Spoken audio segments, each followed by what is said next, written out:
imagine me no more commission. Well, no one in Scotland can commission an idea. You know, if I went to BBC Scotland and I said, oh, I've got this great idea for a sitcom, I've got this brilliant idea for a drama, you know, no, there isn't one person in Scotland that can okay it unless it goes through London.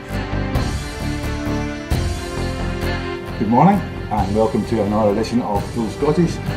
What's happening today? Hello and welcome to the Full Scottish here on Broadcasting Scotland. Scotland is going to be an independent country. That need, that desire for independence is ever stronger than perhaps it was in 2014. So there's an obligation that we've got to give leadership to that campaign. That's what Nicola Sturgeon, as our First Minister, has been doing. My feeling about Boris Johnson is he can't be trusted on anything. That is now and forever will be known as the rape clause. I'm old enough to remember going into Europe in '73, and I remember how much of a razor's edge that was a battling stone. And I think we made it by 53%, if I remember correctly, for going in. And ever since that time, England particularly has been pretty much schizophrenic, down the middle about whether it felt British or whether it felt European. And that schism, that crack has remained throughout English society ever since. Scotland means business. Scotland's voice won't be stilled, it won't be silenced, it has to be heard. About the work that's been done by Broadcasting Scotland in giving community activists, yes activists, Scottish activists a platform other than the traditional media outlets.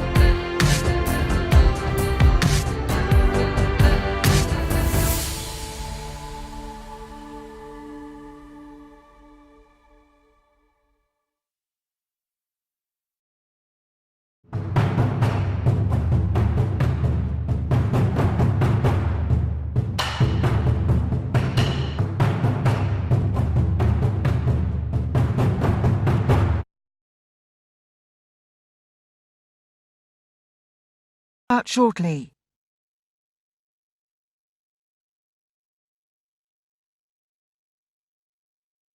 The proceeding will start shortly.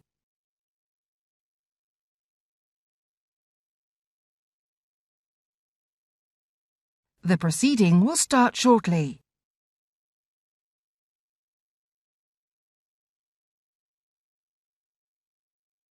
The proceeding will start shortly.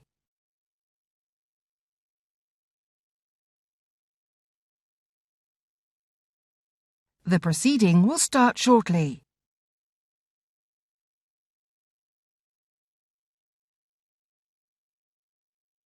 The proceeding will start shortly.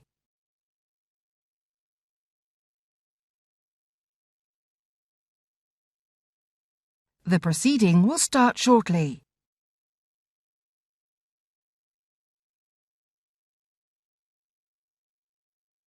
The proceeding will start shortly.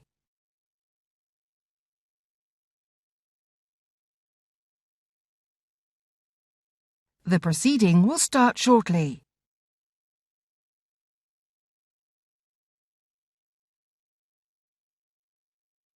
The proceeding will start shortly.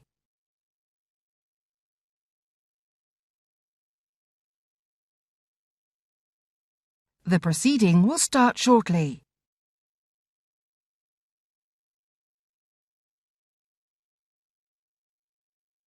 The proceeding will start shortly.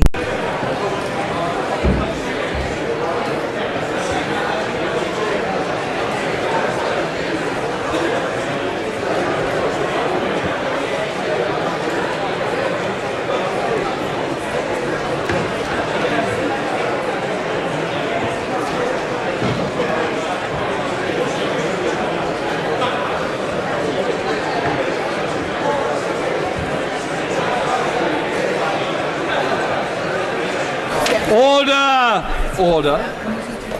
I remind members that voting in the election for the Deputy Speakers is taking place today in Committee Room 8 until 1:30. Can I also remind members that the Private Members Bill ballot book is open in the No lobby until the rise of the House. The book will be available for members to sign in the No lobby until 6 p.m, at which point it will be taken to the Public Bill Office and remain open for signature until the rise of the House. The ballot draw will be held at 9 a.m. tomorrow in the Wilson Room. Right, we now come to questions Secretary of State for Scotland. Number 1, Greg Hands. Question 1, Mr. Speaker. Secretary of State. Thank you very much. Mr. Speaker, I'd like to welcome you to your new role and wish you the very best wishes for 2020. And in answering the question, I would say the UK Government continues to work closely with the Scottish Government to implement the fiscal government agreed in February 2016, and I pay tribute to the Right Honourable Gentleman who played his part in that agreement. A review of the arrangements is due in 2021. Greg Hands. I also welcome you to your position, and also the new Secretary of State to his position.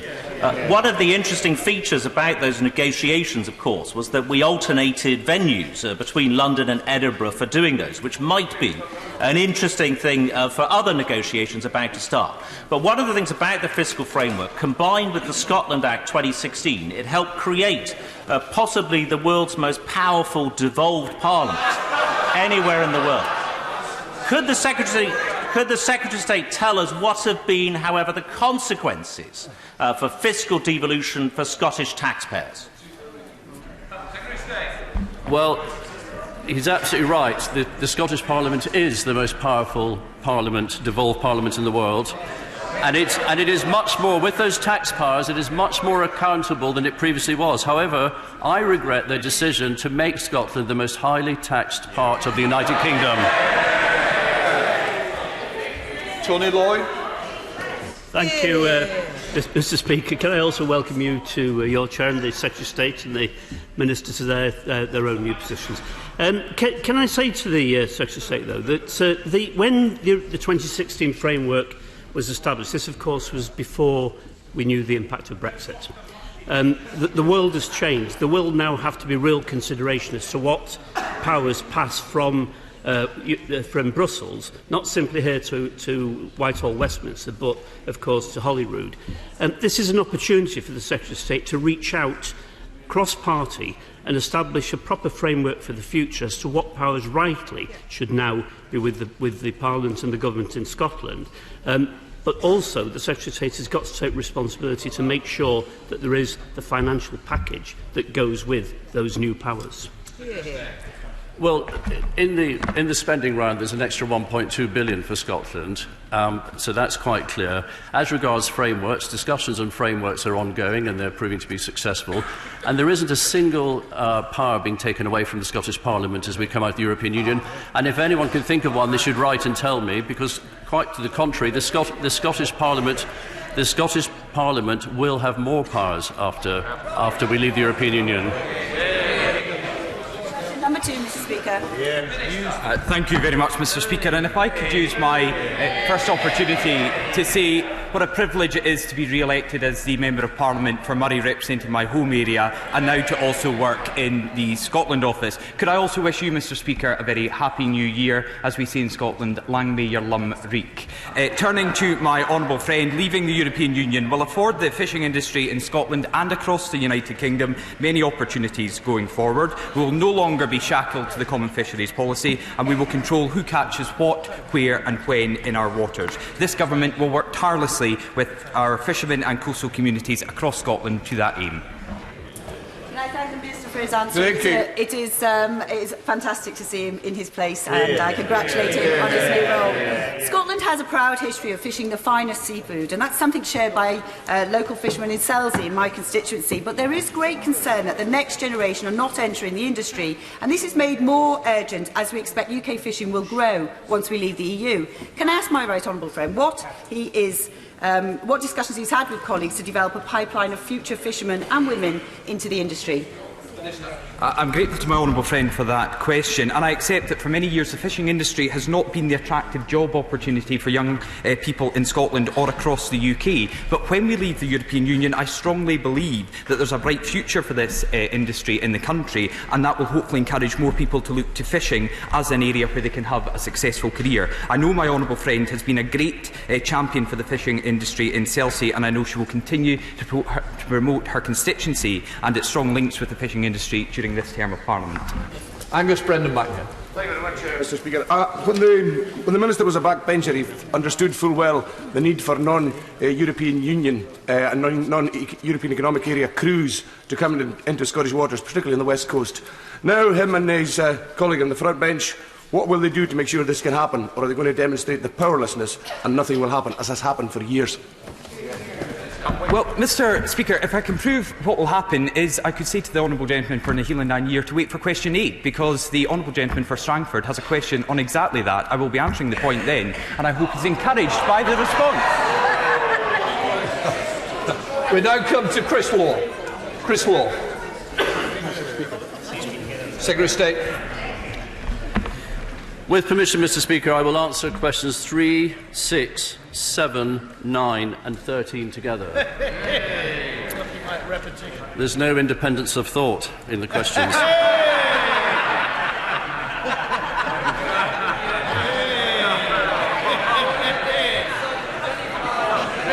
The Prime Minister has received the First Minister's correspondence, which contains the Scottish Government's publication, and he will respond in due course.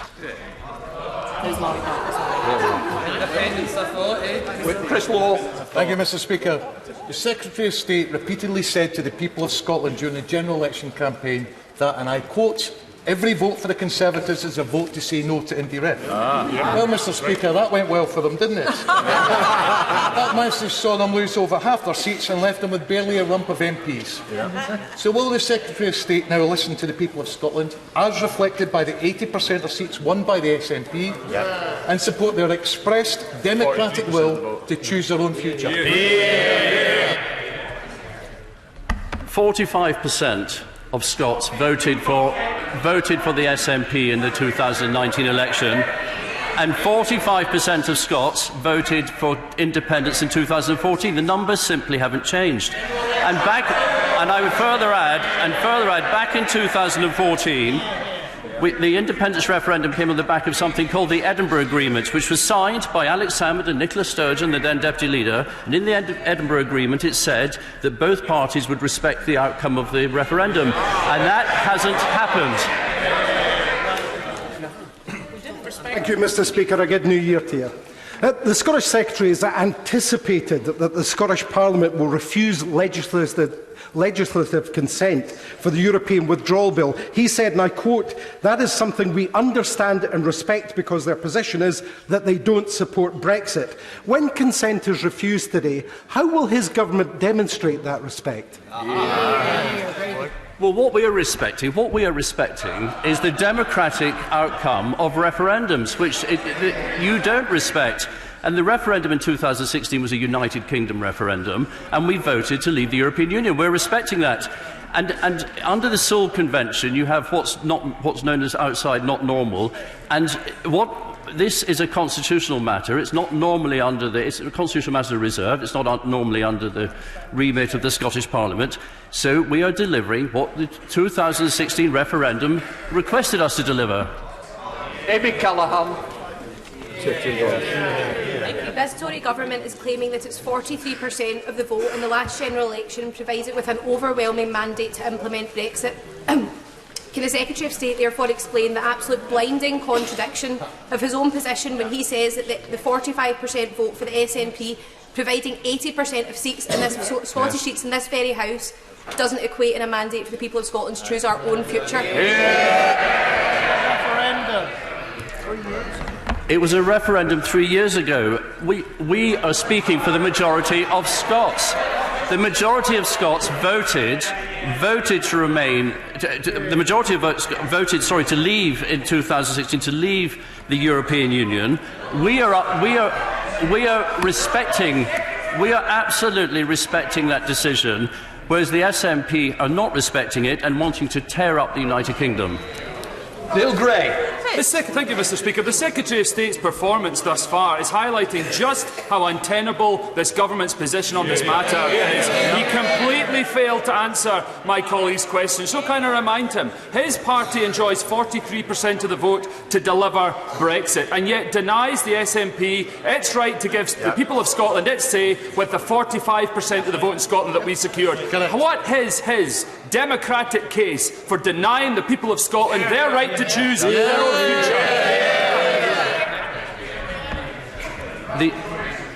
The First Minister has asked for the right to set referendums in the future to decide the context of those.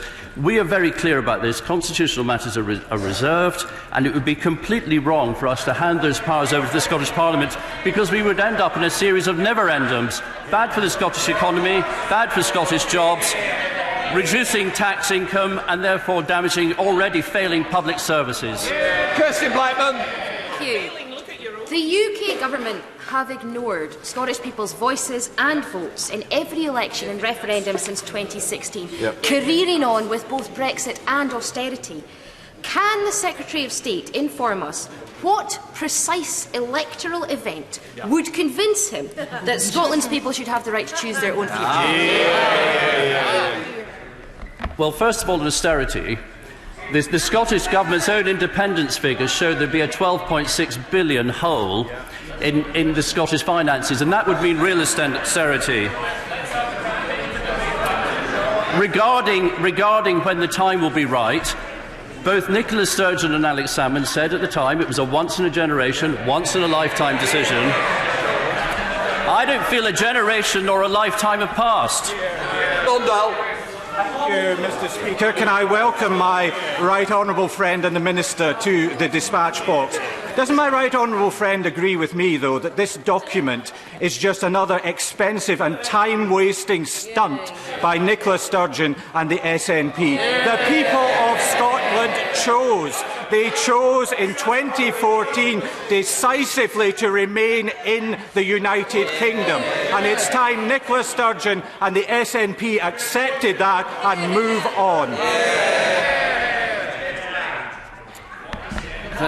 Thank you, Mr. Speaker.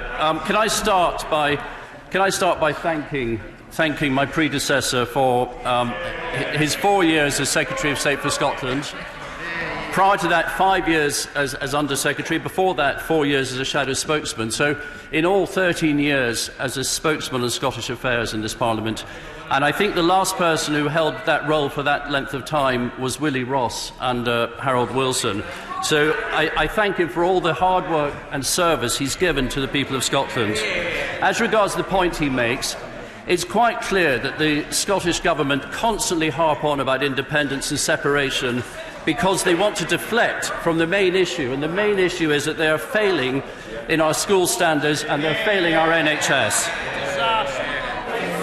Thank you very much, Mr. Speaker. I very much welcome the new ministerial team to the Scotland office. In Scotland, education standards are falling. In Scotland, NHS is also failing patients with missed waiting time targets. So does the Secretary of State share my embarrassment with the First Minister of Scotland that rather than sorting out these important issues, she's obsessing with independence?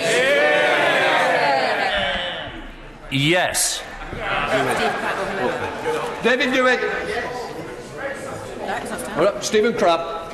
Thank you, Mr. Speaker. Does my right honourable friend agree that the SNP have got every right to continue making the case for independence and to do so with passion and with force? But what they don't have the right to do is to keep dragging the people of Scotland and Scottish business round the same mountain time and time again to try to get the answer that they didn't get the first time. The right honourable gentleman makes a very good point. What Scotland needs now is a period of peace and tranquility, not division and rancour. We need to take the opportunities that Brexit will bring us, not least with the common fisheries policy coming out of that and other great trade deals, and go for a year, make 2020 a year of optimism and growth. Rachel McLean. Thank you, Mr Speaker. The NHS is a precious asset that's just as important to people in Scotland as it is to my constituents in Redditch. Does my right honourable friend agree with me that the Scottish Government's obsessive attraction to independence is detracting from their focus on the NHS, and they should focus on serving the people in Scotland in their 12-week treatment time, which they've never met? Where are the questions about the new hospital?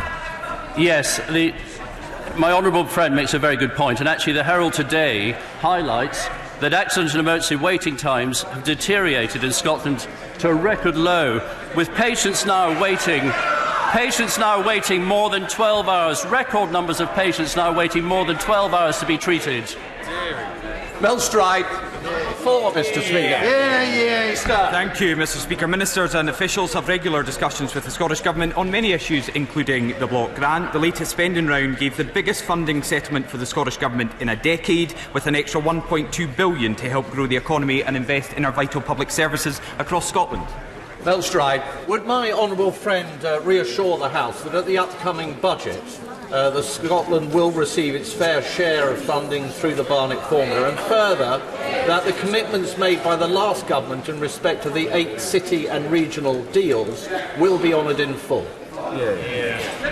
I can reassure my right honourable friend that Scotland will receive fair funding thanks to the block grant and the Barnett formula, and that will continue. On city and growth deals, we're already investing £1.4 billion across Scotland and are committed to a deal in every part of the country, including my own area of Moray. We agreed to £32.5 million from the UK Government, matched by the Scottish Government, making it the highest funded growth deal per head of population anywhere in the country. That's actually a sign to constituents across Scotland what Scotland's two governments can do when they work together. Murray Black. I just want to quickly commend the work of the member for Edinburgh East in this role previous to myself. Did a sterling job and couldn't have set a better example. Yesterday, my colleagues asked the Chancellor for an explanation as to why the UK is delaying their budget until the 11th of March. Now, this is despite the fact that the Scottish Government must pass its budget by the 1st of April, and the 11th of March is actually the legal deadline by which Scottish councils have to have their budgets and set their council tax levels. Now, there was no explanation given yesterday, and I doubt I'll get one just now. So instead, I want to ask, if and when did the Secretary of State raise this issue with the Cabinet? And if so, what answers was he given? Well, can I begin by welcoming the Honourable Lady to her position as the Shadow Secretary of State for Scotland in the reshuffle by the SNP recently, and also pay tribute to the Honourable Gentleman for Edinburgh East for the work he did in that role previous to her. The Chancellor was very clear, I believe, to the new Shadow Chancellor for the SNP that there is nothing to stop the Scottish Government from setting their budget ahead of the UK Government from setting it, and the UK Government has already shared estimates of tax and welfare block grant adjustments based on the latest OBR forecast in December to aid the Scottish Government in these preparations. Murray Black. It's ridiculous for the Scottish Parliament to be expected to know what money it's going to be getting, considering that the UK Government hasn't told them yet. So I'm very quickly realising why many believe that this department is utterly obsolete. Can I ask then whether the right honourable member will at least concede that instead of Scotland needing to wait on this place getting its act together, and instead of having to wait for permission to be told what we can spend money on, can he concede that none of this would be happening if Scotland instead had the full fiscal powers of an independent and competent nation to let us get on with the job properly? Mr Speaker, the Honourable Lady is asking to let us get on with the job. Us is the SNP Scottish Government in Holyrood, which is letting down our health service, is letting down our education service, is overseeing cuts to local government, which is affecting every local authority in Scotland. And perhaps it's not the amount of money that Scotland gets from this UK Government, which is the highest level in a decade. It's the way it's spent, or in many cases misspent, by the Scottish Government at Holyrood. Johnny Lloyd. Mr Speaker, those answers simply are not good enough. The Scottish Government in Holyrood, the Scottish local authorities are entitled to know what the block grant is in order to plan their future. Anybody who's tried to set a budget dependent on UK central government funding knows that delay in that makes it almost impossible to manage. When will the Scottish Government be given certainty about what that block grant is so they can begin to plan the future? Well, I hope some of that certainty was given by the Chancellor of the Exchequer yesterday when he did give the commitment and the understanding that there is nothing to stop the Scottish Parliament from passing a budget before the UK Parliament does that. But we have shared the estimates of the block grant and the welfare, the estimates of tax and the welfare block grant with the Scottish Government. We did that in December last year and we will continue to engage with them going forward. Johnny Lloyd. Mr. Speaker, again, simply not good enough. Not simply can the Scottish Government not set a budget, Scottish councils can't.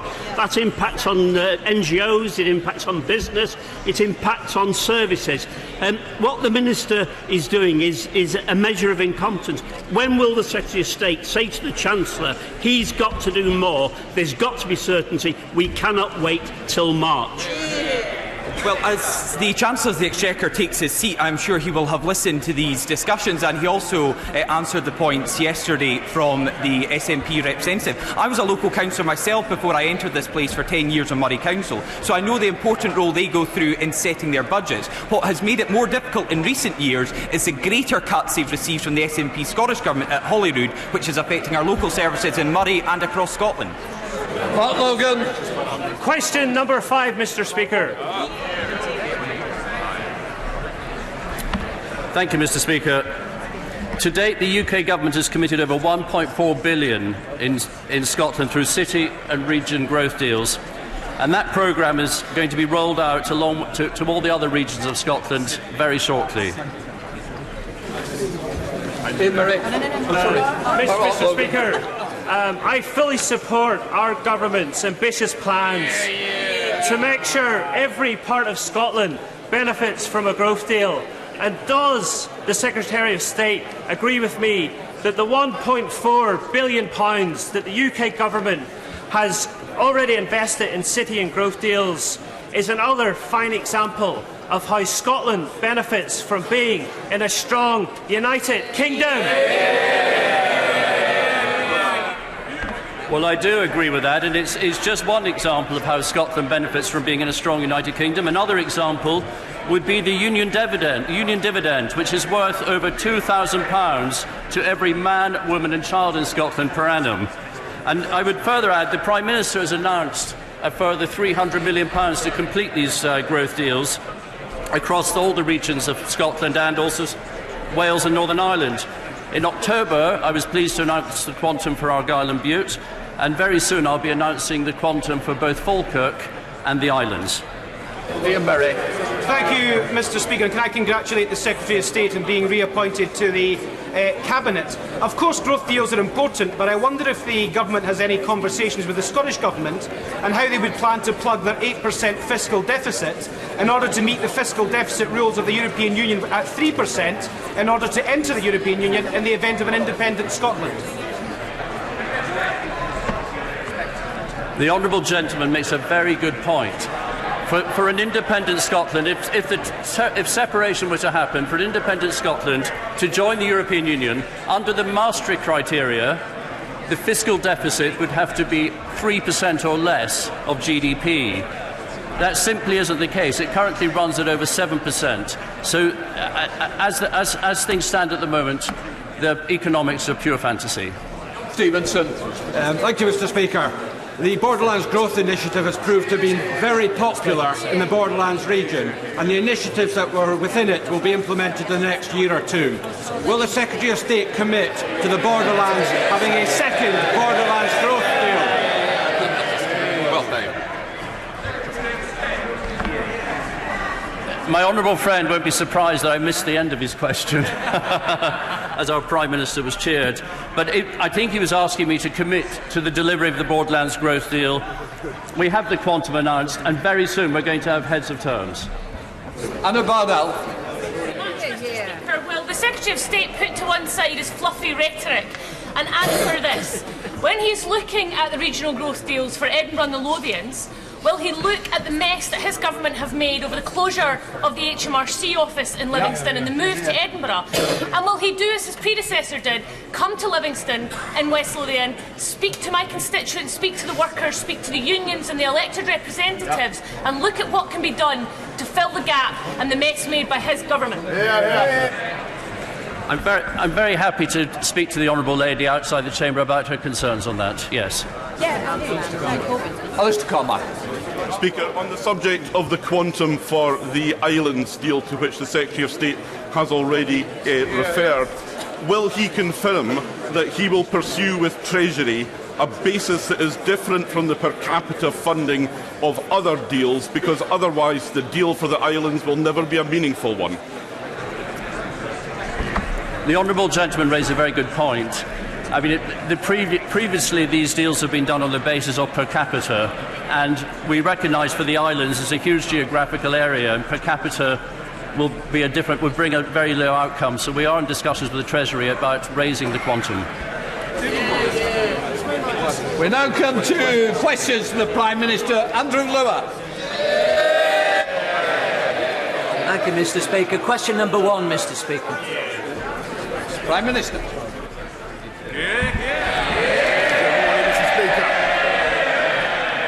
Mr. Speaker, I should begin by saying that we, of course, condemn the attack on Iraqi military bases hosting coalition forces. Iran should not repeat these reckless and dangerous attacks, but must instead pursue urgent de-escalation. Mr. Speaker, I know that the thoughts of the House are also with our friends in Australia as they tackle the bushfires, as they are with the families of those killed in the Ukrainian air crash. Mr. Speaker, this morning I had meetings with ministerial colleagues and others. In addition to my duties in this House, I shall have further such meetings later today. Andrew Lowe. Thank you, Mr. Speaker. Motor neurone disease is a terrible terminal illness, with a third of people dying within a year and more than half within 2 years of diagnosis. The last thing terminally ill people and their families should be worrying about are their finances. The Scrap 6 Months campaign by the Motor Neurone Disease Association, which is based in my constituency of Northampton South, has managed to bring the important issue of payments to those with terminal illnesses to the fore, and I welcome the Department of Work and Pensions review of the special rules for terminal illness announced last July.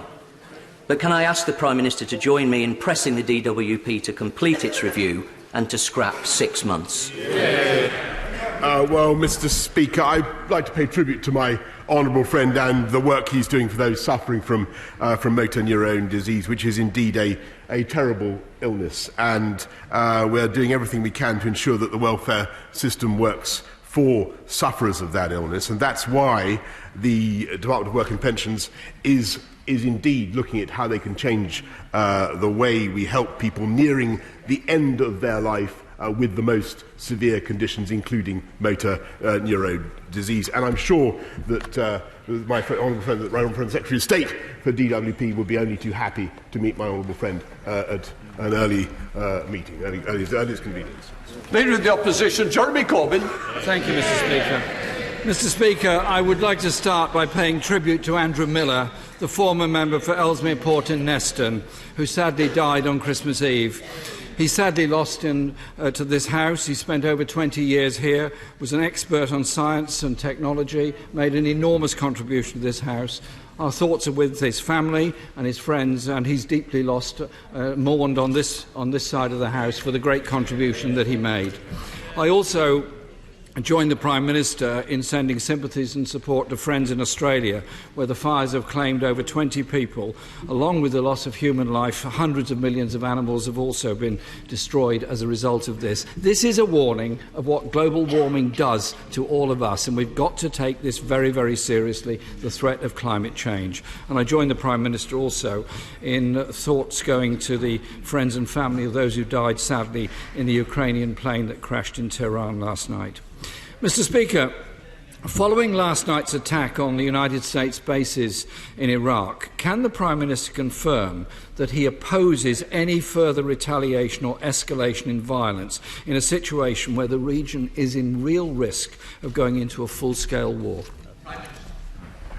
Well, Mr. Speaker, of course I can confirm confirm that, and I can point out to the right honourable gentleman that the United Kingdom has been working solidly since the crisis began to bring together, in particular, our European allies in their response. And the House will have noted the E3 declaration that was issued by France, Germany and the United Kingdom, in which we drew particular attention to the baleful role played in the region for a very long time by Qasem Soleimani, and that was a collective European view, but a view that doesn't yet appear to be shared by the right honourable gentleman. I've been interested in all his commentary that he hasn't yet raised that matter. Jeremy Corbyn. Speaker, following the government's support for the United States over the assassination of General Soleimani, is the Prime Minister confident that United Kingdom troops and civilians are not at further risk in the region and beyond? Mr. Speaker, I can of course confirm, and that's an important question, that as far as we can tell, and there were no casualties last night sustained by the US, and no British personnel were injured in the attacks. And we are doing everything we can, of course, to protect UK interests in the region, with HMS Defender and HMS Montrose operating in an enhanced state of readiness to protect shipping in the Gulf. And as the House heard yesterday from my right honourable friend, the Secretary of State for Defence, we've relocated non-essential personnel from Baghdad to Taji, and we will do everything that we can to prevent an escalation. Jeremy Corbyn. The government has said that it's sympathetic to the assassination of General Soleimani. What evidence has the Prime Minister got to suggest that this attack on him and his death was not an illegal act by the United States? Well, Mr. Speaker, clearly the strict issue of legality is not for the UK to determine, since it was not our operation. But I think that most reasonable people would accept that the United States has a right to protect its bases and its personnel. And I would remind the House that the individual concerned, Qasem Soleimani, was not only responsible for many years, amongst other things, arming the Houthis with missiles with which they attacked innocent civilians, arming Hezbollah with missiles which again they used to attack innocent civilians, sustaining the Assad regime in Syria, one of the most brutal and barbaric regimes in the world, and of course supplying improvised explosive devices to terrorists who, I'm afraid, killed and maimed British troops. That man had the blood of British troops on his hands. Mr. Speaker, if we stand by international law, as I'm sure the government does and would want to, then surely killing somebody in a foreign territory is an illegal act and should be condemned as such. If we believe in international law, that should be the solution to the problems in the world. And as a permanent member of the United Nations Security Council, as a permanent member of the UN Security Council, could the government say what representations have been made to ensure that the Iranian officials that want to attend the Security Council in order to try to bring about a resolution to the very dangerous situation in the region will be allowed to attend? And in the event of the US administration blocking them, what representations will he personally make to President Trump to make sure the UN can operate in the way that it should and must be able to operate? I think the right honourable gentleman is probably well aware that the United States has a duty under international law to allow people to visit the UN, and that is indeed the position that the UK supports. Jeremy Corbyn. Iraqi Parliament passed a resolution calling for foreign troops to leave their country. Can the Prime Minister confirm that the British government will respect any decision made by a sovereign parliament and government in Iraq that may make such a request in the future, and will respect the sovereignty of Iraq as a nation? Well, Mr. Speaker, I spoke, as the House can imagine, I've spoken extensively to our friends around the world, including our friends in Baghdad. And Prime Minister Adel Mehdi, who, of course, has, like many people in Iraq, has come to rely and depend on the support of coalition forces, not least from the UK. And as he will know, there is a very significant NATO mission in Iraq at the moment, helping in the fight against Daesh. And I think it is my wish, the wish of this government, I think it should be the wish of this House, that we should do everything that we can to support the security and integrity of Iraq and of the Iraqi people. Jeremy Corbyn. My question was if the government would respect the sovereignty of Iraq, its parliament and its government, and the Prime Minister did not answer that question. The United States' actions have undoubtedly escalated the risk of a dangerous conflict and in an already destabilised region, putting civilians, UK troops and nationals at risk and leaving the Iran nuclear deal in danger of being dead in the water. This government's response is not putting the interests of this country first, but instead seems more interested in prioritising the Prime Minister's relationship with President Trump over the security of the region and of this country. Isn't the truth, Mr. Speaker, that this Prime Minister is unable to stand up to President Trump because he's hitched his wagon to a trade deal with the United States, and that prioritises everything else that he ought to be considering? Well, Mr. Speaker, I was kind of waiting for the little green men thing to come out at the end about the trade deal. This is absolute fiction. But what I will say is that the UK will continue to work for de-escalation in the region. I think we're having a great deal of success in bringing together a European response and in bridging the European response with that, of course, of our American friends, and working both with the Iranians and with the Iraqis to dial this thing down. But he should be in absolutely no doubt. And this is, of course, a leader of the opposition who has famously received £10,000 from Iranian press TV. He should be in absolutely no doubt that we are determined to guarantee with everything that we can the safety and security of the people of Iraq, whereas he, of course, would disband NATO. And it is this government that will continue to stick up for the people across the Middle East who have suffered at the hands of Qasem Soleimani and the Iranian Revolutionary Guard, Quds Force that he has led and whose terrorism he has promoted. And I'm very surprised at the end of these exchanges that he has yet to condemn the activities of Qasem Soleimani and the Revolutionary Guard. In the last 10 years, there have been volumes of reports, independent reviews and recommendations calling for an end to inappropriate inpatient care for people with learning disabilities or challenging behaviour.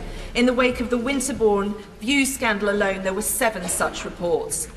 As we start a new decade, would my right honourable friend state how many people are still trapped in inappropriate care settings and instruct the Department of Health to act on those recommendations and the asks of families and campaigners so these very vulnerable people can get the care they need and deserve? I thank my right honourable friend for the passionate campaign that she wages. I can tell her the number, his current number is 2,190, which is patently unacceptable, but it is moving down. My right honourable friend, the Health Secretary, tells me the number is coming down rapidly. We have a pledge to reduce it by 50%, and I'm sure that he will meet her very shortly. Ian Blackford. Thank you, Mr. Speaker. Can I welcome you to your place? Wish you, all members and staff, give you a year. And I associate myself with the remarks of the Prime Minister for our friends in Australia and the tragedy of the Ukrainian airline crash. And, Mr. Speaker, we want to see the resumption of democracy in Iraq. We want to see the return to peace. And, of course, we support all measures to make sure that diplomatic efforts can get us to a better place. Mr. Speaker, Prime Minister, who should determine the future of Scotland? The Prime Minister or the people who live in Scotland? Mr. Speaker, I think the answer is very clear. It's the people of Scotland who voted decisively only 4 or 5 years ago to stay members of the most successful political partnership in history by a decisive majority in a once-in-a-generation choice. Ian Blackford. Mr. Speaker, this is about democracy. In 2016, the people of Scotland voted to remain in the European Union, yet they're being dragged out of Europe against their will by this Prime Minister. In 2019, the people of Scotland elected a majority of SNP MPs to Westminster. The Scottish National Party won the election on the premise of Scotland's right to choose its own future, rejecting the Prime Minister who lost more than half his seats in Scotland. Mr. Speaker, today the Scottish Parliament will decline legislative consent to the Withdrawal Bill we are deliberating later today. Why is this Conservative government dismissing the will of the people of Scotland, ignore their voicing and disregarding our Parliament? Mr. Speaker, I think the real question is why does the SNP keep going on about breaking up the most successful union in history to distract from their abundant failures in government? You know what's happening? In spite of getting an extra £9 billion, in spite of getting £9 billion a year from the UK Exchequer, which of course they would lose if they were so foolish as to break away, they are mismanaging their healthcare, and you're seeing, I'm afraid, no, it is not the fault of Scottish pupils, but you're seeing Scottish schools falling behind in educational standards. Concentrate on what you're doing and stop going on about breaking up the union. At the heart of our One Nation government is our manifesto commitment. A strong society needs strong families. After last week's £165 million boost to extend the Troubled Families programme, will the Prime Minister outline how the government will additionally fulfil our manifesto pledge to champion family hubs to, and I quote from our manifesto, serve vulnerable families with the intensive, integrated support they need to care for our children? Well, I pay tribute to my honourable friend for all that she has done to campaign for families, and it was thanks to her, I think, that we put family hubs in the manifesto. Be in no doubt that we're working now with local authorities to champion and to deliver family hubs. Thank you. Finally, it appears that some action is being taken against Northern Rail. Will the Prime Minister commit to stripping them of their franchise, and will he also commit to devolving the power and the money to the regions so that local people have the power over their local transport and never have to suffer the appalling catalogue of delays, overcrowding, cancellations and disruptions that have gone on far too long? Well, I have to say to the honourable lady that I share her outrage, and I do understand what she is saying, and we are developing contingency plans for a replacement for Northern Rail. But what we are also doing, and she raises the point, we are also looking at the whole way the franchising system operates, and she'll have seen the Keith Williams's very, very valuable report on that. Paul Holmes. Thank you, Mr. Speaker. My right honourable friend has always been a vocal advocate of localism. So what advice can he give to my constituents who are concerned about the local Lib Dem Council's unwanted housing plan in Eastleigh, which would lead to even more overdevelopment without securing the vital infrastructure that Eastleigh needs? Well, I'm not surprised at what he says about the cavalier behaviour of Lib Dem councils in Eastleigh. We will make sure that insofar as we need to build many more homes, which we do, we will of course supply the infrastructure necessary and do it on brownfield sites. Joe Williams. Thank you, Mr. Speaker. The Prime Minister is a man of vision, apparently. What's his vision for the constitutional relationship between Wales and England in the events of Irish reunification and Scottish independence? Our relationship, like the relationship of the whole United Kingdom, will go from strength to strength.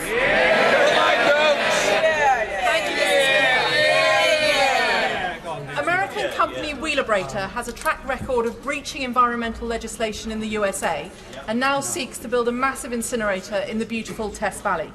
Local residents are looking to this government because of their concerns about emissions levels and are seeking reassurance from my right honourable friend that regulations on emissions from incineration will be further enhanced and greener alternatives encouraged. Well, I've seen her point with great concern, Mr. Speaker, because as we move to a net zero economy, which we will by 2050, under this groundbreaking Conservative government, it is vital that we tackle that kind of emissions. That's why we're establishing an Office for Environmental Protection, and I will chair a new Cabinet Committee to drive forward action on climate change across the whole of government.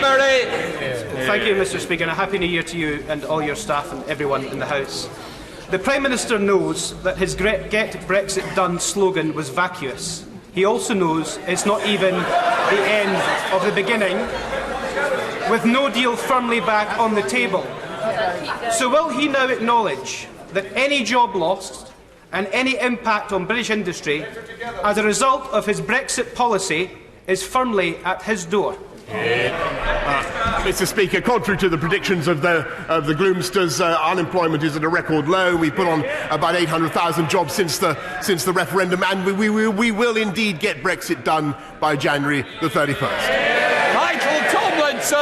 Thank you, Mr. Speaker. For social justice, for life chances, for opportunities for the next generation, education is the key. And that is why the Prime Minister's pledge for additional funding is so welcome, especially for historically underfunded areas, such as Dorset and Poole. But equally important are discipline and standards. Will the Prime Minister ensure that there is a continued focus on the most disadvantaged, especially when it comes to vital literacy and numeracy skills? Yes, indeed I will, Mr. Speaker, and I pay tribute, by the way, to my honourable friend, the member for Chichester, I think, where is he, who campaigned for so long for synthetic phonics, which has done such a huge amount to help kids to read in this country. This is the only country in the G7 where performance of disadvantaged pupils has actually improved in reading since 2009. We need to do more, and as my honourable friend says, that is why we're investing more now, record sums, in education. Brendan O'Hara. Margaret Thatcher, John Major and his own immediate predecessor all accepted that the Union of the United Kingdom can only be maintained by consent. Start again. Thank you, Mr. Speaker. What a bunch of lies. Start again. Thank you, Mr. Speaker. Margaret Thatcher, John Major and his immediate predecessor all accepted that the Union of the United Kingdom can only be maintained by consent. Yet despite winning 3 elections seeking to test that consent, the Prime Minister insists that the SNP government does not have a mandate to hold another independence referendum. So could he tell me exactly what mechanism is available to the Scottish people to give their consent or otherwise for maintaining this union, and how should they go about exercising that? Well, Mr. Speaker, I can only repeat my point, which is that the Scottish people do have a mechanism. They used it in 2014. It's a referendum, and it took place. And it was, as I think members opposite all confirmed, it was a once-in-a-generation event. David Morris. Thank you, Mr. Speaker. Mr. Speaker, you being a Northern MP like myself would welcome the news that there's going to be more money spent in the north of England.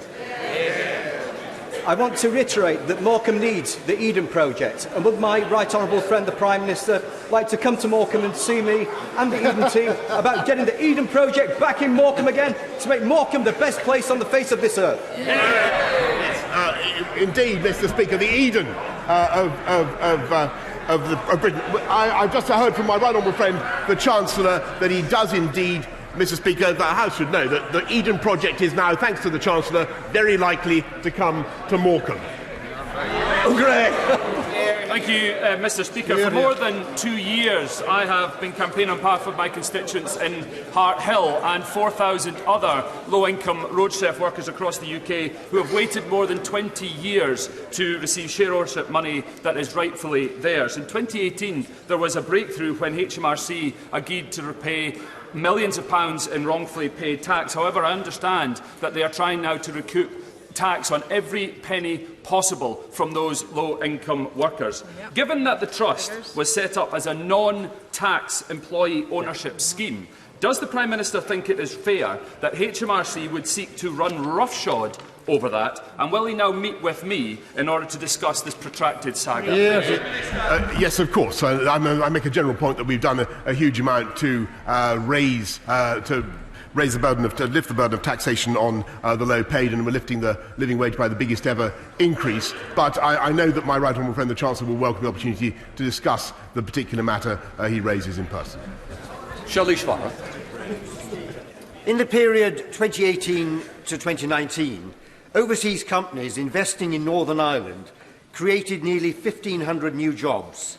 Would my right honourable friend agree with me that if Stormont were to be up and running again, then this year that number would be considerably higher, and that it's important that no stone is left unturned in efforts by the Northern Ireland parties to seek agreement so that the Northern Ireland Assembly can be properly functioning again?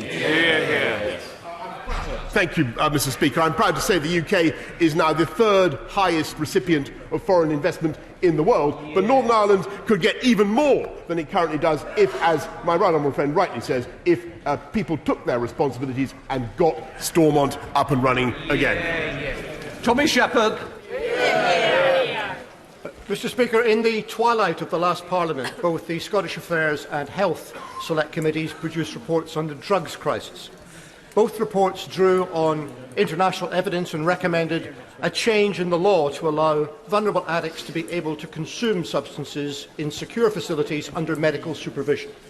Now, I know this is a complex and controversial area, and I'm not expecting the Prime Minister to make policy in the hoof, but I want to ask him, will he consider on a pilot basis the establishment of overdose prevention centres in order to gather evidence as to whether this could help prevent deaths in this country as it has in other countries? I'm grateful to the honourable member because he's raising a very important issue and a difficult problem. And the question is, how do you introduce, as it were, consumption rooms without encouraging consumption? That's the challenge that we face. As he knows, we are having a drugs summit this year. It will be held in Scotland, and we will be announcing a date shortly. Deanna Davidson.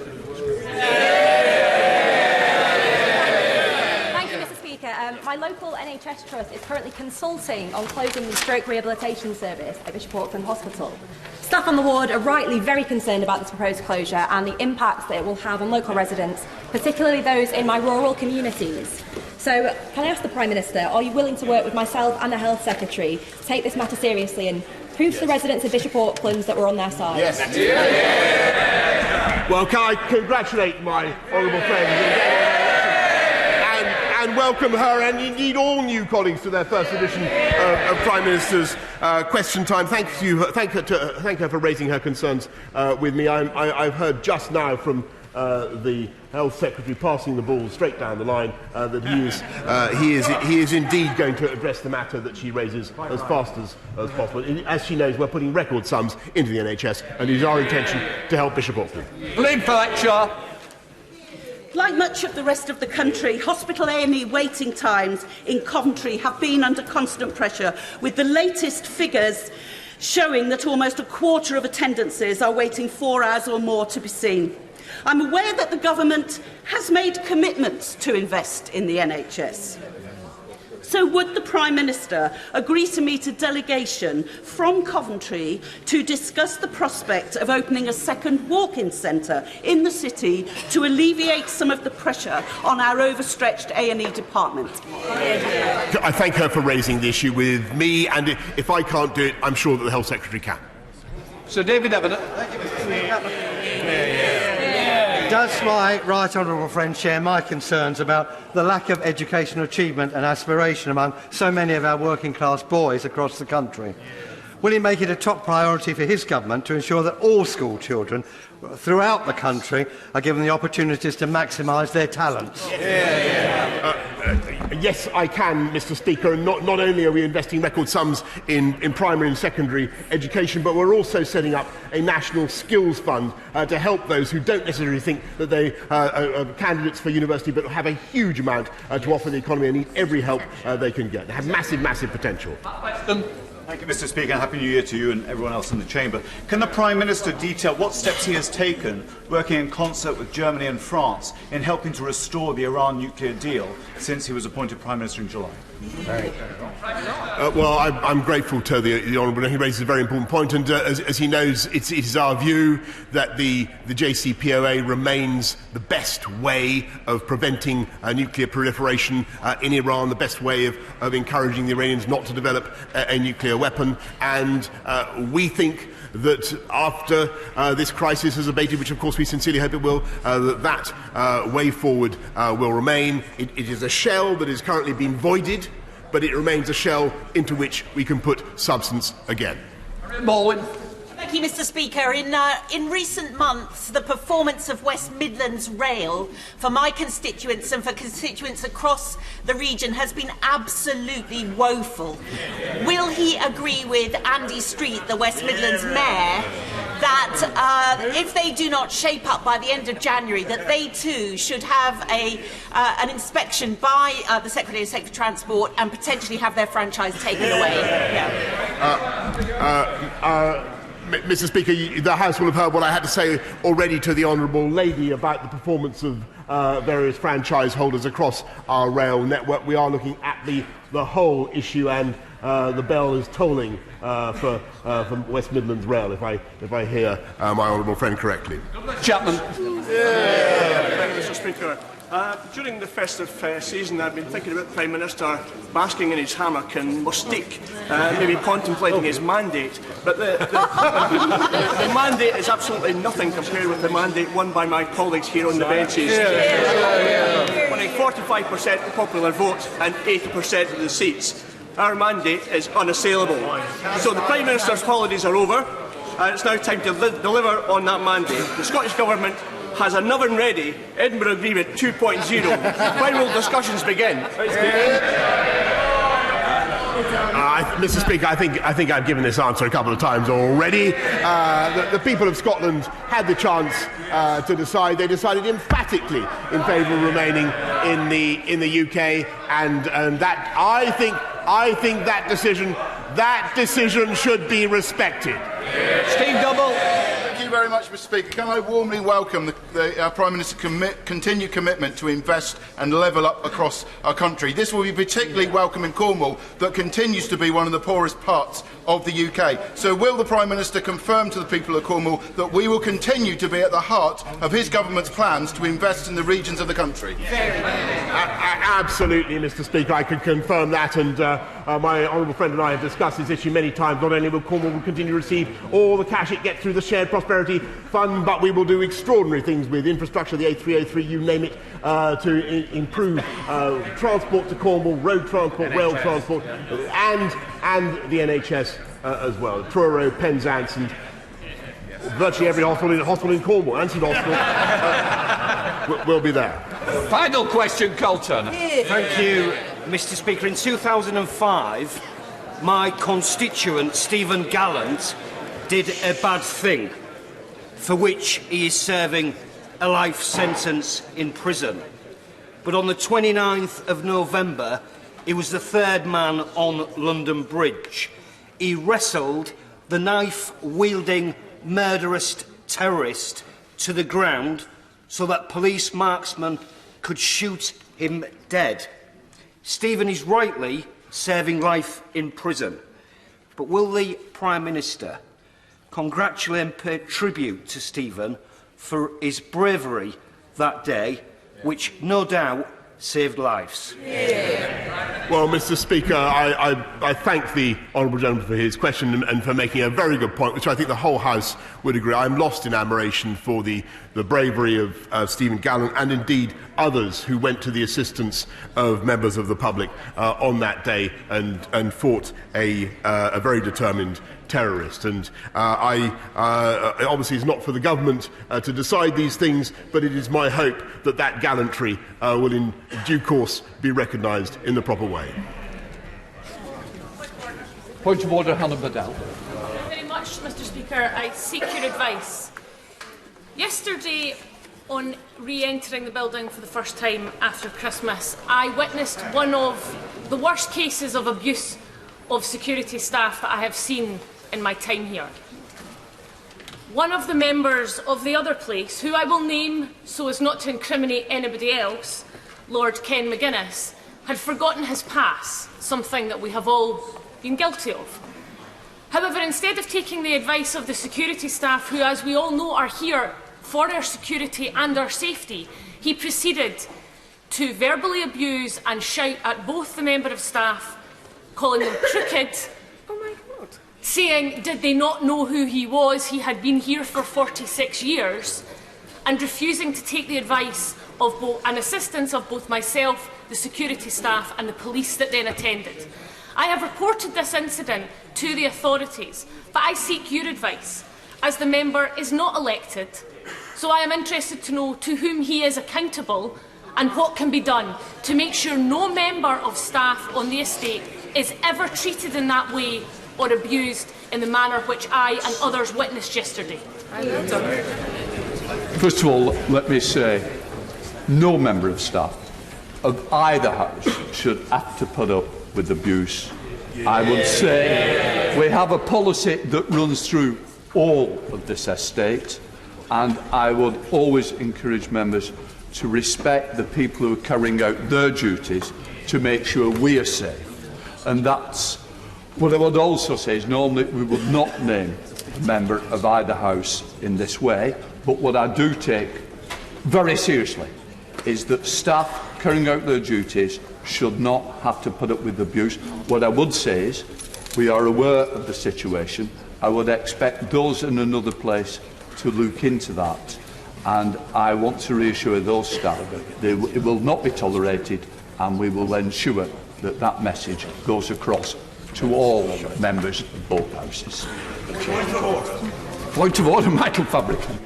Mr. Speaker, I don't think it will have escaped anybody's attention, but nevertheless I think it's worth making the point that we went through all the names on the order paper for Prime Minister's questions, and a number of other colleagues on both sides got in, and we finished at about 12:31, and no one had to suffer abuse from the chair. So with that, may I wish you a very happy New Year and many more. Well, what I say is I don't want to use up the time on that basis of being about me. Gareth Thomas. Mr. Speaker, I'm grateful to you. Liridan Saliluka, who was originally from Kosovo but had a British passport and was, before he was arrested and imprisoned at Belmarsh, resident in the London Borough of Harrow, was recently found dead in his cell. Whilst the Prison Service Ombudsman appears to be investigating, there appear to have been delays, according to his family, in getting a post-mortem to take place. I wonder what avenues are available to me as a Member of Parliament from the said London Borough of Harrow to encourage that autopsy to take place as a matter of urgency. The issue's been raised, and I know the Home Secretary is here in the team.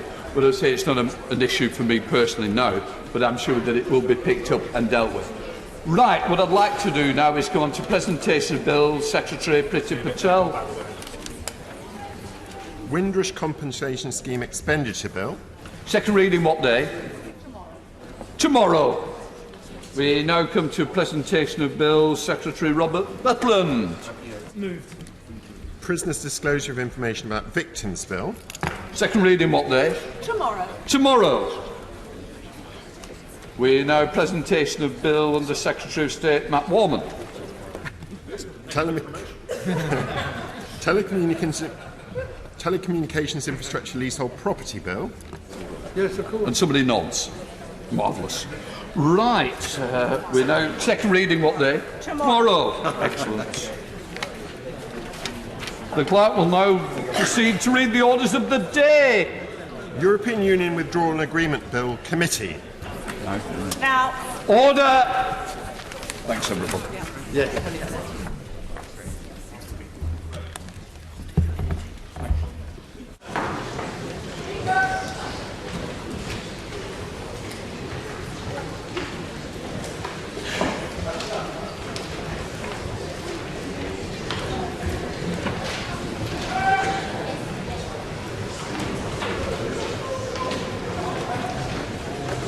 Order. European Union Withdrawal Agreement Bill. Good afternoon, ladies and gentlemen. We now embark on the second day of scrutiny of the Withdrawal Bill by Committee of the Whole House. And can I again gently remind honourable members that Mr. Speaker has determined that this is not a suitable vehicle for maiden speeches. And any colleagues wishing to make a maiden speech should consult with the table office, and they will find them most helpful. So we begin with Amendment 38, Clause 19, with which it will be convenient to consider clauses, schedules, amendments and the new clause listed on the selection paper. Joanna Cherry. Thank you, Mr. Chairman. It's a pleasure to serve under your chairmanship. I rise to move Amendments 38, 39, 40, 41, 42, 43, 44, 45, 46 and 49 in my name and those of some of my colleagues. I also rise to move Amendment 10 in the name of my honourable friend, the Member for Central Ayrshire, and some of my other colleagues, and also to move Amendment 28, 29 and new clause 43 in the name of my honourable friend, the Member for Cumbernauld and Kilsyth. Mr. Chair, we heard a lot yesterday from the benches opposite about the desire for the British people to get on with Brexit. And so I would like to begin today by reminding the benches opposite that the United Kingdom at present consists of 4 constituent parts, and 2 out of those 4 constituent parts, Scotland and Northern Ireland, have voted to remain in the European Union on every single occasion they have been given, including the European Union referendum in 2016 and thereafter. And whilst I acknowledge that the Prime Minister and his party won a majority of the seats in England and respect that outcome in England, I would ask them on the benches opposite to pause and consider that the Prime Minister did not win a majority of the seats in Wales. He didn't win any seats in Northern Ireland, and indeed it was Remain parties that won the majority of the seats in Northern Ireland. And in Scotland, where the Conservative and Unionist Party stood on a manifesto of delivering Brexit and preventing a second independence referendum, they were reduced to a rump of 6 MPs, and the Scottish National Party won the election emphatically. So I would just ask that perhaps this afternoon could not be another session of Scotland Get Back in Your Box, but there might be some respectful recognition of the democratic desire of my constituents in Edinburgh South West and the majority of constituents in Scotland to have remained in the European Union. And therefore, rather than lectures about delivering the will of the British people, let us seriously consider that it is the role of opposition to scrutinise bills. And while I realise inevitably Brexit will now happen, although I hope and believe that Scotland will find a way round that, for Scotland, that doesn't mean to say that there aren't very legitimate concerns about the way in which the government are seeking to deliver Brexit. And I will, yes. Will she further accept that 16.5 million people voted for parties either supporting Remain or a public vote on the deal, versus 14.5 million for the oven-ready Brexit that we've been prepared, and therefore there is in fact a democratic mandate to put this deal to the people still? Well, I have to say that I think the ship has sailed on that because of the outcome of the election in England. However, the ship has not sailed on Scotland's constitutional future, because, like it or not, the Conservative Party was reduced to a rump of representation in Scotland in the general election, and my party won 47 out of the 59 seats. Now, it's surely a matter of concern in a democracy which is not a unitary state but consists of several nations, that no matter how many amendments I and my colleagues put forward to this bill, and probably every other bill in this session, we are unlikely to achieve a single amendment. And rather than the braying and jeering which occurred when the leader of my group, the Right Honourable Member for Ross Skye and Lochaber, got up to ask his questions this afternoon, I would suggest to those opposite, if they really believe in preserving the union of the United Kingdom, they might want to show a little bit more respect, not necessarily to me or my right honourable friend, but to those who sent us here to advocate for what the majority of people in Scotland want. And whether the benches opposite like it or not, the majority of people in Scotland do not want to leave the European Union, and the majority of people in Scotland want a second opportunity to look at Scotland's constitutional future in the light of England's decision to leave the European Union. I defy any Democrat to say that that's not a reasonable position. And I would just gently suggest to the benches opposite that jeering at the representatives of voters in Scotland, shouting us down and rubbishing our legitimate concerns is not a sustainable position for the next 5 years. Will the Right Honourable Lady give way? I will, yes. I thank the Right Honourable Lady for giving way.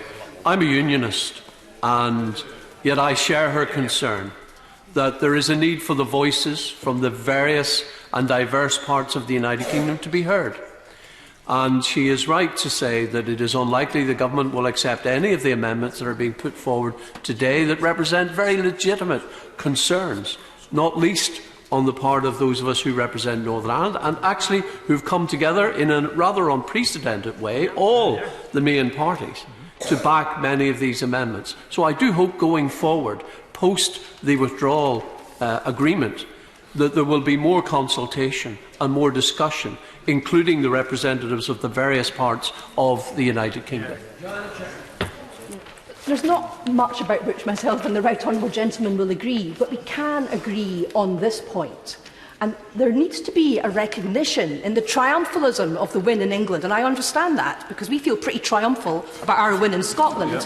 But in the triumphalism of the Conservative Unionist Party's win in England, if they really say that they are a Unionist Party, then they require to engage properly with the representatives of the other parts of the United Kingdom. Now, this brings me to the terms of the amendments I wish to move today. And just before I get on to the amendments number 38 and the ones associated with that, I just want to raise again with the Treasury bench the points I made yesterday about the sweeping powers which the government is taking to itself in clauses 3, 12, 13, 14, 18, 21 and 27 to make delegated legislation making provision for areas of devolved policy. Now, I know the Secretary of State tried to rubbish my interventions yesterday, but if he's had time to read the independent report of the Scottish Parliament Information Centre overnight, he will see that this is not some SNP party political diatribe, but it is a matter of fact on careful analysis of the bill that the government is taking to itself the right for British ministers acting alone to make delegated legislation in relation to devolved areas.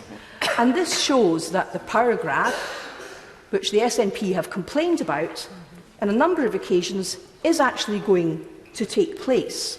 Now, the Minister tried to deflect me yesterday by saying, first of all, that the power related to reserved matters. Simply not correct. It quite clearly relates to devolved matters.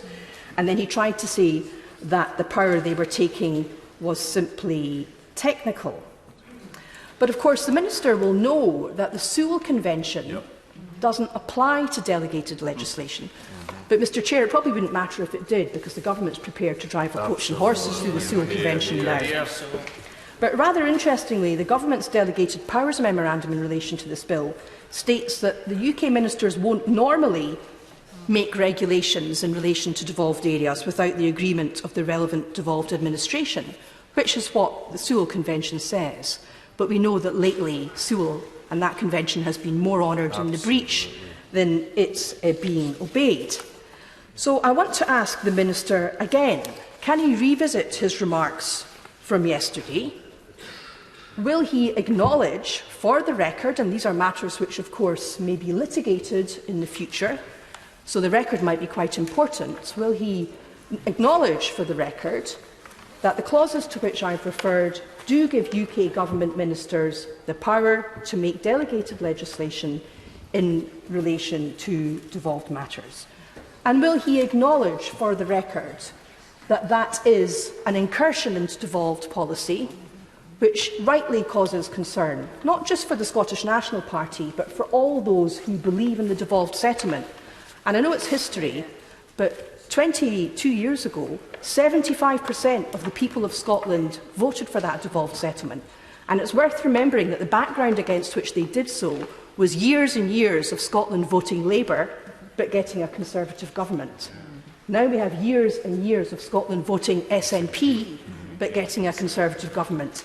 And I think it's quite reasonable, if one looks at history, to draw the lesson from that, that there probably will be another constitutional referendum in Scotland soon, because a similar tension exists as to the tension which existed in the 1990s.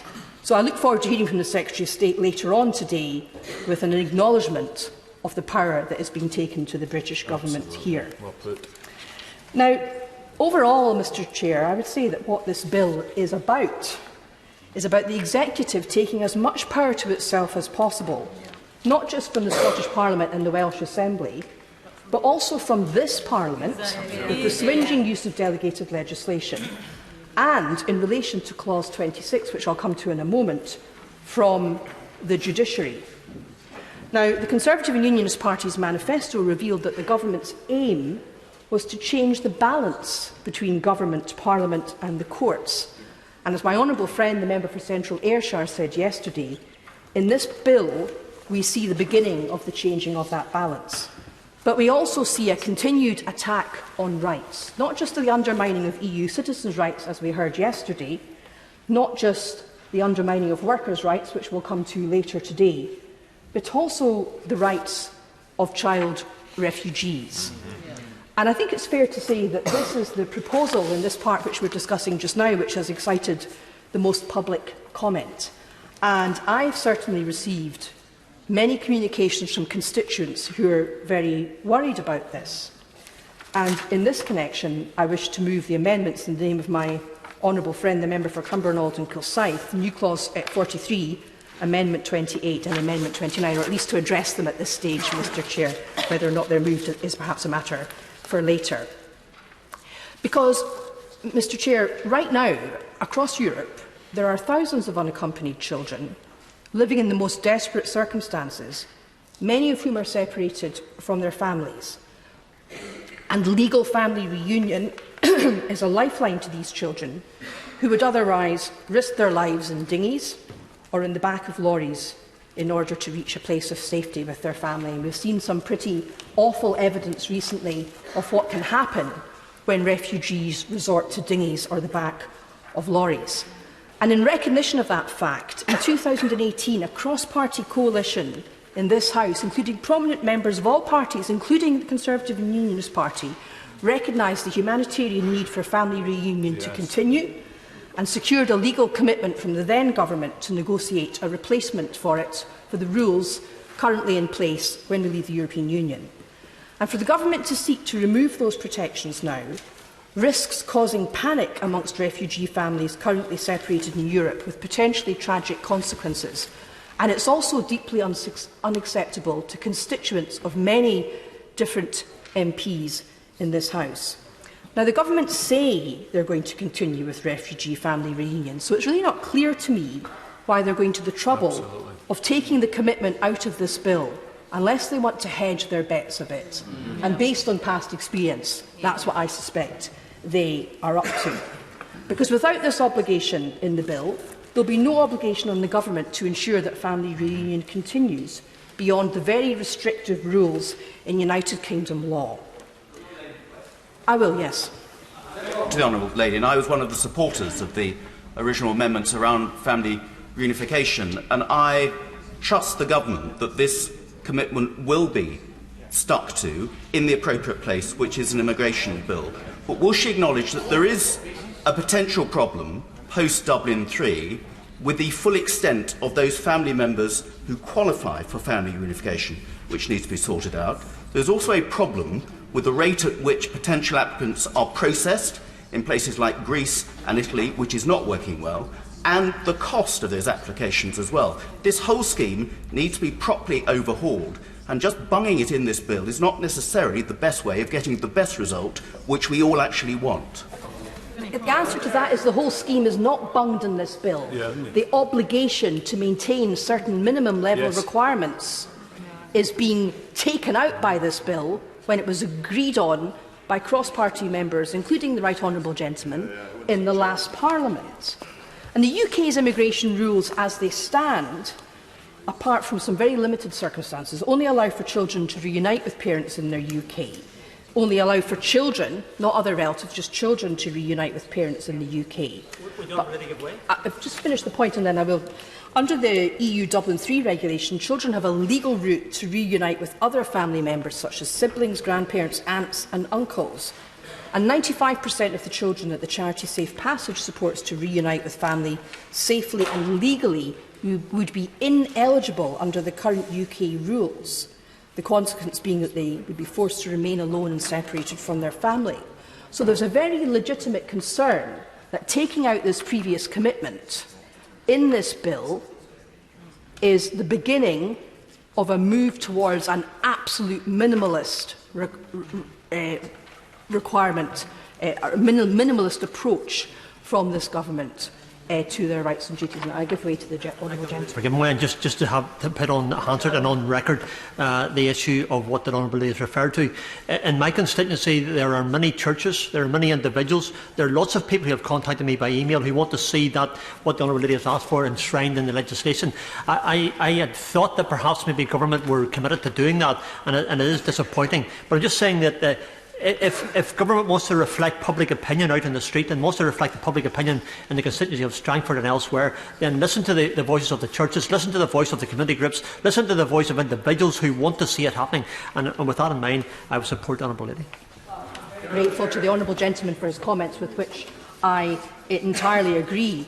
Now, the amendments that have been have been crafted by the SNP, I just want to deal with them and then I will take another intervention. New Clause 43 is designed to oblige the Government to negotiate an agreement so Dublin III as a whole continues as closely as possible to the current arrangements. So far as we can make out, this is different from other opposition amendments which focus only on children with family here. And the purpose is to challenge the Government to explain why the broader Dublin III system is not worth saving. Amendment 28 specifically relates to children.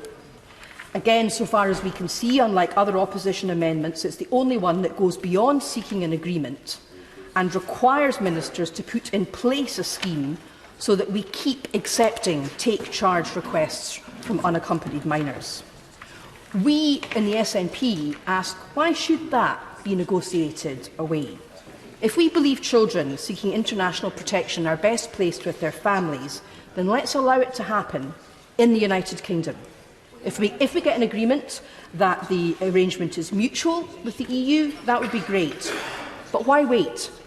Are we seriously saying that in the unlikely event that the European Union decide to play bad cop, Britain, global Britain, won't take these children? And I give way first of all to the Honourable Lady from Manchester, which I forget, and then to the... And following very carefully the argument she is making, would she not also agree that the obligation the government already has under the 2009 Act to protect the best interests of children would be an essential factor in considering exactly the amendments that she is discussing, and that if they're refusing to accept these amendments, they are undermining that piece of legislation and the intention of it? I do entirely agree with that point, and I'll take an intervention over the Right Honourable Lady. I'll remember for giving way. But just you also agree that the thing that is so troubling about what the government has chosen to do is they've chosen to remove the obligations in the previous 2018 Act that everyone had accepted, that had been supported by government ministers, by this House, as just a very sensible objective to negotiate an agreement to make sure that some of those vulnerable children could simply be reunited with those families. It was the most innocuous element of that Act, and so therefore it is just inexplicable that government ministers should suddenly decide they want to take that away.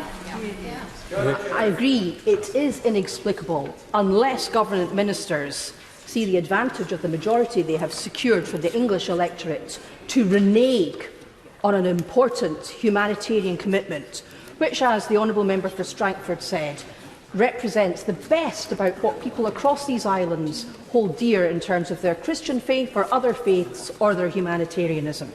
So I think it's incumbent upon the government to tell us what they're really up to here. Now, if I could just deal briefly with Amendment 29, I'll just make a little bit of progress now.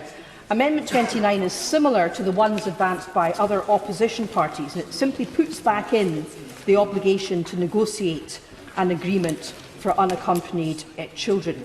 We see that very much as a fallback, Mr Chair, and we would like this House to go further than that. Now, I want to move quickly on to deal with my amendments number 38 and following, which relate to the extent to which this bill resorts to delegated powers in order for the government to change the law in the ways it feels are appropriate, not necessary, but appropriate, in relation to our withdrawal from the European Union. Because this bill enables the government to make potentially huge changes to the law through secondary legislation, which cannot possibly enjoy the same level of scrutiny by this Parliament which one might expect in a properly functioning constitutional democracy contemplating such significant change as this Parliament seems determined to embark upon. Now, in the previous Parliament, I pressed ministers to explain why the determining factor for the use of these extensive delegated powers was whether ministers felt them to be appropriate rather than necessary, because appropriate sets a very low and subjective threshold, enabling the minister to implement a wide range of legislative measures without adequate parliamentary scrutiny. And many independent bodies, such as the Law Society of England and Wales, along with other bodies such as the Lords Delegated Powers and Regulatory Reform Committee, have suggested, as my amendments do, that the test should be narrowed to an objective test of necessity. Because, Mr Chair, if the role of Parliament in scrutinising this delegated legislation is going to be reduced, then the only other mechanism to scrutinise it will be through judicial review. And that puts quite a heavy burden on the individual. Now, in the previous Parliament... Yes. Thank her for giving way. She's making a very important point here. And I sat in many of the delegated legislation committees in the previous Parliament, and your ability to actually amend anything is nil. You can't amend anything, you can't change anything in delegated legislation committees. So would you agree with me that it's a woefully inadequate process because there is no prospect? Well, it might have some degree of scrutiny, it certainly has no ability to change anything. Yeah, I mean, my honourable friends are absolutely right. And the reality is that if the only place where this discretion is going to be scrutinised is in the courts when individuals raise concerns about the impact of delegated legislation on their rights, then the breadth of discretion which the judiciary have to determine whether something is appropriate rather than necessary could be quite problematic for the judiciary, and indeed that was reflected in the previous Parliament by judicial concerns about the breadth of discretion afforded by the word appropriate. Now, I've tried on numerous occasions in the previous Parliament to get ministers in the government to explain why they must have the word appropriate rather than necessary. But I'm not a quitter, Mr Chairman, so I'm going to try again today, and I'll be interested to hear what the Minister has to say. Moving on to Amendment 10, in the name of my honourable friend, the Member for Central Ayrshire. I believe she's going to speak about it later, or may wish to intervene in me, but I'll just deal with it fairly briefly, but it's very important, and others will of course speak about Northern Ireland at length this afternoon. But Amendment 10 deals with powers in relation to implementing the Northern Ireland Protocol, and as my honourable friend, the Member for Central Ayrshire, said yesterday, the arrangements in relation to the Protocol are pretty sketchy, with almost everything left to the Joint Committee to work out, and then to be enacted again through delegated powers. But there's a significant difference between the restrictions on the powers afforded under new Section 8C and those under previous similar sections, such as Section 8B5. Because there's no restriction on the powers, for example, in relation to their ability to impinge on the devolved settlements of Scotland and Wales.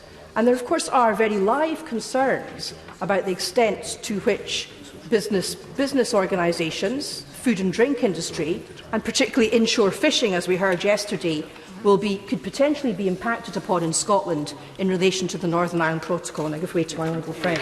I'm grateful to my honourable friend for giving way. I mean, the issue obviously also includes the Northern Ireland Act, and of concern perhaps in this chamber is the Human Rights Act. If you look at the clause that new clause C would replace in the Withdrawal Act 2018, it had the limitations. They had become relatively standard, and I find it very suspicious that they are missing. There is no sunset clause, there is no restriction about taxes or new offences, and particularly no protection for the devolved administrations or the Human Rights Act.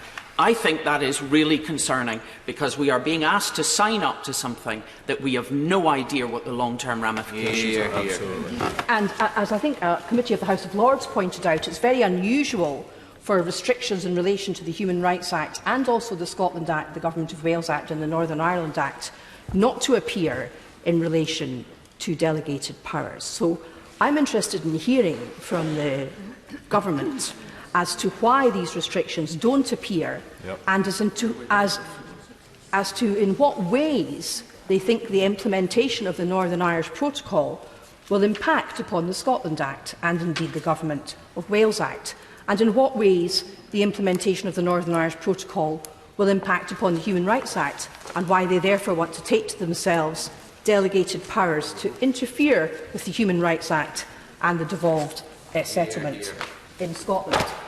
Now, looking quickly to my amendment in relation to clause 26, which is number 49.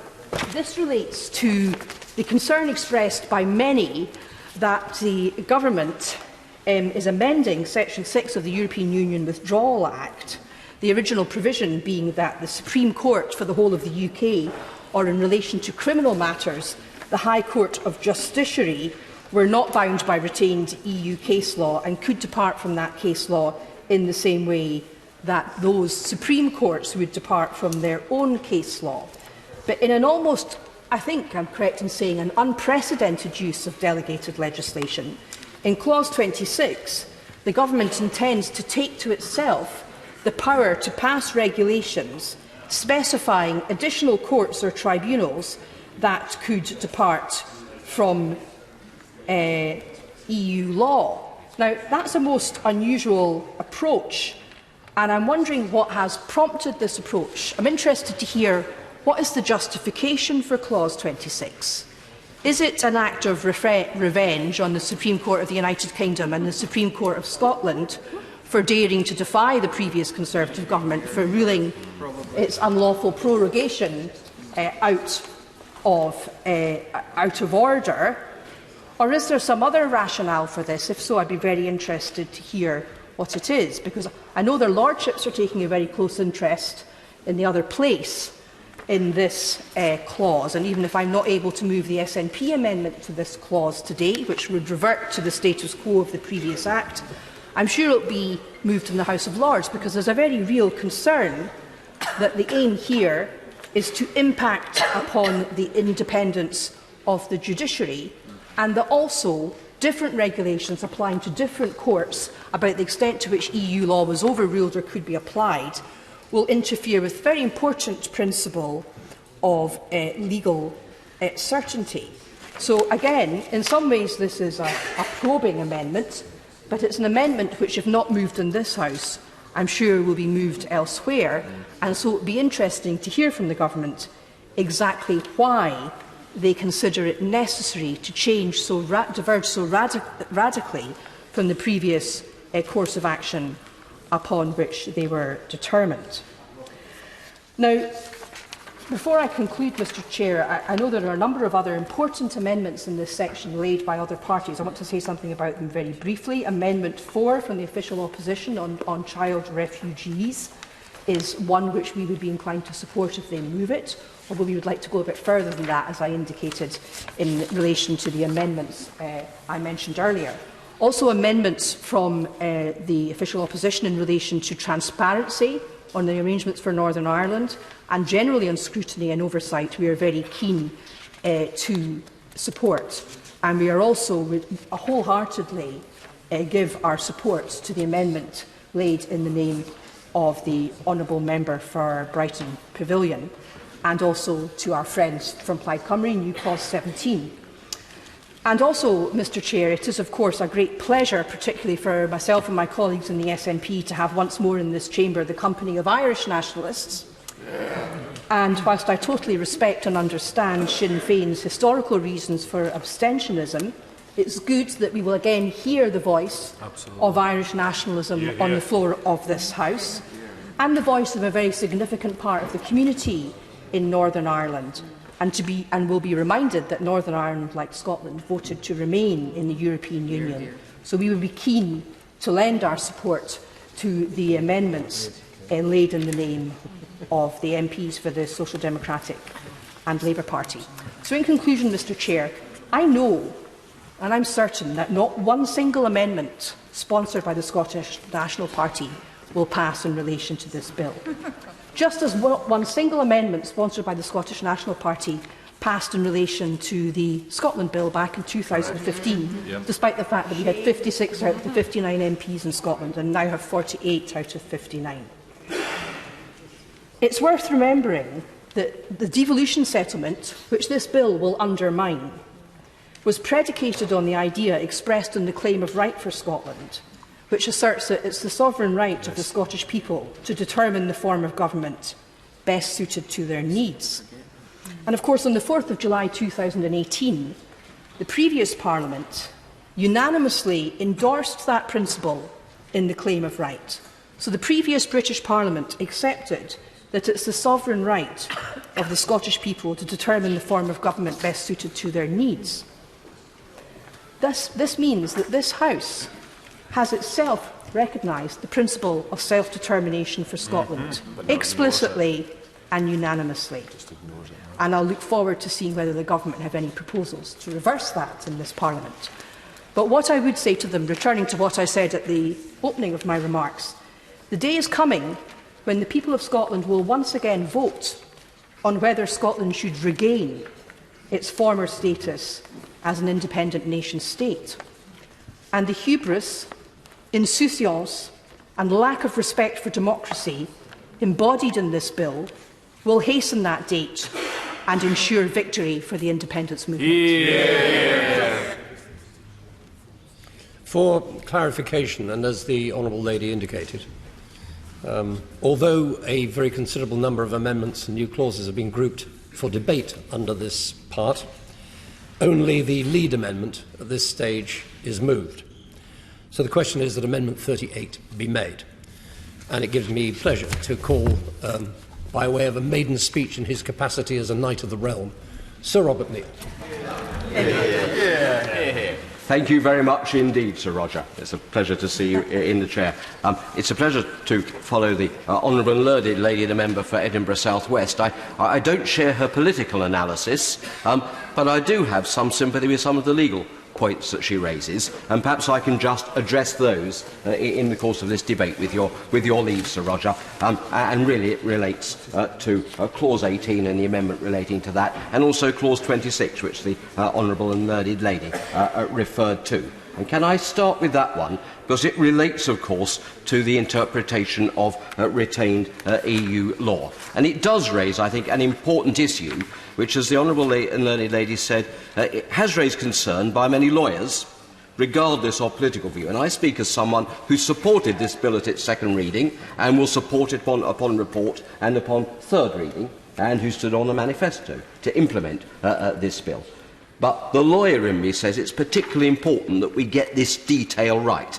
And that's why I hope I can press the ministers for a little more detail and a little more explanation as to why they have chosen a particular course to achieve their objectives in relation to this matter.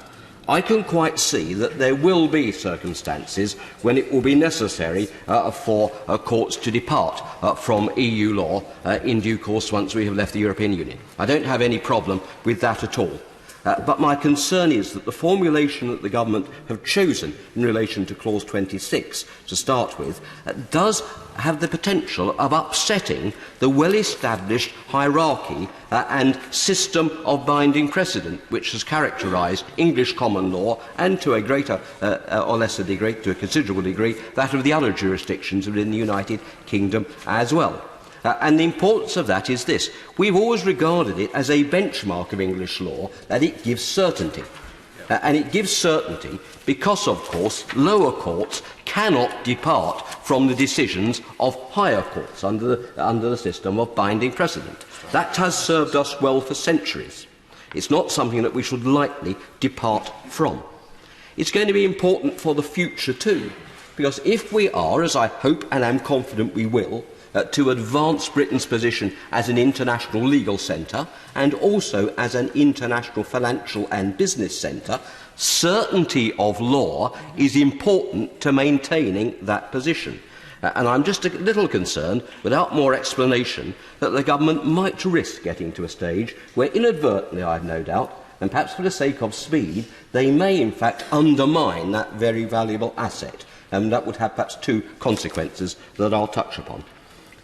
What we know, of course, for a start, is this, that the judgments that have been made by the European Court of Justice over the years have been embedded in domestic judgments of these courts, including judgments of the Supreme Court. Seems to be odd that one should give power for a lower court, on the face of it, to depart from a judgment which had been given by the Supreme Court interpreting the European law as it then was. That, on the face of it, without more explanation, would seem to me to upset the doctrine of binding precedent, and that has the risk of driving a rather significant coach and horses through a fundamental part of our system. That is not something that we should be undertaking lightly. Can the Minister explain to us what is the rationale behind this and precisely how this is to be set about? Why is it necessary to do that? People who seek to litigate or enter into contracts in the period in which we are coming up to withdrawing from the EU or immediately after, and many of these commercial contracts will run over that period, want to do so in the knowledge that they have certainty as to what the law is likely to be. And if the law is likely to be disapplied, it will be done so only by either an Act of Parliament of this House, which is fair enough, or by a judgment of the High Court or, if appropriate, the Supreme Court, working through the normal hierarchy of precedents. It would seem bizarre to allow, for example, an employment tribunal or even a High Court judge sitting at first instance to, on the face of it, have the power to disapply EU law in a way which might not be consistent with the ruling of the higher courts in previous cases. I'm sure that can't be the intention, but the wording as it stands at the moment, without more said, seems to be open up the risk that that could happen. So I hope the Minister can help us as to how that is to be avoided, because I'm sure that can't be what the government wants to do. The other point that is worth observing is this.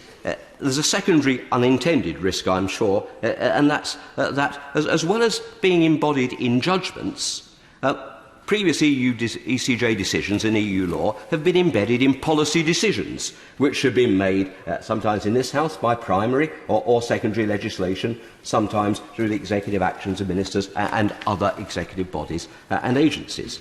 If one is inviting a lower court to depart from EU law in relation to those matters, and perhaps overturn some of those decisions, we do, as the Law Society fairly points out, run the risk, ironically, of dragging our courts into areas of potential political controversy.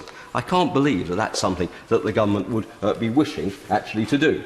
It will be a little ironic, too, if I may say, given some of the criticism, which I personally think perhaps unfairly, but nonetheless was laid in some circles towards some of the higher courts in the UK in recent months for judicial activism. It will be a little odd if we were apparently encouraging almost judicial activism by the lower courts. I can't possibly think that's really what the government wants to do. But again, without more explanation and perhaps some refinement of the wording of this clause, and I don't expect the Minister to do that now, but we have time to do that. Again, that's a risk that seems to be opened up on the current wording. I do hope the Minister can explain to us exactly again what is the thinking behind this and how we might avoid that unintended, and I'm sure we'd all agree, undesirable consequence.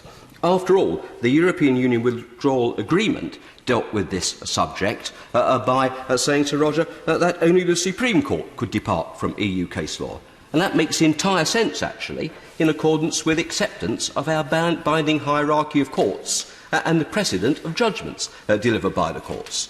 Can the Minister be more specific as precisely why it is that the Government has chosen to depart from that principle in this case?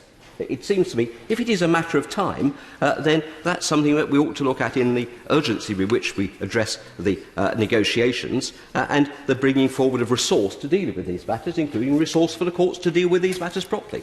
Not at all that I don't want to have the appropriate decisions made in relation to EU law, but I don't think we ought to be imperiling a much broader system for the sake of what might seem expediency in relation to a narrow point. So I do hope the Minister, knowing that, as I'm sure he does, that I approach this from a constructive point of view, will give us more detail on this and perhaps reflect as we go forward. Yes, happily, I'll give way to Mike. I'm alive to my right honourable friend's concerns, and indeed I would share them. But isn't the protection the fact that the clause 26, gives the Minister the power to make regulations? Those regulations, of course, will have to go through this House, so it is a statutory intervention, albeit it's not an act of Parliament, but nevertheless it will be by the will of this House that those intrusions would be made. Yes, up to a point, Lord Copper, I think I'd say to my right honourable friend, because whilst it might be by the will of this House, I would urge the House itself to be cautious in going down such a route, which profoundly changes the approach to English common law over centuries. And secondly, it's the second point I'm going to make in a moment, Sir Roger, there is an issue about the way in which we scrutinise the regulations themselves that this House may be asked to make under this, which relates back to clause 18, which is the other topic I was just going to briefly return to. So it's getting those two bits right as far as that is concerned. Now, I am conscious that elsewhere in the legislation there is an obligation upon ministers to consult the senior judiciary in regard to some of those regulations. I come back to that. And that's an important safeguard, and I welcome that, but that must be a very full consideration. But I don't think, with every respect to my right honourable friend, what we have is as yet a complete answer, and in particular we need to have an explanation as why depart from the position as it was in the European Withdrawal Agreement. Because, as I think the honourable learned lady for Edinburgh South West alluded to, there is the concern that if there is deficiency in some regard, or if there is uncertainty in relation to the way in which we deal with these matters, you might then get the risk of an increase in judicial review. So I hope, as well as the commitment to consult with the judiciary, the Minister will confirm that there will be very wide and early consultation under the provisions of clause 26, obviously with the senior judiciary throughout the UK, but I hope it will also take on board the broader concerns of legal practitioners.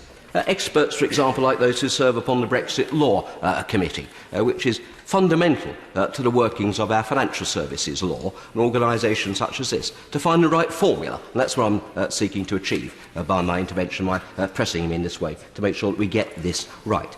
That then does bring me, Sir Roger, onto my second and final point, which relates to clause 18, and that is the whole issue of the way in which we consider delegated legislation.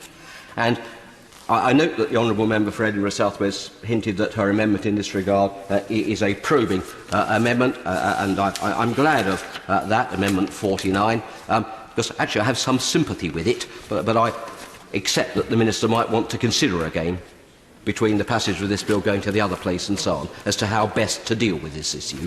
Because it is right to say it seems on the face of it surprising to substitute an objective test with a subjective one when we're dealing with matters of this importance. Yes, of course I do. Is he conscious of the fact that in dealing with these issues of interpretation of European law, in the context, as he says, of our own previous judicial methods of interpretation, those of us who are familiar with Maxwell as compared to Craze knows what the difference are. But the question I want to ask him is, does he believe that we should be moving towards the stare decisis system, as it's put, in other words, based on precedent, rather than on purposive interpretation, which is the basis on which European law itself currently thinks? Because Dr. Richard Eakins and others are very conscious of this, and he's written a very interesting paper. I think he's Professor Eakins of Oxford University. I'm grateful to my honourable friend, and it is indeed a very interesting paper. And having been brought up as a common lawyer myself, inevitably my preference is to move towards the stare decisis approach. And I think that is something that we all wish to move back towards as we reconstruct our statute book and our legal texts thereafter. I think he and I will be entirely in accord with that. It's really just a question of the route that we choose to get there and to make sure that we have proper scrutiny of that route. Because should there be any deficiencies in the regulations, then the likelihood is that that will result in a judicial review. And here's my other irony that I'd just like to allude to. I'm sure the government wouldn't be wanting to open up greater risk of judicial review of its actions than is absolutely necessary. It will be a funny government that made work for lawyers in relation to judicial review. It might be interesting for some of us, but it's not something I'm sure the government will wish to do. But without more explanation as to why we are going down this route, I think that's a risk that occurs. Might I suggest, therefore, to the Minister that he should seriously consider that, at the very least, regulations made under this system, first of all, consider again whether or not we move to a necessary as opposed to appropriate test, an objective test, which is much more likely to withstand challenge in the courts, because it's much more likely to be readily evidenced, and therefore I would have thought was to the government's advantage. Get your if you like, your ducks in a row early when you make the regulations and prove that you have evidence to back your objective test. You're much more likely to withstand legal challenge. And secondly, it does seem to me that you are much less likely to have challenges if, and we'll get better scrutiny, if we move, certainly for the majority, for anything that involves policy considerations, to using the affirmative rather than the negative procedure. That will be perhaps a fair balance within this House. We're not necessarily going to be able to do primary legislation for a lot of this because there's too much of it.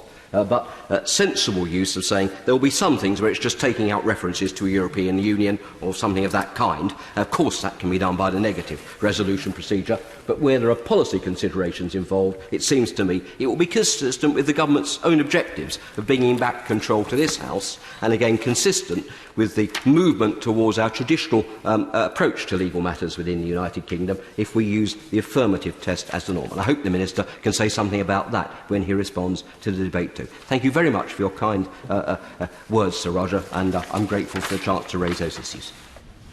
Shadow Minister. Thank him, Debonair.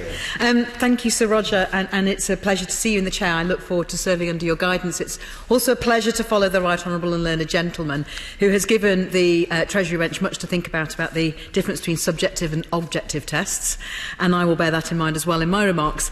Mr Chair, I rise to move the amendments of the official opposition in this group, namely Amendment 1 on full transparency on the implications of the Northern Ireland Protocol, Amendment 4, restoring the clauses in the previous version of this bill on negotiating arrangements for the protection of unaccompanied child refugees, and new Clause 1, restoring them to the process of parliamentary scrutiny to this bill, removed from previous version, over the process and the outcome of negotiating the future relationship with the EU after we leave. And I'm sure, Sir Roger, you will tell me if I am straying from what I'm supposed to do. First of all, on Northern Ireland. The opposition is proposing Amendment 1 because the government appears to be incapable of clarity over the implications of the Northern Ireland Protocol on the people of Northern Ireland and Great Britain and their jobs, their businesses and their way of life. And this is too important to leave to chance. The people of Northern Ireland, the people of the whole of the United Kingdom, need and deserve that transparency and that accountability that our amendment proposes. So, Roger, this part of the withdrawal agreement in the bill have to be considered in the light of the historical context.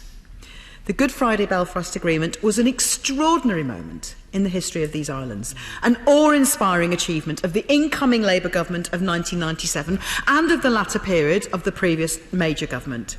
Nobody of my age could have thought that we would see peace in Northern Ireland in our lifetimes. The change to our way of life, the benefits to the people of Northern Ireland, they were unimaginable before that agreement. And the Good Friday Belfast Agreement brought in a new era, an era of peace and reconciliation. The people of Northern Ireland, as well as the politicians of Northern Ireland, across political and other divides, they deserve our respect and our admiration for how they have built the peace. They have worked to build united communities, and they have created a way of life which a quarter of a century ago seemed to us impossible.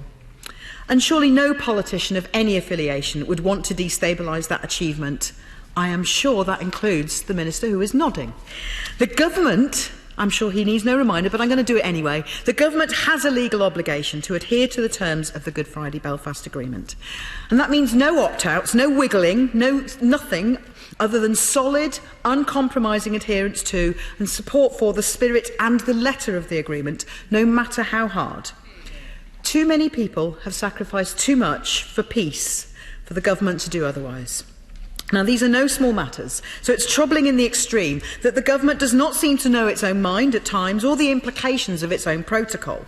The consequences of any return to a hard border or divisions between Great Britain and Northern Ireland, the fears emerging from some people in Northern Ireland and the problems for businesses across the UK, these are all serious matters, and hence our amendment.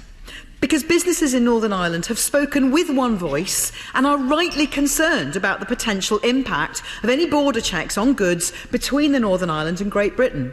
So too are businesses across other parts of Great Britain. Any businesses which currently send goods to Northern Ireland should not have to expect border checks within the UK. Businesses in Bristol West have already told me of their anxieties about checks between the UK and the rest of the EU 27, but these at least were anticipated after the 2016 referendum. They should not have had to expect border checks within the UK, between Great Britain and Northern Ireland. And not only this, Mr Chairman, but the Prime Minister has at times appeared at odds with his own Secretary of State on what the practical implications and therefore also the trading and economic implications of this would be for the movement of goods between Great Britain and Northern Ireland. Northern Ireland's place in the United Kingdom is enshrined in the Good Friday Belfast Agreement. We must honour this. The government should not be afraid to be open about how they are honouring it, which is why we ask them to consider supporting our Amendment 1. Because this is not just about, I will happily give way. I don't think anybody on this side of the House would in any way demur from the need to uphold the Belfast Good Friday Agreement, that has provided the bedrock of political stability. But would she acknowledge that the withdrawal agreement itself underlines the unfettered access point specifically in its terms, and equally that the protocol is intended to be replaced by the enduring agreement that we wish to strike with the European Union? Well, I thank the honourable gentleman for the right honourable gentleman for his intervention, but of course it's far from clear that that's going to be the case. And what we're actually seeing, we've even seen that in the response from the Secretary of State, that actually there will be customs checks, there will have to be border checks because of the nature of the protocol. And what we're asking for, and I asked the Minister to respond to this after later on in this debate, for clarity, if the right honourable gentleman is correct, all well and good, but that's not what we've been given the impression of. Prime Minister and the Brexit Secretary. I will happily give way.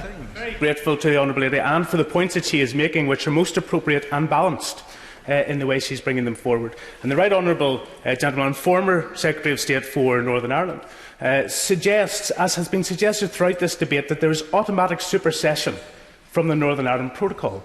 There is not.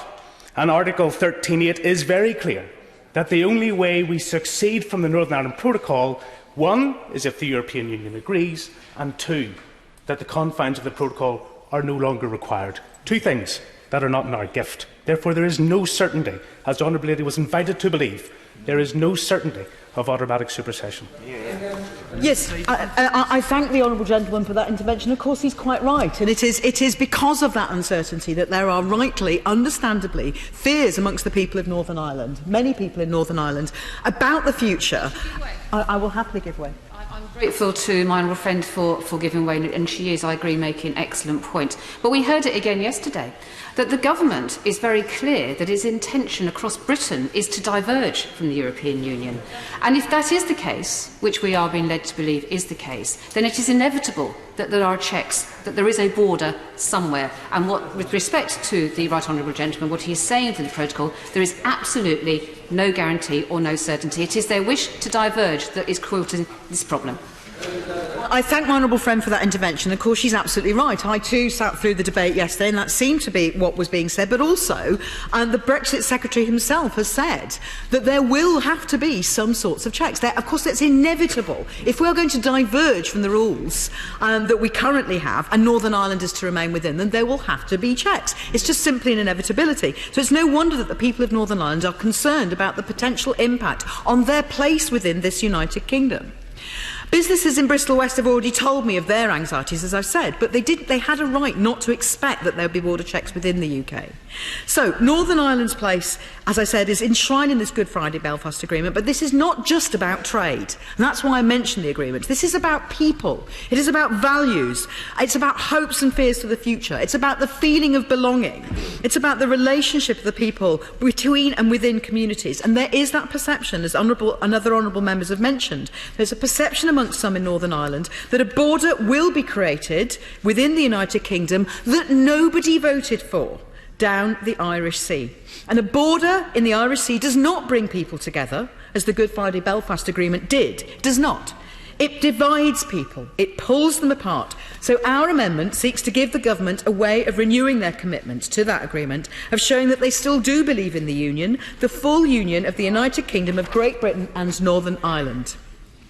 It would require them to report openly and transparently on the implications of the protocol on the movement of goods between Northern Ireland and Great Britain and vice versa, on the Northern Ireland economy, on the fiscal and regulatory compliance of goods travelling between Northern Ireland and Great Britain, and on barriers to trade for third country goods entering Northern Ireland and Great Britain, the rest of the EU and third countries. It would require the Secretary of State to publish a report, lay it before both Houses of Parliament to each devolved legislature, and provide for debate and proper scrutiny in both Houses, and the first report should appear before the 31st of October. Now, I can see no problem with that. If, as the Right Honourable Gentleman says, that there is no problem, what is the problem with the transparency? It won't take the government very long to do that reporting. And I think our constituents and the people of Northern Ireland have a right to expect that transparency. If they don't support our amendment, I can only ask the government to respond. Do they really feel that they owe the people of Northern Ireland the commitment that they made earlier in this process to avoid a hard border sufficiently to be reporting on it or not? What is it about transparency and accountability to the people of the whole of the United Kingdom that they object to? I will happily give way.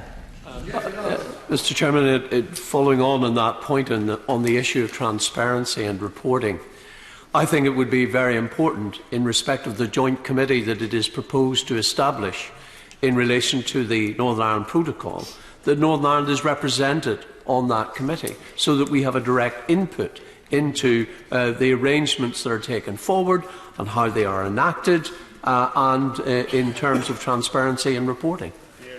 I thank the honourable gentleman for that intervention, and I quite agree. I think that sounds like an eminently sensible idea. Whilst I'm on my feet, I will make clear support for the opposition for the cross-party amendment, new clause 55, and other clauses which I'll come on to. The Labour Party has consistently proposed a solution to the possibility of Brexit causing a border, either on the island of Ireland or in the Irish Sea, and our customs union proposal would prevent both. There'll be a chance to discuss this later on today. And the government will have the chance to consider that. In the meantime, I ask the government to consider our Amendment 1. Now, turning to child refugees, the government's clause 37 of this version of the Withdrawal Agreement Bill is an astonishing breach of faith with some of the most vulnerable children in the world. And our Amendment 4, which we will push to a vote, seeks to restore that faith. I know that my right honourable and learned friend for Holborn and St Pancras and the noble Lord, our dear friend and colleague Lord Dubbs, have written jointly to all the MPs on the government benches today, urging them to support our amendment and thereby scrapping clause 37. I will happily give way. The UK has already... thank you, Sir Roger. The UK has already reneged on their commitments for the 480 children refugees that, under the Dove scheme that were due to come to the UK from France. And this withdrawal agreement is a further regression of the UK's obligations and moral duty to help vulnerable refugee children. So does she agree with me that with Amendment 4 it's a requirement to show that the UK is serious about its humanitarian obligations? I absolutely agree with my honourable friend. This is about who we want to be as a country and how we want to be seen, who we are, and actually who I believe the British people already are. Because members will know, members opposite will know, there is no mandate for this change. In their general election manifesto, it was not contained in any statement of support for the withdrawal agreement that I'm aware of, though they're welcome to contradict me. It is deeply wrong for the government to seek to remove this provision to protect vulnerable children just because they can. I am sure that many government party MPs are actually troubled by this, and I hope that some are having words with their whips right now. I know that their constituents will be shocked by this breach of trust between the people of this country who, no matter who they voted for in December, they believe that a protection of vulnerable children is part of who we are as a country. Brexit or no Brexit, that's who we are.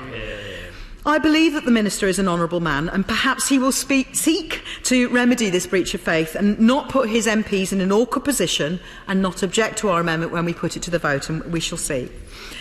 Clause 37 removes the commitment to negotiating an agreement with the EU 27 on protecting child refugees. I hope that the government, if they won't back our amendment to change that, will explain this. The Right Honourable and Learned Lady for Edinburgh South West has already outlined much of the case, and I support her support for our amendment, and also for laying out the legal detail, which I'm not as capable as she is to do, so I'm grateful to her. This commitment belongs within this withdrawal agreement bill. The government has said otherwise. We believe it belongs here. Because as well as keeping faith with the noble Lord, Lord Dubbs, and others inside and outside Parliament, that existing provisions for the protection of children would be the basis for negotiation agreement, there is the fact that the clock is ticking. We leave the EU at the end of this month. We then only have a few months more to agree the future relationship. The regulations which currently provide the legal basis for child refugee reunion to be reunited with adult relatives, they will end if we do not have any other negotiated agreement in that time. And Sir Roger, surely there can be no honourable or right honourable member in this place who does not respect and admire the work of our colleague and friend, the noble Lord Dubbs. With warmth and determination, eternal optimism and good faith, he has campaigned and inspired others to campaign for us to do more, not less, for vulnerable child refugees, travelling alone, trying to get to safety. Who amongst us can fail to recognise his extraordinary example and his achievements?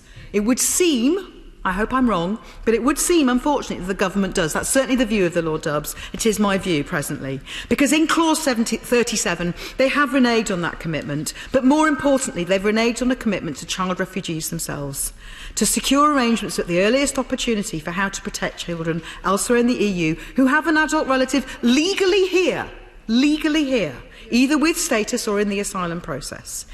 Because family reunion is one of those things which should not need explaining. Apparently it does. Families belong together. Families who are traumatised by war, persecution and conflict are often forced to make decisions that none of us would ever want to have to make. Sometimes in their journeys to safety, they are separated.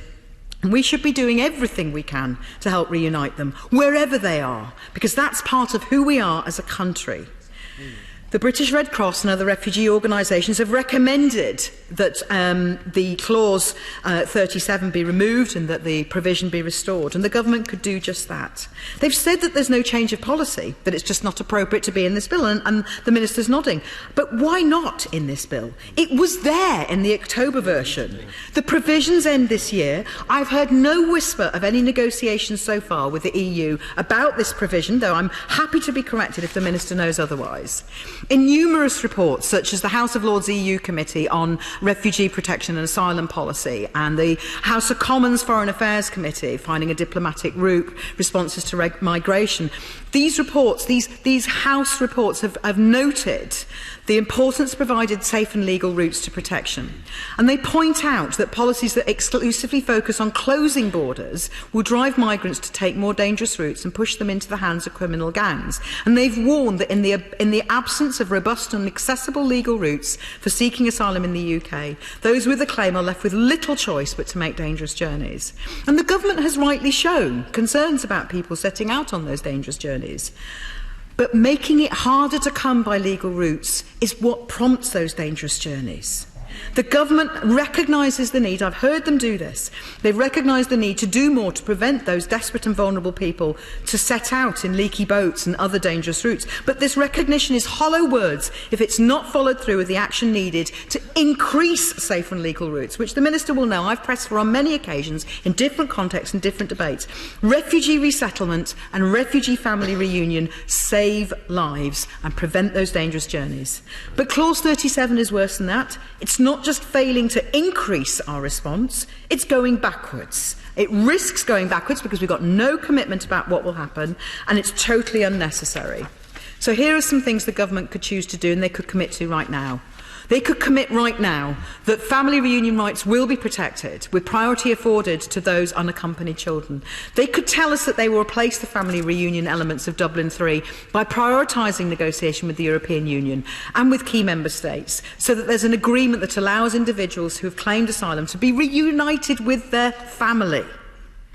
They could commit to allowing children to join extended family members in the UK who have the legal right to be here because they're in a process or they already have status. And we hope that government and their backbench MPs will recognise the rightness of this cause and the moral justification for it.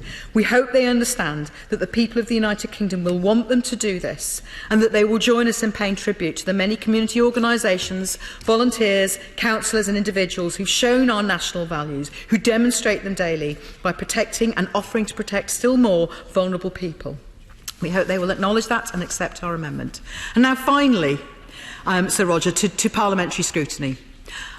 An extraordinary turn of affairs has taken place between the withdrawal agreements versions 1 and 2. The government has totally removed the process of parliamentary scrutiny over the negotiations for the future relationship with the EU, and our new Clause 1 seeks to restore this scrutiny. Do we want to leave the European Union just for government to be able to ride roughshod over the views of democratically elected members of this House of Commons on this side and also on that side? Do our constituents really want us to have less say, not more, over the relationship with our nearest neighbours? Did the people we represent really go to the polls on a dark, cold, rainy and windy day in December to elect us, on this side and that, so that we can simply hand over power to the executive on this, the single most important issue of our times? Is this really what Get Brexit Done means? I will happily give way. Throughout the proceedings yesterday, the backbenches opposite were absolutely empty. For half of the time, there was only one member present.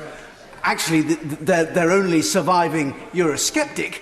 But for most of the time, there was nobody there at all. And we ended up finishing early. Such was their determination for scrutiny. I think the honourable gentleman's very well aware that the Labour Party had leadership hustings last night and that the front bench was here and fully engaged. And I'm talking now about the future relationship. We know on these benches, reluctantly or not, there are many of us, and I'm one of them, for whom this is a sad moment, but we know it's going to happen, that on the 31st of January we will be leaving the EU. We accept that. I'm talking about scrutiny of the future relationship. Because the shamefully misleading impression given by the government that electing them in December would mean that Brexit would be done by the end of January and that we could then move on to other matters is a terrible way to treat the people of the United Kingdom, whoever they voted for. for. And I'm absolutely sure that the Prime Minister, his entire front bench, are fully aware that Brexit doesn't just get done when we leave, and we are going to leave, and the opposition has acknowledged that on the 31st of January. I am pretty certain that newly elected as well as returning members on the benches opposite know perfectly well that all this that will happen on the 31st of January is that we leave the European Union, but then that the agreement on the future relationship, the arrangements for sharing information about criminals or trading or cooperating over research or moving life-saving medicines between the UK and the rest of the EU, none of that will be done. That's all still to do.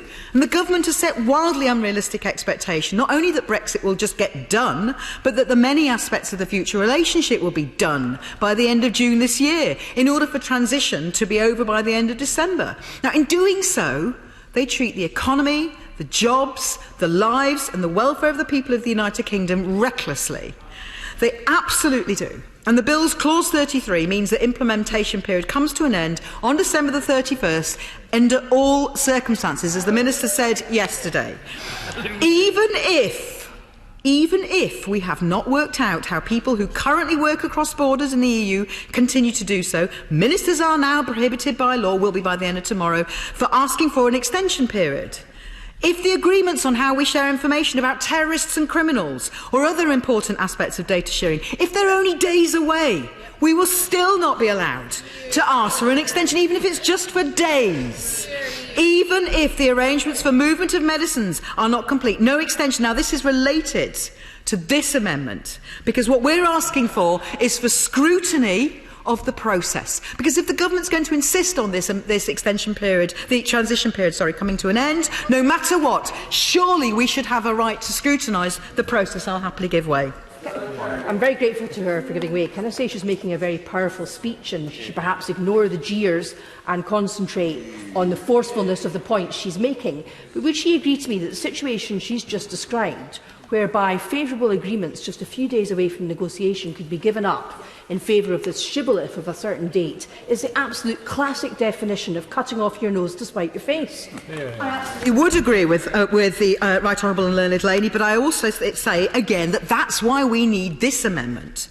This amendment is about scrutiny of the process, because if we are to accept this completely ridiculous idea of there must be no extension to the transition period, even if it's just for days, then at least we should have the right to scrutinise on behalf of the people we were sent here to represent that process. This is not about whether or not there's good or bad faith on the part of the EU member states. I'm sure they will, as I'm sure we will all hope for, they will negotiate in good faith, but there are practical implications about the sheer volume of work to be done to reach agreements on all of these vital aspects of our future relationship and secure the parliamentary approval of 27 other countries by the end of this year.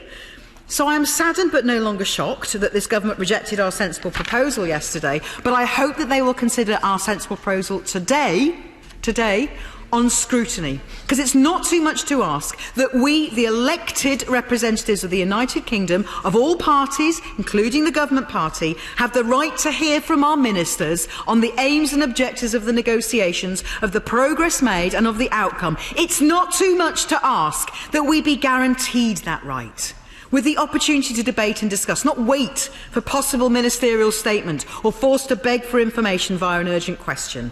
Surely honourable members on the government side can see the wisdom in this. They too were elected to represent their constituents, not just be lobby fodder for their Prime Minister. And I ask them, if they have a business in their constituency on which jobs depend, and that ability to trade relies on the continuation of an agreement between the UK and the EU, don't they want to be able to ask their government about whether this is included in the negotiating objectives and find out how that's going?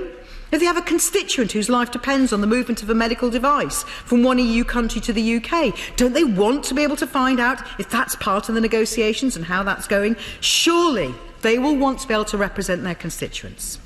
Honourable members may not realise that the Law Society has also recommended reinstating the scrutiny role. They may have forgotten that the Supreme Court judgment in the 2017 Gina Miller case made it clear the government cannot make or withdraw from a treaty that amounts to a major change to UK constitutional arrangements without parliamentary oversight. Or maybe this doesn't count?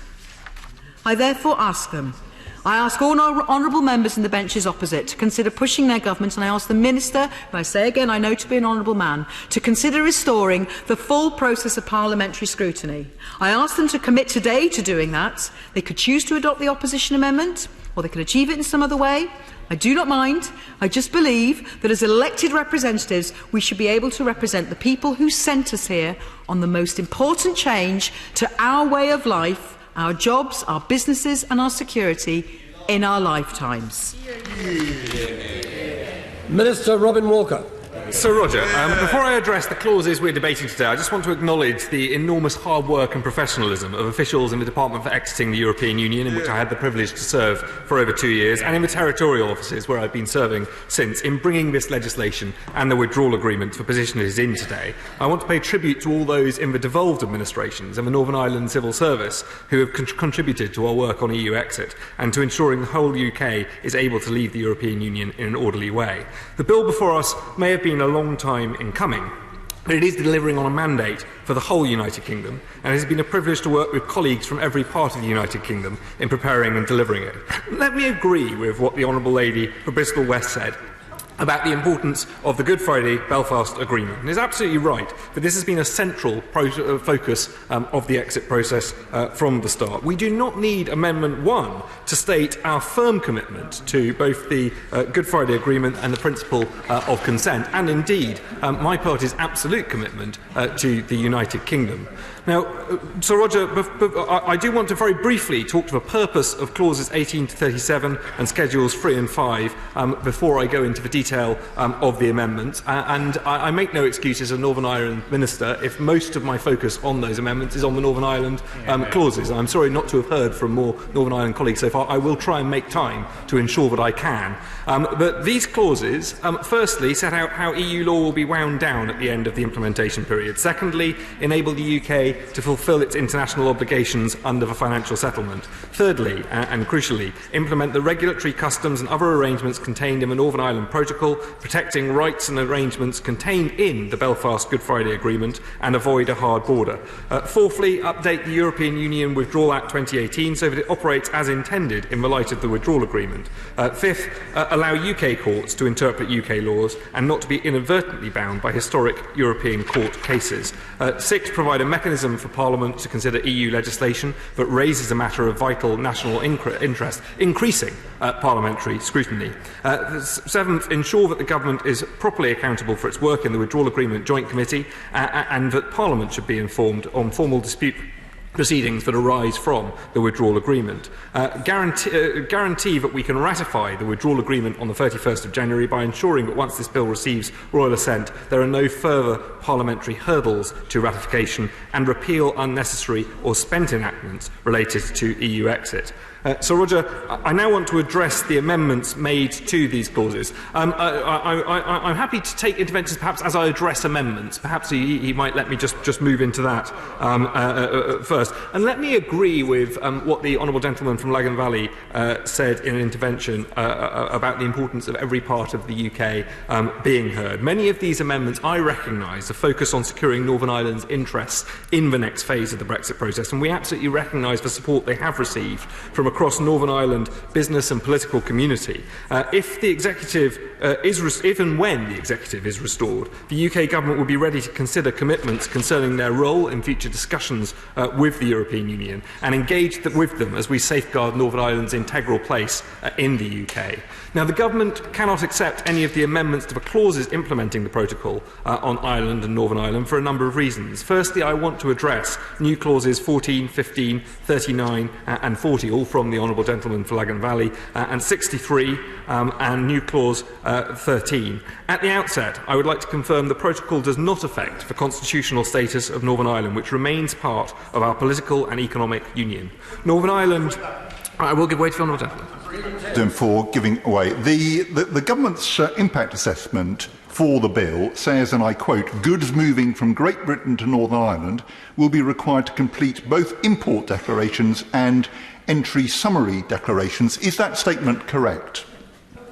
Minister. Let me say to the honourable gentleman that it is clear that there are reporting requirements in terms of the functioning of the protocol, but what we want to ensure, as is very clearly set out in Article 6 of the protocol, that we use the joint committee within that to reduce those and make sure that we have the absolute minimum burden on that. And clearly the protocol itself gives the government the ability to provide unfettered access. And I want to come in more detail to that as I go on. Northern Ireland remains in the UK customs territory and can benefit from future trade deals that we strike from the rest of the world. The Prime Minister has repeatedly made clear that this deal is a good deal for businesses and individuals in Northern Ireland, and therefore I will give way to my honourable friend.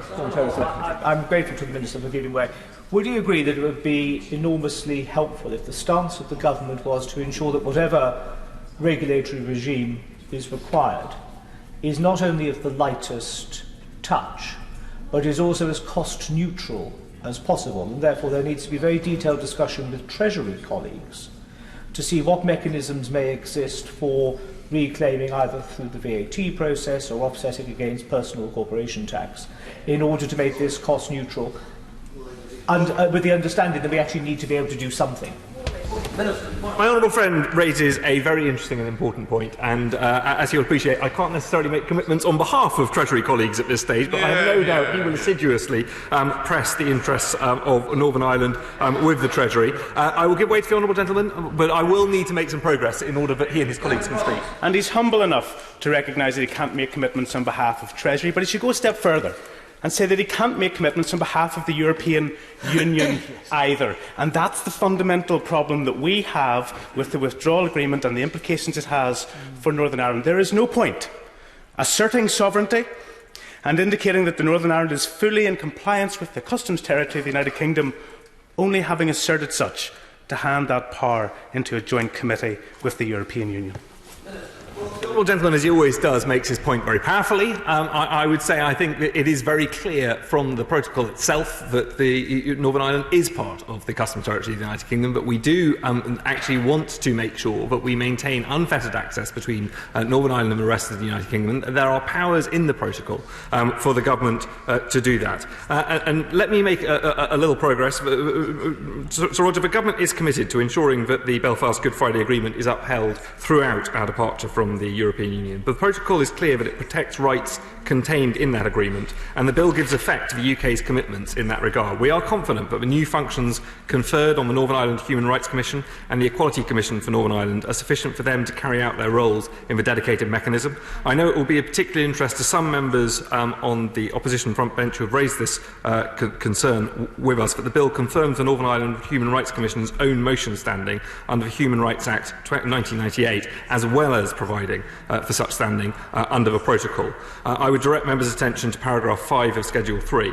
The Northern Ireland Human Rights Commission and the Equality Commission for Northern Ireland will form the bedrock of the dedicated mechanism established under Article 2.1 of the protocol. All the powers necessary for these bodies to perform their necessary functions are provided in Schedule 3, and I would urge, therefore, the honourable gentleman to withdraw amendments 30, 32 and 34, which are unnecessary to allow for the dedicated mechanism. Would he? I'm happy to withdraw in light of the comments made, but can I just ask the Minister to respond further? In light of the issues being raised around the need for both the Human Rights Commission and the Equality Commission to have the notification that the Attorney-General currently has in relation to issues that come before courts or tribunals in relation to human rights or equality matters?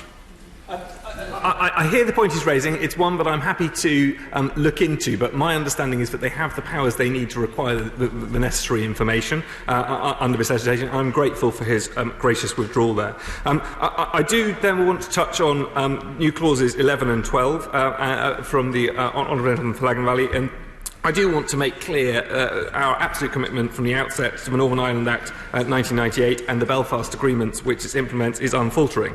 The consent mechanism contained in the protocol, which the government will legislate for before the first vote is required in 2024, would operate on the basis of a majority of democratically elected representatives in Northern Ireland being able to continue or end alignment with EU law. I am certain that this is the right mechanism. The right position in principle is not to hand a veto to any one party, not to Brussels, not to Dublin, and not to any one party or community in Northern Ireland. And that is what our consent mechanism does. I would therefore urge the right honourable gentleman to withdraw his amendment and back this arrangement.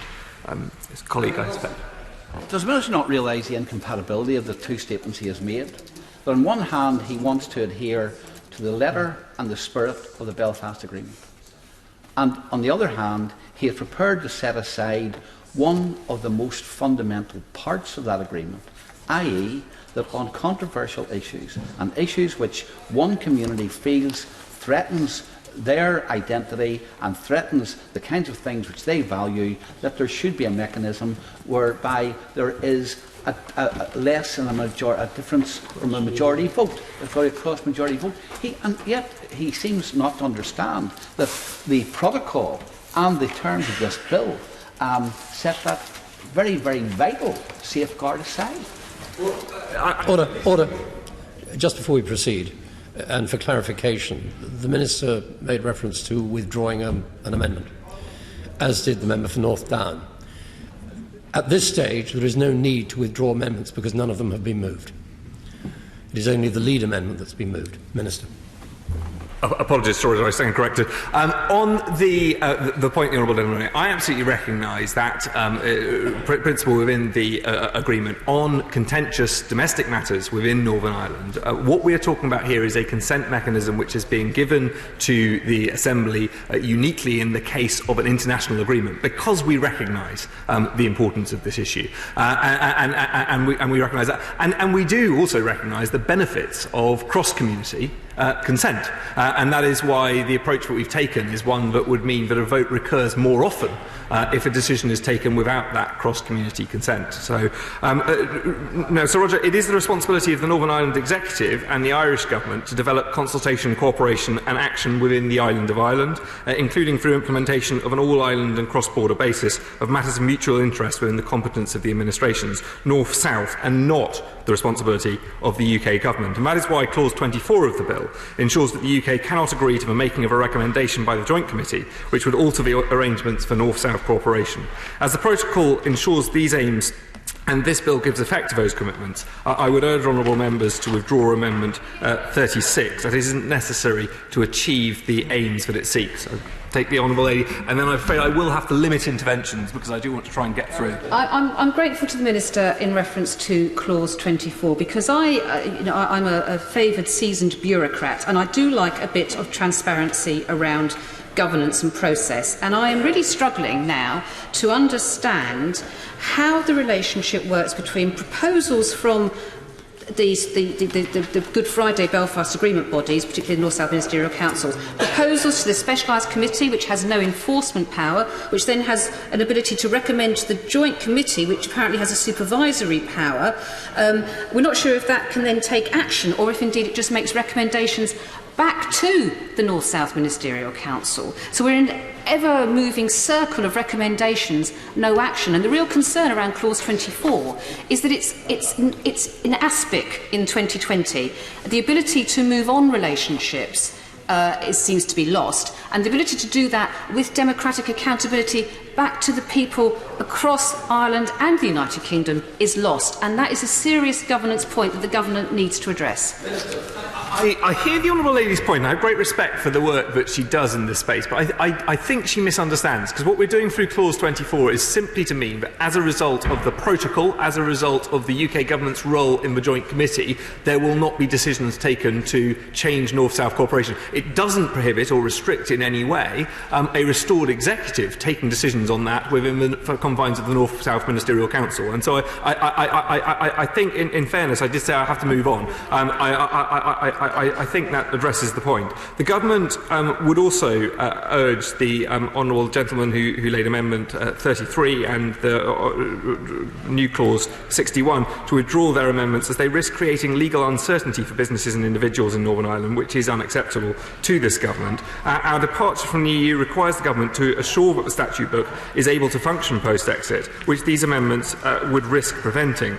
Now, I do want to turn to the very important amendments 12, 19, 50 and 51, and new clauses 44, 52, 55, 60. As honourable and right honourable members can see from Article 6 of the Protocol, nothing in the withdrawal agreement prevents the government from ensuring access for Northern Ireland goods to the market in Great Britain. The Prime Minister has been absolutely clear that beyond our obligations under international law, there will be no new checks and processes on the movement of such goods. And our manifesto commitment on this is absolutely clear. The bill gives us the power to deliver this. We recognise the strong voice with which Northern Ireland's businesses have been speaking on the importance of unfettered access and on the importance of protecting Northern Ireland's position within the internal market as a whole, and the cross-party, cross-community support for this to be delivered. It can be delivered through Clause 21 of the bill and through the opportunity to follow up through the Joint Committee, as we've discussed earlier. And we will, of course, continue to engage with businesses and stakeholders on this matter moving forward. But I would, therefore, urge the Honourable and Right Honourable Gentleman to withdraw these amendments. Mr Deputy Speaker, I will take the Honourable Lady on one of her own amendments, perhaps, if that's all right. Yes, take my... Most grateful, Honourable Friend, and listen very carefully to his comments. Would he agree that there is very widespread concern, as expressed in the DUP's amendments across Northern Ireland and recently by business groups, about the proposal of the protocol, which is, he's trying to explain the detail, are still going to be complex and are still going to cause unhappiness and concern? And would he agree that much the best is the government commits itself in the course of this year to a comprehensive free trade agreement in which Northern Ireland comes out absolutely on a level pegging status on every issue with the rest of the United Kingdom, and therefore the whole of the problems, all these problems of detail of the protocol, disappear because Northern Ireland will be level pegging with the rest of the UK as part of a free trade agreement? I recognise my honourable friend speaks with considerable experience and passion on these issues, and of course I agree with him. But we want a free trade agreement for the whole of the UK that addresses these issues and allows us the most frictionless access to our neighbours and good trade for all of us. And for Northern Ireland, that result will be an excellent result. But I think we have to focus on the fact that this bill is about the withdrawal agreement. That includes the protocol. We need to take through that protocol in order to ratify the withdrawal agreement and move forward into that negotiation that he's actually seeking. Now, Sir Roger, the government is committed to maintaining the highest levels of transparency and scrutiny in relation to this bill and to the implementation of the withdrawal agreement. We've also been clear that we intend to do so moving forward, but the exact form of accountability needs to be appropriately framed, and therefore the government cannot accept new clauses 53 or 54 or 65. These amendments would place undue burden on the government and would not provide the levels of transparency and scrutiny they purport to achieve. It isn't any surprise that the opposition through Amendment 1 should seek to place hurdles in the way of our exit, but the result of the general election across the United Kingdom shows that they lack the mandate to do so, and we now have a clear mandate to proceed. We should do so without the kind of hurdles that the last Parliament consistently threw in the way of progress. I'm happy to give way to my honourable friend. I would just like to ask my honourable friend to reflect on one point, and that is that in the context of scrutiny, of course, the European Scrutiny Committee, both in the Commons and the Lords, under the bill, will have powers to examine certain matters. He knows about that. But there is also this question of interpretation, which comes up in this set of proposals. And I just reinforce the exchange I had with the honourable member for Chislehurst, that Clause 5 has not been addressed, which it reaffirms the supremacy of EU law before exit day, and we do need to keep an eye on the question of quashing and disapplication of Acts of Parliament as we proceed. I absolutely take on board my right honourable friend's comments, and as we are discussing parliamentary scrutiny, I'm sure he will welcome those clauses of the bill which express a role for the Scrutiny Committee. I will come to the honourable lady's clause shortly, so perhaps I can give way to her on that.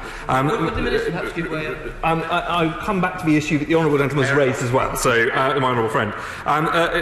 Now, Sir Roger, as is standard in international agreements, the Withdrawal Agreement sets out procedures for dealing with disputes concerning compliance with the agreement, and Amendment 24 seeks to require parliamentary approval for the payment of any fines or penalties under the Withdrawal Agreement. The Withdrawal Agreement is a binding agreement which will place the UK under a legal obligation to make those payments. We have to be clear that we will honour our international legal obligations, and therefore we cannot accept any conditionality on payments. Now, I now do want to turn to Amendments 38 and 46 from the Honourable and Learned Lady from Edinburgh South West. So it is essential that the powers in clauses 18 to 22 can be used to enable all appropriate measures required by the Withdrawal Agreement to be implemented by the end of 2020. Restricting the power in the manner proposed limits the Government's ability to implement the Withdrawal Agreement in the most sensible way. And further, I might remind the Honourable Learned Lady that the use of appropriate in statute is not at all new. There are myriad examples elsewhere in the statute book of powers that use the term appropriate to describe the discretion available to ministers when legislating. We discussed the question of appropriate versus necessary many times, as I remember well, during the passage of the Withdrawal Act, and Parliament did accept the use of the word appropriate. And there is no persuasive reason why we should depart from that approach here. I will give way to the Honourable Lady once. Scottish Parliament's Legal Continuity Bill, which of course was struck down by the Supreme Court after the Conservative Party retrospectively changed the law in the House of Lords. The power which Scottish ministers afforded to themselves for delegated legislation used the word necessary rather than appropriate. So it's not the case that all parliaments in these islands, all governments in these islands afford to themselves a sort of sweeping powers that he's planning on affording to himself. And there are very legitimate concerns about this, shared not just by politicians but by members of the judiciary. What does he have to say in response to the points raised not just by me, but also by the Honourable and Learned Gentleman who was Chair of the Justice Committee in the previous Parliament? I obviously pay heed to those points when they are raised, but I am told that I think the appropriate language actually allows us to take better steps to ensure that when these legal changes are complex and interacting with numerous pieces of existing legislation, that the appropriate step is taken and allows multiple options to be explored. So I think there are other elements to take into account here. Now, I'm going to come back to it. Well, I'll give my honourable friend one intervention. 2 points. First of all, perhaps he could set out what the better steps are. Secondly, will he address the issue of affirmative as opposed to negative resolution consideration, which might set some of my concerns at rest? And thirdly, before he sits down and finishes, will he tell us why we moved from the formulation of the Supreme Court in Clause 26 to lower courts? That's what I'd like him to do. I'll absolutely come back to my honourable learned friend on the latter point. And with regard, there are a number of places on this bill where it is very clear that there will be active consideration by the Commons of the secondary legislation that comes forward. I think that is an important part of the parliamentary scrutiny process. Now, I did say I take the Honourable Lady's intervention, and I do want to turn to her Amendment 10, which we feel would inhibit our ability to implement Part 3 of the Withdrawal Agreement and the Protocol, particularly in terms of the ability to legislate for the consent mechanism and providing unfettered access. But I would like to reassure, and this picks up on the point that I just took from my honourable friend, that any amendment to primary legislation through clauses 18 to 21 of this bill would have to be actively approved by votes of Parliament. Thank the Minister for giving way, but this is changing Clause 8 from the original Withdrawal Act of 2018, which had the limitations that these sweeping and powers without a sunset clause could not be used on Human Rights Act, Wales Act, Scotland Act or Northern Ireland Act. What exactly are the changes that he would feel he would need to make to the Scotland Act to meet the aspects of the Northern Ireland Protocol? Because to me, why is this being changed? I think he should justify why those protections and limitations were there in the original Act and he feels bound to take them out. What is it he's planning to change about the other devolved settlements for Scotland and Wales? I mean, the Honourable Lady is making a comparison between two separate pieces of legislation. What I would say to her is that we have no dastardly plans to change the devolution settlement.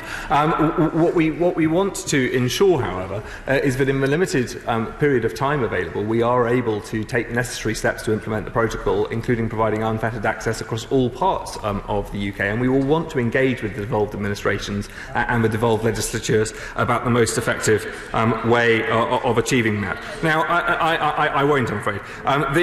Sir Roger, the government can't accept Amendment 49, as it would mean we could be inadvertently bound by European Union rulings for many years. Instead, Clause 26 ensures that we and our courts will be able to determine the extent to which courts are bound by historic CJEU decisions after the implementation period. This will be done in a sensible way, and I think I can provide some reassurance to my honourable learned friend. We are committed in the bill to consult with the senior judiciary across the UK before making regulations, and we do not intend this in any way to upset long-standing constitutional principles such as the structure and hierarchy of the court system. This clause simply enables us to take back control of our laws and disentangle ourselves from the EU's legal order, but in a way that will be consulted on carefully with the judiciary recognising the structures and hierarchies that exist there. Now, new clauses 1, 6, 17 and 6A all seek to introduce various statutory roles for Parliament and the devolved administrations and legislatures in the future relationship negotiations.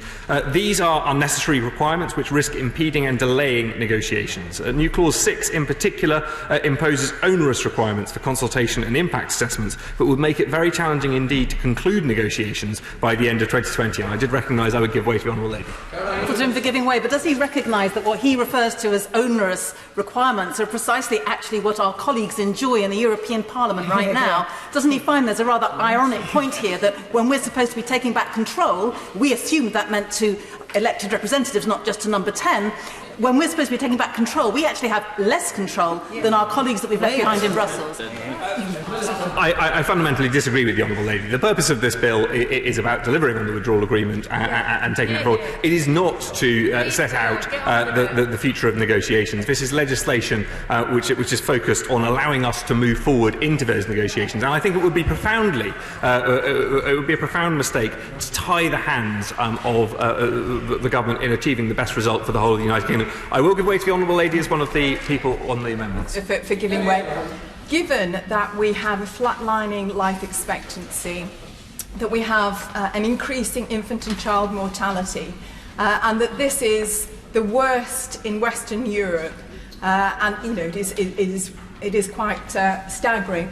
Can the Minister explain why he is not prepared to actually introduce an assessment to look at the impacts on health of the trade deal, because there will be significant impacts, and I really would like an adequate response, please. The Honourable Lady talks about assessments of future deals. The place in which to do that is not in legislation which is focused on implementing the withdrawal agreement, and I'm afraid that is simply that it is not the case, as in the last Parliament, that the political arithmetic means that the opposition can tie the government up with all sorts of commitments and assessments. What we do need to make sure what we can do is to get the best deal for our economy, for our health and for our country, and I think it's right that we move forward by accepting this withdrawal agreement, legislating through the Withdrawal Agreement Bill, and focus on that next stage. Now, I will give way to the Right Honourable Gentleman in one moment, if I may. I just want to make a tiny bit of progress, and the government... sorry? OK, well, I'll give way to him now. I'm very grateful to the Minister for giving way. New Clause 1, as he will be well aware, bears a marked resemblance to Clause 31 in the previous version of the bill.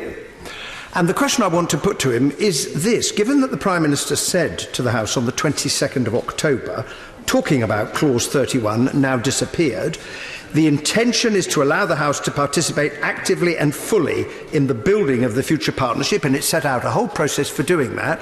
Why was it a good idea to have it in the version of the bill in October, but now it has apparently become completely unnecessary and terribly onerous for the government?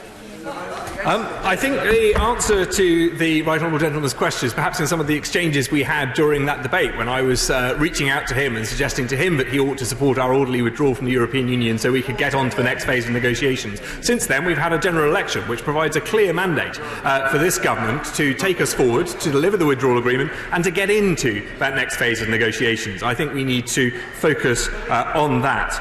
Now, we have already engaged extensively with the devolved administrations in our preparation for these negotiations, and we will of course continue to involve all parties, including those in Northern Ireland, as we begin these negotiations.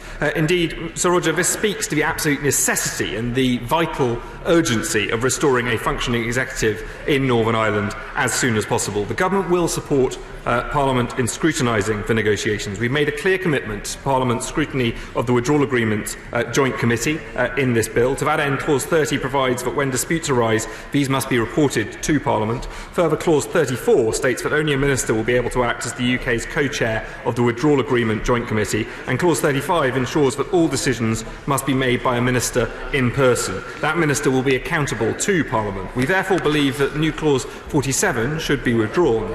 The Government fully recognises the important role that devolved administrations will play in ensuring our independent trade policy delivers for the whole of the UK. And, Sir Roger, it's the responsibility of the UK Government to negotiate on behalf of the United Kingdom, and it's vital that we retain appropriate flexibility to proceed with negotiations at pace. However, we have been clear that the devolved administrations will remain closely involved. Therefore, there is no need to make provisions in statute when the Government is already working tirelessly to ensure that the views and perspectives of devolved administrations are given full consideration in the United Kingdom's trade policy. As such, I would urge honourable members to withdraw new Clause 64. I will give way to the honourable lady on the next point, as I believe it reflects her amendment. And there is something deeply ironic about the fact that if we were to remain in the European Union, trade negotiations objectives would have to be agreed with individual nation states, and indeed in Belgium the devolved legislations would have an individual say for Wallonia, Flanders and the Brussels region. Does he not agree with me therefore in this situation, given the different economy of Wales, the manufacturing, the farming, the services to people nature of that economy, that Wales's devolved legislation alongside the devolved legislations of Scotland and Northern Ireland should have a say in the objectives of the trade agreement negotiations as a very minimum? To the honourable lady, we've always taken very seriously the interests of Wales, of Scotland and Northern Ireland in this process. We've always engaged. I have personally been to the Welsh Assembly on a number of occasions to give evidence, and there is absolutely valid interest. Now, the conduct of international relations is reserved to the UK Government, so representation at the Joint Committee, the specialised committees and the Joint Consultative Working Group is a matter for UK ministers, but I recognise the particular interest of the Northern Ireland parties, given the role of these committees in the protocol. And this is a matter we would like to discuss further with the parties in a restored executive. However, it would be wrong to preempt such discussions in this legislation. As such, I'd urge the honourable member to withdraw new clauses 22, 26 and 42. New clause 66 would require the Government to report to the devolved administration. I'm afraid I won't at the moment, but I'll come back to the honourable gentleman if I can. To report to the devolved administrations on maintaining alignment with EU law. The devolution settlements already lay out the terms under which devolved administrations can make law, while the common frameworks provide a forum for intergovernmental deliberation on the use of these powers. This new clause is therefore unnecessary. I would like to now come. I will give way to my right honourable friend. Very grateful to the Minister. And will he make sure, in the discussions with the devolved governments, the interests of England are also central to his considerations? Because we don't have the devolved administration, but we have a very strong wish to see Brexit through, because we think there are a lot of gains from Brexit. My right honourable friend is of course right that people across the whole of the United Kingdom, including in England, voted for Brexit, but we shouldn't forget the large numbers of people in Scotland, almost 1 million people in Northern Ireland and in Wales who also voted for Brexit. I'll give way to the honourable gentleman once, and it's the last intervention I can take, I'm afraid. Most grateful indeed to the Minister for giving way. Earlier on he said about respecting the devolved administrations and listening to what it was they were saying. So can he tell me, from the 2016 document, Scotland's place in Europe, what the United Kingdom government has actually done on that? It's a question I've answered many times, and I'm very happy to talk about many of the aspects of the political declaration that reflect some of the concerns raised in Scotland's place in Europe. But it's not a question for this debate. Now, on the important question of child refugees, which the Honourable Lady spoke about at length and with commendable passion, this government is fully committed both to the principle of family reunion and to supporting the most vulnerable children. Our policy has not changed, and although she said that she had heard no whisper of negotiations, I can confirm that the Home Secretary wrote to the Commission on the 22nd of October to start negotiations with the European Union on future arrangements. We will also continue to reunite children with their families under the Dublin regulation during the implementation period. And as my honourable friend for East Worthing and Shoreham made clear, very strong support on these benches for the principle of family reunion. Give way to my honourable friend. Him out here. Is he aware that in 2017 the UK signed up to the Council of Europe's action plan on protecting refugees and migrant children that, amongst other things, enhances the integration of children into host societies, and that commitment remains regardless of what happens to these amendments? Well, my honourable friend makes a very important point, and of course this is something on which we have to take action across a number of places, but the right place to do that is not in this legislation, and we do not need further reporting requirements such as required by Amendment 4, unilateral measures such as Amendment 26 sets out, or legally binding negotiating objectives. My right honourable friend, finally, I want to come to the amendment from my right honourable friend for Hulton, Price and Howden, who has proposed new Clause 21, which shows his admirable ambition for the UK's independent trade policy enabled by leaving the European Union. And we absolutely share those ambitions. I can assure my right honourable friend, who is a privilege to work with, that the government will be working in the national interest to kick-start the UK's international trade policy in both bilateral and multilateral fora. And I know that he has discussed this with the Secretary of State for exiting the European Union. However, he will know, perhaps better than almost anyone else in this chamber, how important it is that the government do not have their hands tied in negotiations. So I would ask him to withdraw his amendment on that. I thank him for that undertaking, but will he give me one other undertaking, which is that the United Kingdom will take its place in the World Trade Organisation immediately we leave the European Union, which will be, after all, 1st of February. Minister. I hasten to give that from the dispatch box because I'm not a trade minister, but I'm pretty sure if he asked the trade minister that question, the answer he would get is yes. So Roger, the government has been given a mandate following the UK general election to get Brexit done. This is what this bill aims to achieve. The Withdrawal Agreement and the Protocol deliver a good deal for the United Kingdom and leave the door open to improving their operation in the Joint Committee to minimise disruption to businesses and individuals right across the United Kingdom, including in Northern Ireland. I urge honourable and right honourable members to withdraw their amendments to progress this bill so that we can get on with delivering on our commitments to the whole country. This will kick-start a bright new future for the people of all four nations of the United Kingdom. Thank you, Sir Roger. First of all, it's a great pity that the time is restricted in this because there are so many amendments and so many people who want to take part in it. But the amendments which we have put forward today are designed to be positive. They're designed to ensure that the promises which the government has made are honoured, and also that the manifesto commitment which the government has made in relation to Northern Ireland, in which it states it will guarantee the full economic benefits of Brexit. Northern Ireland will enjoy the full economic benefits of Brexit, including new free trade agreements with the rest of the world. We will ensure that Northern Ireland businesses and producers enjoy unfettered access to the rest of the UK, and that in implementation of our Brexit deal we maintain and strengthen the integrity and smooth operation of the internal market.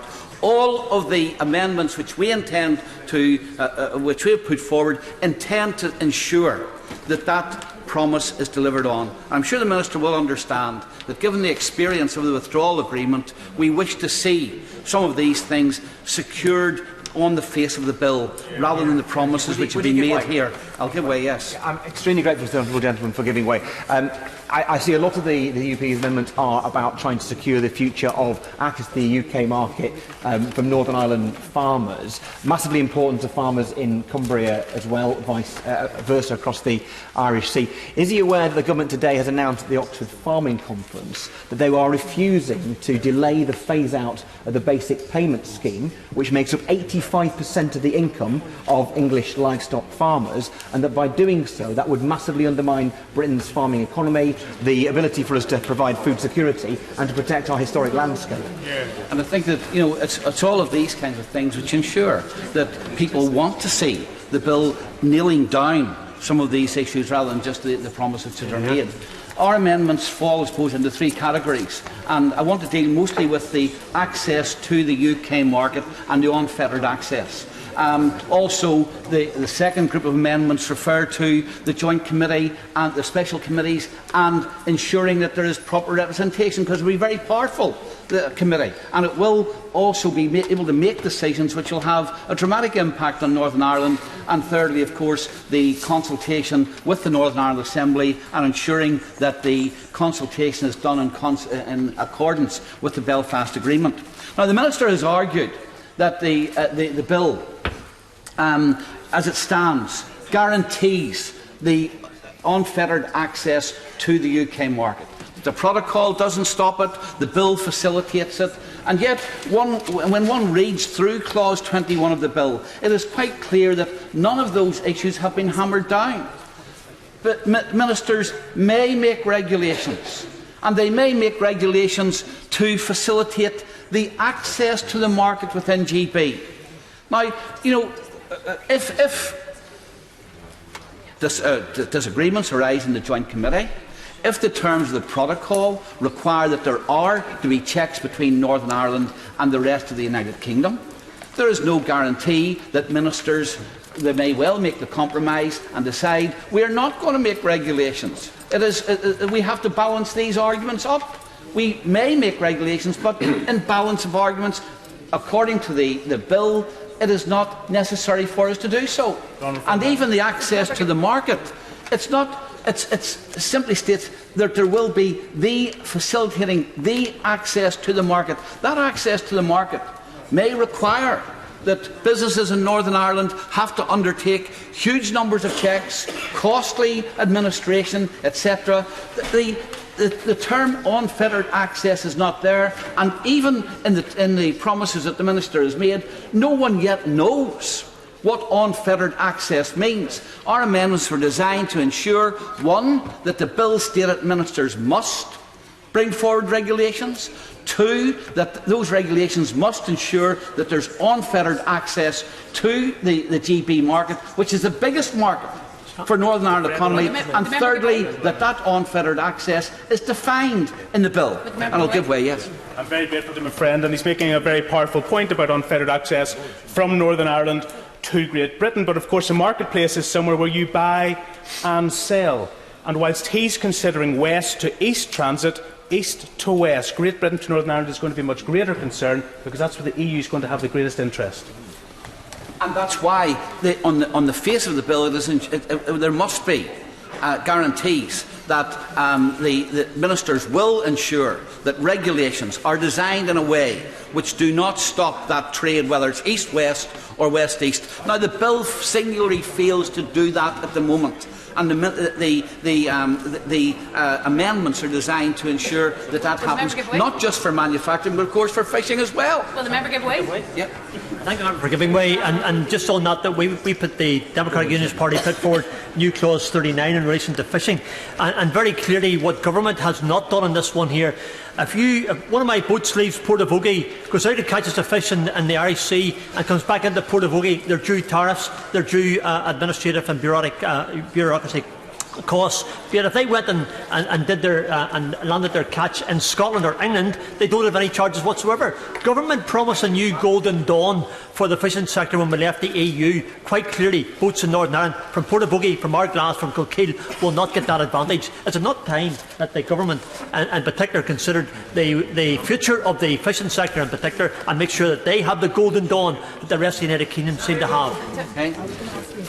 And I think that the member has illustrated once again some of the unforeseen consequences, or potential unforeseen consequences. These amendments do have the support of all of the political parties in Northern Ireland, such as a degree of concern. I'll give wait a moment or two. Such as the degree of concern about the impact on the Northern Ireland economy. And the motion from the opposition, I think, is a motion which we could support today, but it doesn't go as far as we would like, because we already know from the government's own assessment that there will be impacts on the Northern Ireland economy. And while the motion looks at a kind of a picture at a particular period in time, new clause 55 asks for a moving picture. What happens over a period of time? What are the assessments on a year-to-year basis, done on an independent basis, of the impact of the Northern Ireland Protocol on the Northern Ireland economy? And that's equally important as to making at the moment assessment which the Labour Party's amendment proposes. I thank the member for giving way, because I do regret that in the 2 hours allocated to speak about Northern Ireland protocols, the member is the only representative of Northern Ireland who is going to be allowed in to speak on the substantive amendments that we've made on North-South cooperation, on environmental impact, on undemocratic oversight. And members, this will contribute to the very real feeling that Brexit and this form of Brexit is being enforced on Northern Ireland who have never given their consent. And I asked, would the member agree with me, and people will appreciate that we are coming from very different perspectives, but all of the Northern Irish parties and all of the business community have worked together on our common interests, because they are so vital to protect businesses and consumers who cannot absorb the costs of this Brexit. So would the member agree with me that if the government mean anything they say about protecting Northern Ireland and about the assurances they've given about unfettered access and about non-tariff barriers, that they should, at a minimum, accept new clause 55? Yes, I mean, new clause 55 is a very reasonable clause. It asks, one, for an assessment, on a 12-monthly assessment of the impact of the protocol on Northern Ireland. Secondly, it asks that if there is a divergence in trade policy and there is an impact, that the costs of that impact should not be experienced by the private sector in Northern Ireland. The administrative costs should not be borne by them. And thirdly, that it's done independently, so that there is an assurance that this is not something where the true costs have been glossed over. And I think it's a very reasonable amendment. It's one which adds to the opposition amendment, and I hope that the government will accept, since it wants to give an assurance that it does not want to have a detrimental impact in Northern Ireland. Well, I would say to the Minister, the only way in which there's going to be knowledge of whether or not the protocol and the terms of the protocol are having an impact in Northern Ireland is to have a regular assessment of those protocols, to have an assessment of what regulations are enforced as a result of those protocols and what the costs are. So, I mean, the first set of amendments require the government to, first of all, on the face of the bill, ensure that there is unfettered access, that is defined, and that ministers are obliged to ensure that that unfettered access occurs, and also for devolved administrations to do the same. The second set is about the representation on the committee, the joint committee. It is going to be a powerful committee, and therefore it's important that there's Northern Ireland representation on it. And the third one, that the Northern Ireland Assembly is committed, and I've already said to the Minister in an intervention. Under the order of the House of the 20th of December, I must now put the questions necessary to bring proceedings on this group to a conclusion. The question is that Amendment 38 be made. As many of that opinion say aye. Contrary, no. No. No. The noes have it. The question is that clauses 18, 19 and 20 stand part of the bill. As many of that opinion say aye. Aye. The contrary, no. The ayes have it. The ayes have it. Dr. Philippa Whitford to move Amendment 10 to Clause 21 formally. Formally. The question is that Amendment 10 be made. As many of that opinion say aye. Aye. The contrary, no. No. Division, clear the lobby.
Question is that Amendment 10 be made.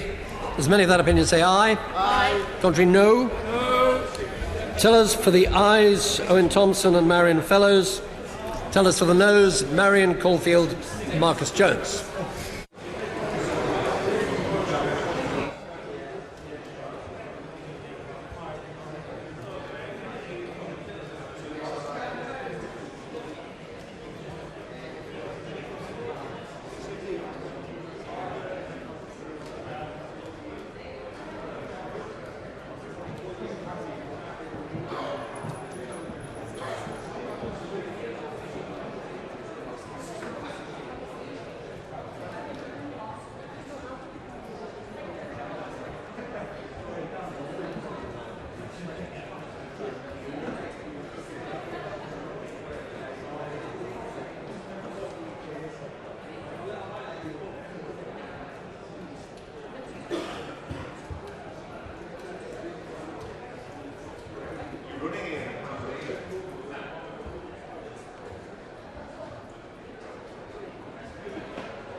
Lock the doors.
Oh, order.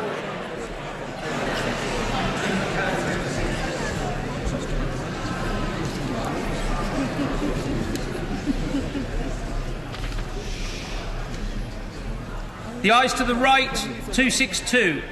The noes to the left, 340.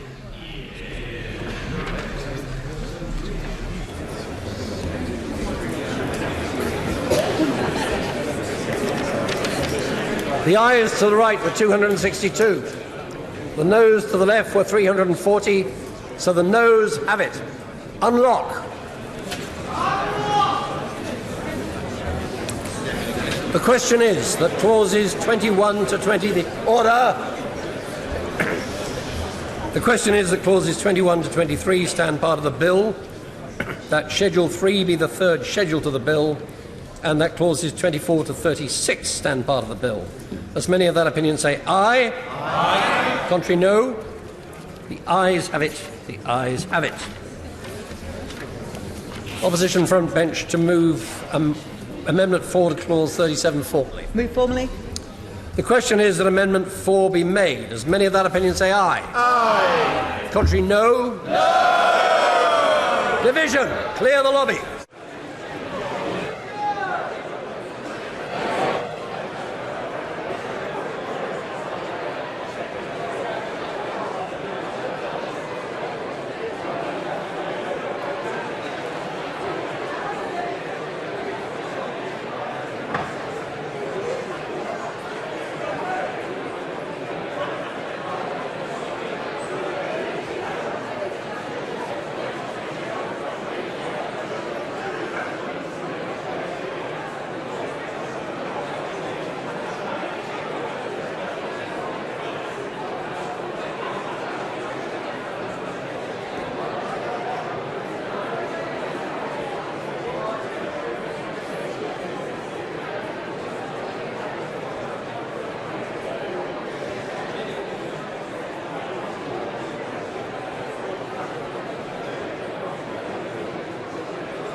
Is that Amendment 4 be made?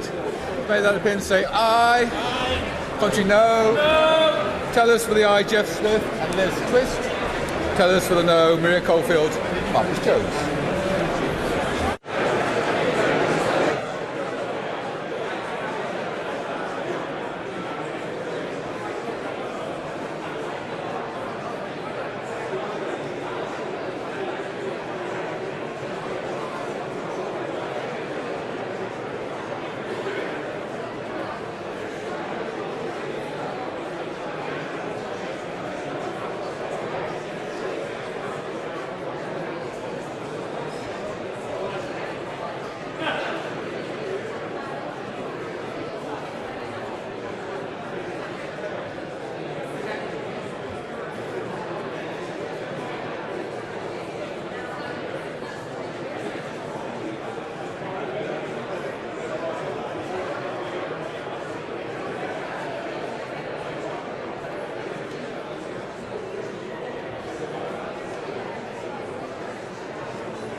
Pause.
Order.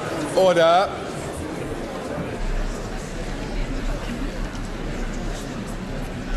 The ayes to the right, 252. The noes to the left, 348.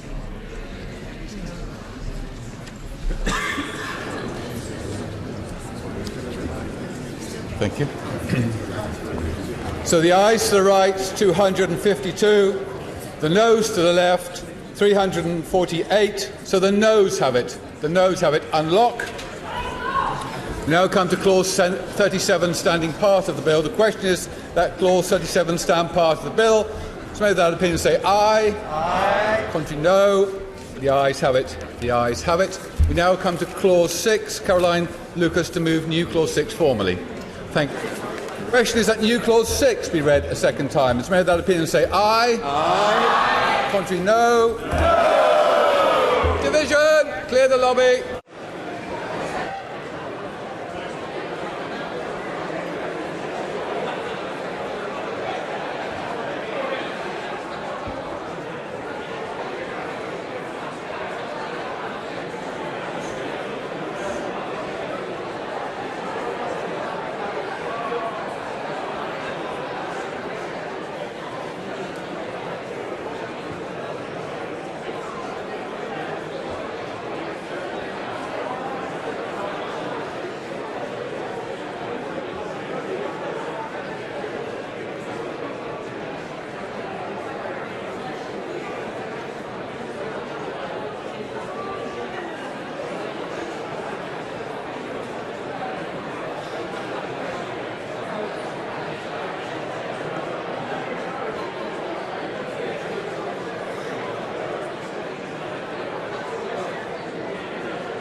Six be read a second time. May that opinion say aye. Aye. Contrary no. So the tellers for the ayes are Alistair Carmichael and Jamie Stone. Tellers for the noes, Stuart Andrew, Ian Stewart.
Order!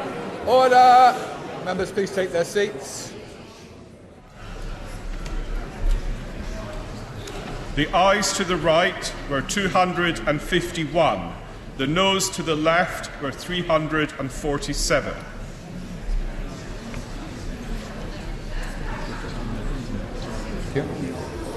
So the ayes to the right, 251.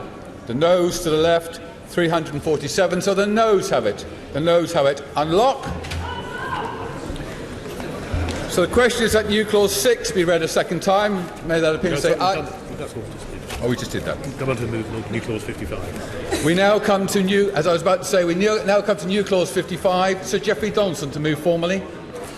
So the question is that new clause 55 be approved. Has made that opinion say aye. Aye. Contrary, no. No. Division.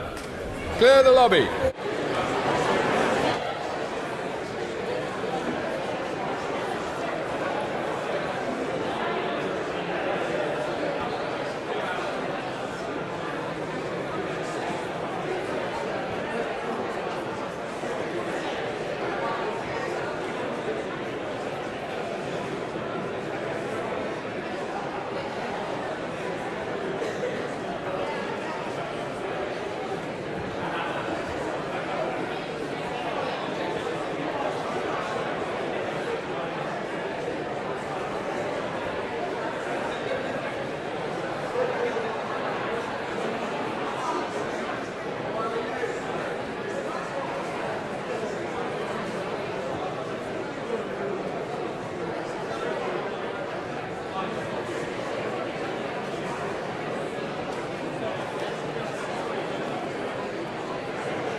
The question is that new clause 55 be read a second time.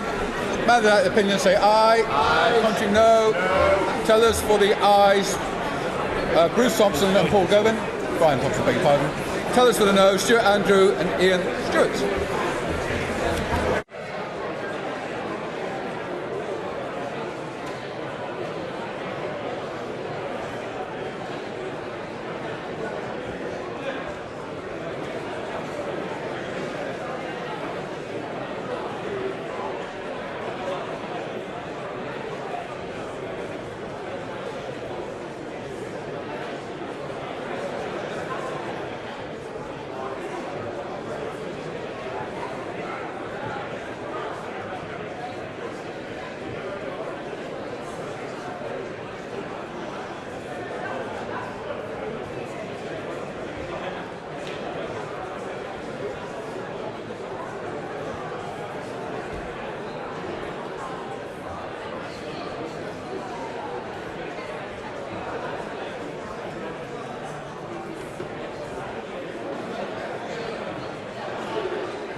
Up to doors.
Order. Order.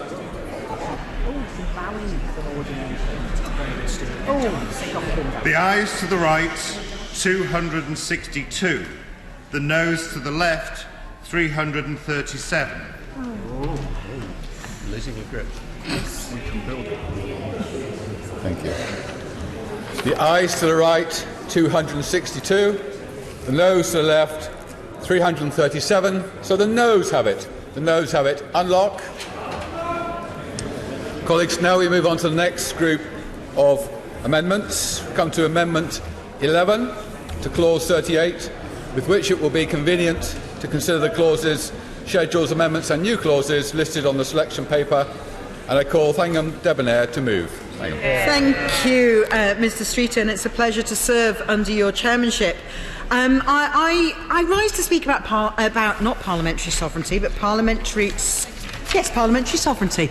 I'd mixed up parliamentary sovereignty. That was Scrutiny was the last one, wasn't it? I rise to speak about parliamentary sovereignty and to move Amendment 11 because Clause 38 of this bill is a puzzle. And we have tabled our Amendment 11 in order to tease out more of this puzzle and to try and work out what it's for and to expose some of what we on this side believe has been quite puzzling leadership on the part of those who've been peddling this idea that our laws, our money and our borders, we're going to take back control of them, and that they've somehow not been under our control for the last 40 years. And I'm going to stop using that phrase in a moment, but I'm going to analyse it first in order to make my point about our amendment. Because we have been repeatedly told that the EU referendum was about taking back control and about restoring parliamentary sovereignty. And I'm seeing nods from certain esteemed members of the benches opposite telling me that that's what it was about. It was not about that. I find that most puzzling because have we ever actually lost parliamentary sovereignty? And the answer is, of course, no. And saying that this is about, Brexit is about taking back control of our laws, our money and our borders is to me quite extraordinary because laws. Let's just start with laws. Sir Gary. I mean, what part of passing laws over the last 40 years has passed me by? Was it a dream? What was it about all those laws that we've passed that we imagined? Was I dreaming in the last only 4 years since I took my seat? And we passed law after law. We put bills through process of scrutiny, debate, amendment. I will happily give way. Do you understand the message of the referendum and the election? There are directly acting regulations in very large numbers we can do nothing about, and we've had a lot of legislation going through this House directed by EU directives which the UK wasn't happy with. And I also understand the difference between a law and a directive, and I also understand the fact that we were perfectly capable of making our own laws over the course of the last 40 years. I'll just take one example, one that I'm very fond of. I mean, the honourable member's shaking his head, but I think he knows perfectly well we have passed laws.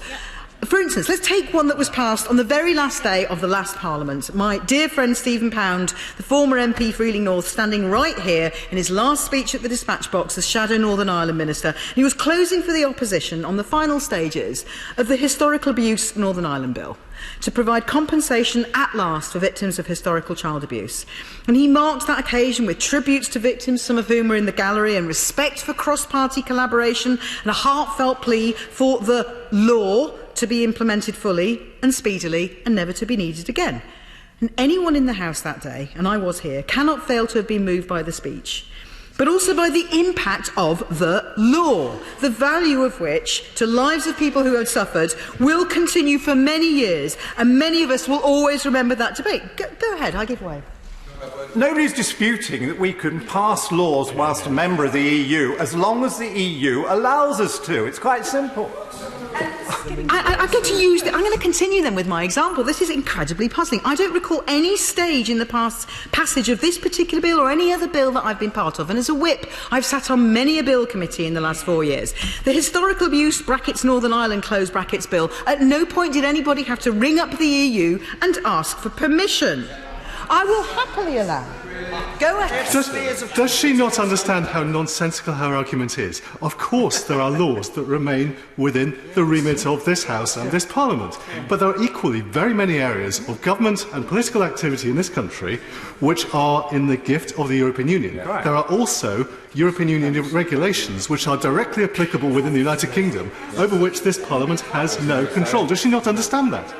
Which would have been discussed either in European Parliament or at Council of Ministers, and those people are also elected and have been for decades. Since 1979, members of the European Parliament have been elected. I know that, as I'm sure the honourable members do opposite, because I've campaigned in elections for those members. Go ahead. Yes, I give way. You just referred to the Council of Ministers. Would she deny for a minute, as is well understood by everybody else, that in the Council of Ministers, decisions are taken by a majority vote of other countries. They are also done behind closed doors, without a transcript, and they are therefore not democratically made. How can she talk about being elected when actually the decisions are taken in that manner? The last time I looked, most, although admittedly not all, of the government's ministers were democratically elected. They were democratically elected. The rules of that council we have participated in, and over the years, I'm going to skip ahead a bit and come back again, because I wish to remind honourable gentlemen opposite that it was, for instance, a Tory government that took us into the single market with all of its rules. They rightly, in my view, recognised the benefits of those shared rules for a single market. They recognised that they were worth it and that they didn't compromise our sovereignty. Go ahead. Is she in denial, or has she been living in a bubble? We had a referendum, and we've just had a general election that reinforces the referendum result. Whatever she may say from that dispatch box, that ship has sailed, as one of her colleagues said. Understand that we are leaving on the 31st of January. I understand the result of the last general election.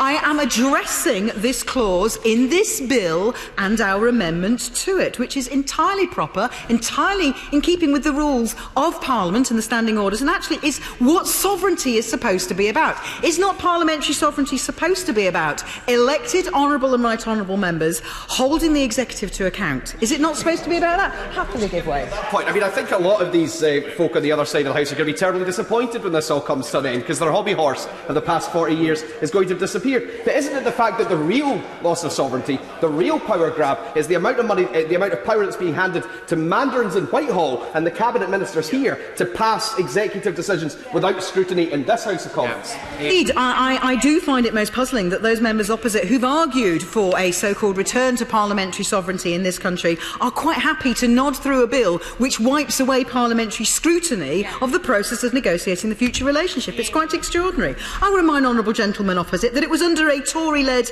coalition government that the European Union Act 2011, Section 18, clarified that limits on sovereignty are at Parliament's own behest and can, if explicitly provided, be revoked. I mean, the honourable gentlemen opposite were presumably here at that time. I was not, but I have read the text and I know what it says. In the government's own white paper in 2017, they said that Parliament has remained sovereign throughout our membership of the EU, and I watch with interest to see if a government minister is going to go back on what the government said in its own white paper. I will happily allow. Does she not understand? It's always been in the gift of Parliament to repeal the Act taking us into the European Union and take us out of all European laws in their entirety. It has never been in the gift of Parliament, as long as we are subject to the rules of membership, to simply reject an individual agreed EU measure. That is the difference. Extraordinary, because again the honourable gentleman seems to have forgotten that there was a referendum in which the British people chose to be in the European Union. Yes, they did. And they also voted for their members of their European Parliament over the course of 4 decades. And I have also acknowledged that the European Union referendum of 2016 result is going to happen on the 31st of January. We are arguing here about a clause which is on the face of this bill. It is entirely proper for the opposition to propose an amendment to try to probe what on earth is meant by this clause. And so, did I imagine that bill, the Northern Ireland Historical Abuse Bill, did I imagine that it took place? I was not dreaming. I checked in Hansard this morning. It appears that I was not dreaming. I was actually there. I didn't dream the passage of the world's first Climate Change Act in 2008. Nobody had to ring up Brussels and say, can we pass this law? Nobody had to ring up Brussels and ask if we could equalise marriage. We have been passing our own laws all this time. We have never needed to ask permission. It is not true that we had no say in EU rules. We have had democratically elected representation in the EU Parliament since 1979, and I will give way. Well, 2 points that she's made, which I think are subsequently incorrect. First of all, the British people voted to join something in which we had a full veto over anything we didn't agree to be imposed on the UK. Secondly, judicial activism and the creep of the European Court of Justice. Perhaps you'd like to comment on the way that power was grabbed under 2 court cases, Van Gendenloos and Costa and Eddels. One of the things that interests me about this argument, which the honourable gentleman makes, is what are we going to do when we're in a trade dispute under a trade agreement with a supranational court of dispute trying to resolve a dispute? They will not be elected representatives. The court of dispute at the WTO, they are not elected representatives, and members opposite seem quite happy to hand over control to the WTO court of dispute resolution and pretend that that is somehow more democratic than this. I think calling me silly is not worthy of the right honourable gentleman. So we have been sovereign all this time on our money. Again, we have always had our sovereignty. We set our own budgets. We are represented in the budget setting at EU level by our democratically elected representatives. And as I've mentioned already, we've even had opt-outs from some of those financial agreements negotiated by Tory governments. We've negotiated opt-outs, variations, rebates and all sorts of specific conditions for the UK. On borders, because the phrase is money, our laws and our borders, I can't remember which way round it is, but borders. We have chosen, rightly or wrongly, we can decide for ourselves whether or not it was right or wrong, how we interpreted the requirements on the free movement of people. That one aspect of the 4 freedoms of the single market, which, as I may remind honourable members, a Tory government took us into. Other EU nations have interpreted that freedom differently. We chose, as a sovereign nation, not to participate in the Schengen area, for instance. We decide how we police our borders, or whether or not there actually are enough border police at our borders. We have also chosen to benefit from freedom of movement, which I acknowledge is going to end on the 31st of January, and it is a freedom which I wish we had valued more and whose passing I truly mourn, but it never undermined our sovereignty. Now, this is indeed implied even in the wording of the clause, because of the bits underneath it where it says this is notwithstanding the fact that we have all these various provisions. And we, of course, agree and will be agreeing after debate and scrutiny and amendment to many other rules beyond our national borders. International treaties, trade agreements, security cooperation arrangements, they all carry commitments to shared rules. They all carry commitment to abiding by the rules of supranational bodies of dispute resolution, most of whom are not elected. But Parliament's sovereignty will remain intact. So what then, and I ask the Minister respectfully if he will explain this to us at some point, what is the legal and practical purpose of Clause 38? Can the Government explain this? Even the phrase, it is recognised, has the feel of a political rather than a legal statement. So, the purpose of the opposition in making our Amendment 11 is to try to find out from the Government what is it that their intention is. Because we feel that the statement that we are now sovereign and adding to it, and has been so during the period since the passage of the European Communities Act 1972, is entirely consistent with what the Government itself said in its white paper only a few months ago. Because we have been sovereign all that time. And I'm sure members know this. Our sovereignty was never in doubt.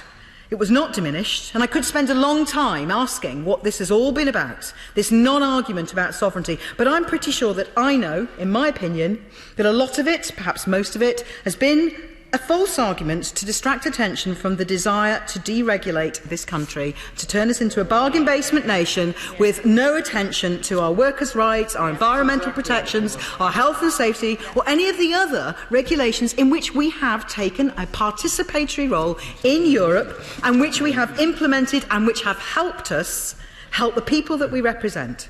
So I would like the government to explain what is the point of clause 38. Thank you very much. The question is that Amendment 11 be made. Mr James Duddridge. Thank you, Sir Gary. I'd like to speak to clauses 38 to 42, Schedule 5, and of course Amendment 11 in the name of Her Majesty's Official Opposition 935, as well as new clause 38. So right from the outset, Parliament is sovereign. It was sovereign. It will be sovereign. And this clause recognises that fundamental principle in our constitutional arrangement, and it is of great significance and importance to many honourable members. But membership of the European Union has felt like we've ceded control. We cannot pull back sovereignty on a piece-by-piece basis, and a number of examples were mentioned by colleagues behind. Anybody who sat in a statutory instrument and has been told by the Minister, well, we can't change this because this has gone through the European processes. We've got to rubber stamp this. The presumption is we are full members, and that is made worse by qualified majority voting in the previous period when we had an ability to come back on each individual matter. I give way to the honourable gentleman. To give a very simple example of what my honourable friend has just mentioned, the ports regulation was opposed by every single trade union. It was opposed by the government. It was opposed by every one of the 47 port employers. It was a European regulation, and it went through this House simply because it was passed by a majority vote in the Council of Ministers, and it was imposed upon us by the abdication of our sovereignty in relation to Section 2 of the European Community Act 1972. Well, gentleman's right, and we couldn't do anything about that particular bill or indeed any other specific issue without actually coming out of the whole European Union and taking back control and actually asserting our sovereignty. What Clause 38 does is reaffirms that sovereignty going forward, and also crucially during the implementation period. I'm going to make some progress on clauses and then come back specifically to the amendment. I'm happy to give way later or now if the honourable gentleman prefers. On sovereignty just for a moment, I mean, wouldn't you accept that our sovereignty is in fact diminished because we've got a veto on many of the votes? Some of them are majority voting, as the chair of the committee said, but we're one of 27 nations, and we're going to move to a situation possibly under the WTO where we're one of 164 countries where we can't change the rules.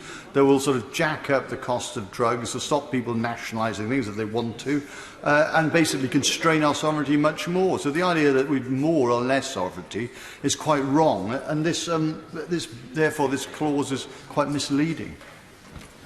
I disagree with virtually every point the honourable gentleman makes. We will be taking back control. We will hold that sovereignty, and we will take our seat as an independent nation-state on WTO rules and engage in international forums rather than just EU forums, looking global rather than just European.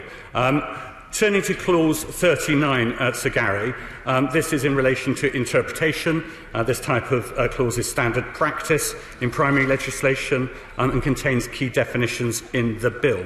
Subsection 1 lists items used in the bill with accompanying definitions such as the relevant agreements with the EU, the EEA, EFTA and Switzerland.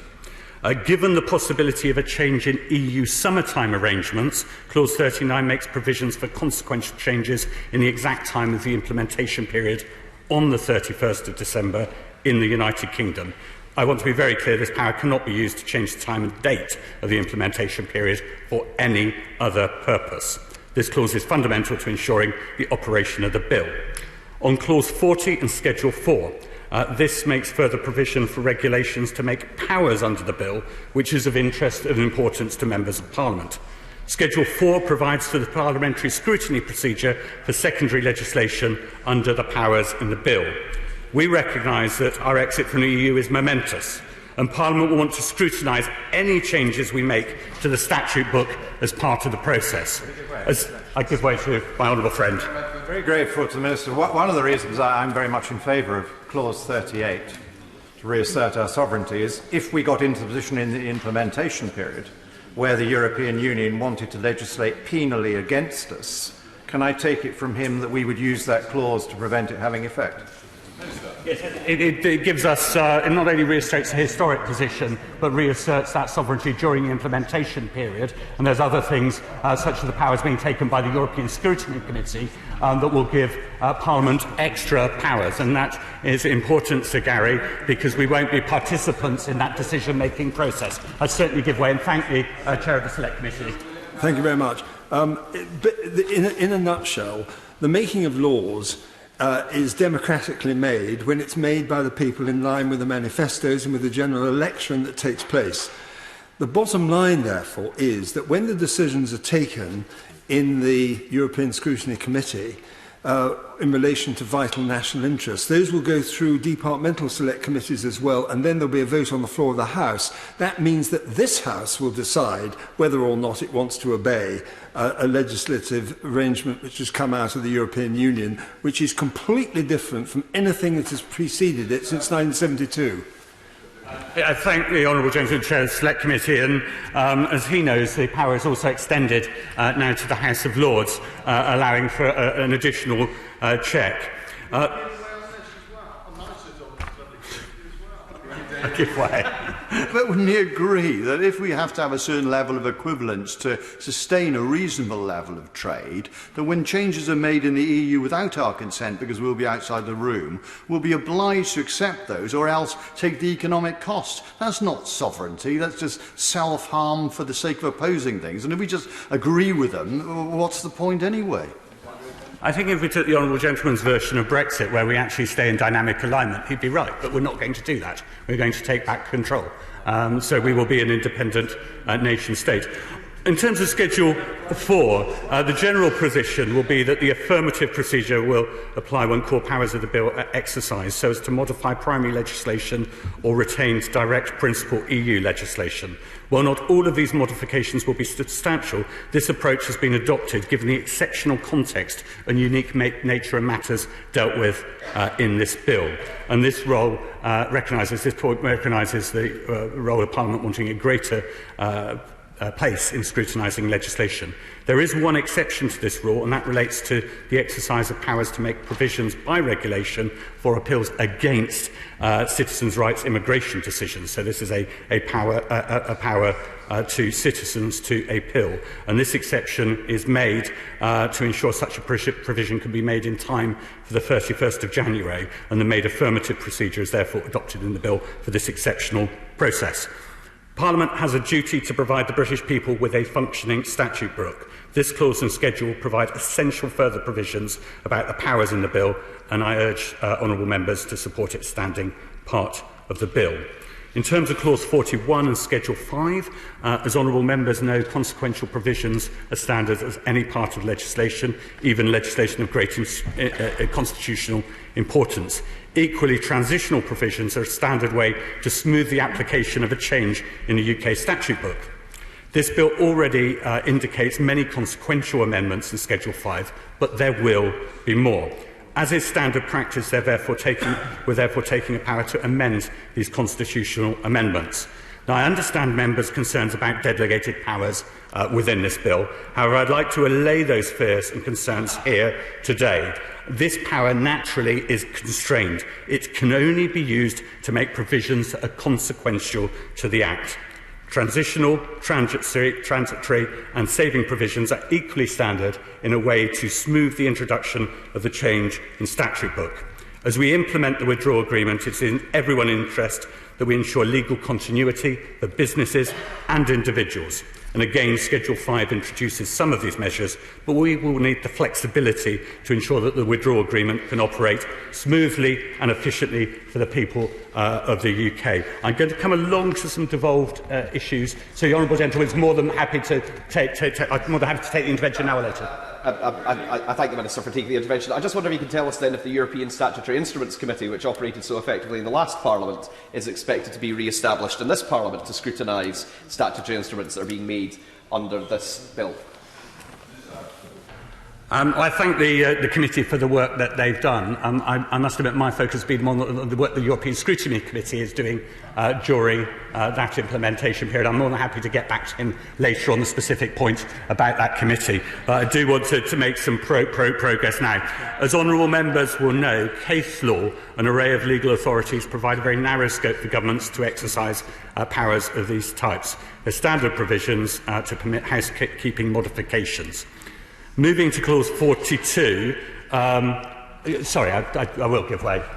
Just the basic principle, the Minister's talking about the delegated powers, and they are sweeping and extensive throughout this bill. So why is the government so reluctant to have limitations that protect key primary legislation like the Human Rights Act and the Devolved Acts that was just voted against by the members in his government? If there's nothing... Well, our withdrawal from the European Union does not impinge on our human rights issues. I'll come later to that, and that comes later in some new clauses, and I'll make some more detailed comments on human rights. But they're unaffected, our commitments to human rights, by this bill. Moving to clause 42, this clause provides extent commencement to the bill and sets out the short title. It sets out that the bill will extend to England, Wales, Scotland and Northern Ireland, save for a limited number of exceptions. One such exception is in Section 1, extend to the Isle of Man, Channel Islands and Gibraltar. The European Communities acts currently to extend this to the Crown dependencies in Gibraltar in a limited way. This means that the saving effect of the European Communities Act allows for the implementation period to extend similarly to these jurisdictions, effectively continuing as we are during the implementation period. The Government has regularly engaged with the Crown dependencies throughout the EU exit process to keep them appraised of developments and provide a forum for ongoing dialogue. This has been an important aspect of ensuring this clause is fit for purpose. The clause also sets out which parts of the Act will commence immediately at royal assent and provides a power for the Minister to commence other provisions at different times by regulation. Provisions such as consequential and transitional powers and certain definitions will commence immediately. It is also usual practice for the bills to allow provisions to be commenced at different times through commencement regulations, and this is an essential part of the Act and how it will come into place in an orderly fashion. On Schedule 5, the House will remember the debates on Section 8 of the EU Withdrawal Act 2018, the power to fix deficiencies and retained in EU law.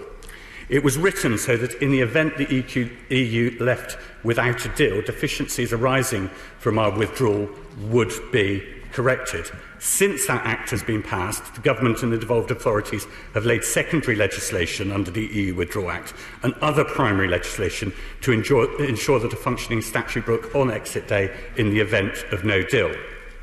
We don't want this legislation to come into force on exit day. Rather, we want to defer these bits of secondary legislation en masse so they come into effect at the end of the implementation period. This schedule provides for the mass deferral, effectively, of secondary legislation, so it comes into force on the reference date of the IP completion date rather than exit day. This schedule also contains the power to make exceptions to mass deferral. It also covers the devolved Assembly's use of this power and provides for a similar deferral of the commencement and a power to make exceptions in respect of certain primary legislation made by the devolved authorities. In addition to the provisions I've set out, this schedule also expands the consequential powers in the EU Withdrawal Act 2018 so that it can be made to make fixes in consequence of the amendments of this bill and how they make changes to that Act. The number of acts now needed to be updated to reflect the terms of the withdrawal agreement, including the implementation period. These amendments alter previous changes made by the EU Withdrawal Act 2018 to other legislation. The provision contained in the schedule are necessary to ensure the proper functioning of the statute book for the whole of the implementation period and beyond, therefore must stand part of the bill. Turning now and coming back to the amendments. The Amendment 11, I think, was a probing amendment to discuss sovereignty and has been a good place setter to have a robust discussion of what is meant by sovereignty, and we were able to confirm the UK has been able to do things whilst inside the European Union, and I think we very strongly confirmed that we have felt constrained and have been constrained as part of the European Union not to disagree with things that have been put through by the European Union. I think we have a closer understanding of what we on this side mean by parliamentary sovereignty and why we were asserting ourselves during the Brexit debate and the general election, which we won resoundingly. With pleasure. The pleasure is all mine. But wouldn't you agree that clearly in the WTO we've got a situation where that particular body is being undermined by the United States. We're not appointing judges to the appellate court, etc. So we've got this situation where the Americans don't want a rule-based system, they want a power-based system, which is their power, and they put most of the money in the WTO. We've got 164 members, and so the idea that on our own, rather than as part of the EU bloc, we've got influence in the WTO compared to our influence by virtue of our population in the EU is surely not. It's not credible, and we will simply have less sovereignty. I think we will have more influence. We'll have influence with the Americans. The Americans want to do a trade deal with us early. We will work with other international partners. The WTO has been of immense value in liberalising trade, and in many ways EU trading within itself has been a block on liberalisation of global trade, whilst it has opened out trade within the EU. I've made the point that around Parliament, and I think members support this principle. I'll certainly give way. No, just to elucidate the point, sometimes I think the opposition doesn't seem to understand that we are in the WTO through the EU anyway, so all of the EU is governed by WTO rules and the WTO court, and yet they say we would be sacrificing control to go into the WTO. That bit of it already applies to us. What we get is our vote and our voice, so we actually get some power. Absolutely. The honourable gentleman is right, and I disagree with some of the points the honourable gentleman made, but if he was right, we'd be suffering those problems at distance through the EU. It wouldn't be a new problem if it indeed was the problem that he describes. I'm going to make progress to Amendment 9. I look forward to the honourable gentleman's speech later. I'm looking forward to the honourable gentleman's speech as a trade rep, and I will listen very carefully to his remarks, and I will intervene on him if that's appropriate and helpful to the debate. But I do want to make progress on to Amendment 9. The House will be aware that the Government has previously published an impact assessment in support of the bill. This is a standard assessment of the direct costs and benefits to businesses of elements of the bill and is available to Parliament and the public. This assessment comes in addition to the Government's analysis published in November 2018. This is detailed and robust and covers a broad range of scenarios. In his letter to the Treasury Select Committee on the 21st of October last year, the Chancellor of the Exchequer committed the Government to provide continued analysis of the appropriate points through the next stages of the negotiations, and hopefully that will reassure the Honourable Lady further to the reassurance she received from Parliamentary Secretary for Northern Ireland, speaking on parliamentary scrutiny issues in the last grouping. The Government remains committed to this and will inform Parliament with the best analysis on which to base its decisions. We will do this at the appropriate time, and so it doesn't impede our ability to strike a good deal. I don't think members of Parliament and the British public would want us to do otherwise. The British people have voted to get Brexit done, and we must honour that by leaving with a deal.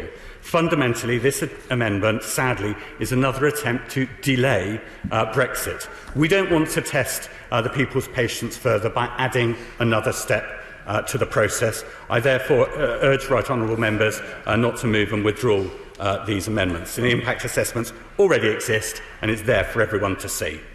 On Amendment 35, I thank the honourable member for tabling this, but unfortunately we can't accept this amendment. This clause recognises a principle fundamental to our constitutional relationships, that Parliament is sovereign. Nothing in this bill derogates from the sovereignty of Parliament, and this clause makes it clear. Parliament, in passing legislation to give effect of the withdrawal agreement, is exercising that sovereignty. But a critical component of this bill is Clause 5, which provides individuals and businesses some clarity, and they rely on the withdrawal agreement. It also provides the withdrawal agreement to take priority over domestic law where it is incompatible. That is consistent with parliamentary sovereignty, and Parliament is giving effect to the priority of the withdrawal agreement. The effect of the honourable member's amendment would go beyond this. It would be novel, and it would bind Parliament's hands in the matter which it exercises its ability to make and unmake law. He should be assured that such a provision is entirely unnecessary. And I hope this reassures the honourable member and he does not push his amendment to a vote. Speaking to Clause 28, this new clause seeks to introduce a clause that would require a further confirmatory referendum. We don't want any more referendums. May I gently remind the honourable gentleman who was not in his place, but I'm sure I'll send him a copy of Hansard, that we've recently had a general election. And the public voted and were committed to leaving on the 31st of January. And I'm not sure, apologies, no member from the Liberal Democrat bench is here, just over there. I hope that if it's a collective thing for the whole bench, it's withdrawn or not moved. And with that, I thank you very much again. Thank you very much, Minister. Dr. Philippa Whitford. Thank you very much. Obviously, the main clause is Clause 38, talking about parliamentary sovereignty. And independent reviews of this, including the Library and Institute for Government, point out how completely meaningless this clause is. It's just purely stating something without giving it any power. It has no power in law. And yet, throughout this bill, sweeping delegated powers are being taken from this Parliament to the Executive. The Government just voted against limiting those powers only in the standard way they were limited in the Withdrawal Act of 2018 to protect things like the Human Rights Act, Wales Act, Scotland Act and Northern Ireland Act. And yet the Minister in the former section couldn't explain why they still felt they wouldn't accept such limitations. And that's where the concern comes. Particularly in Clause 21, there isn't a sunset clause, there isn't a limit.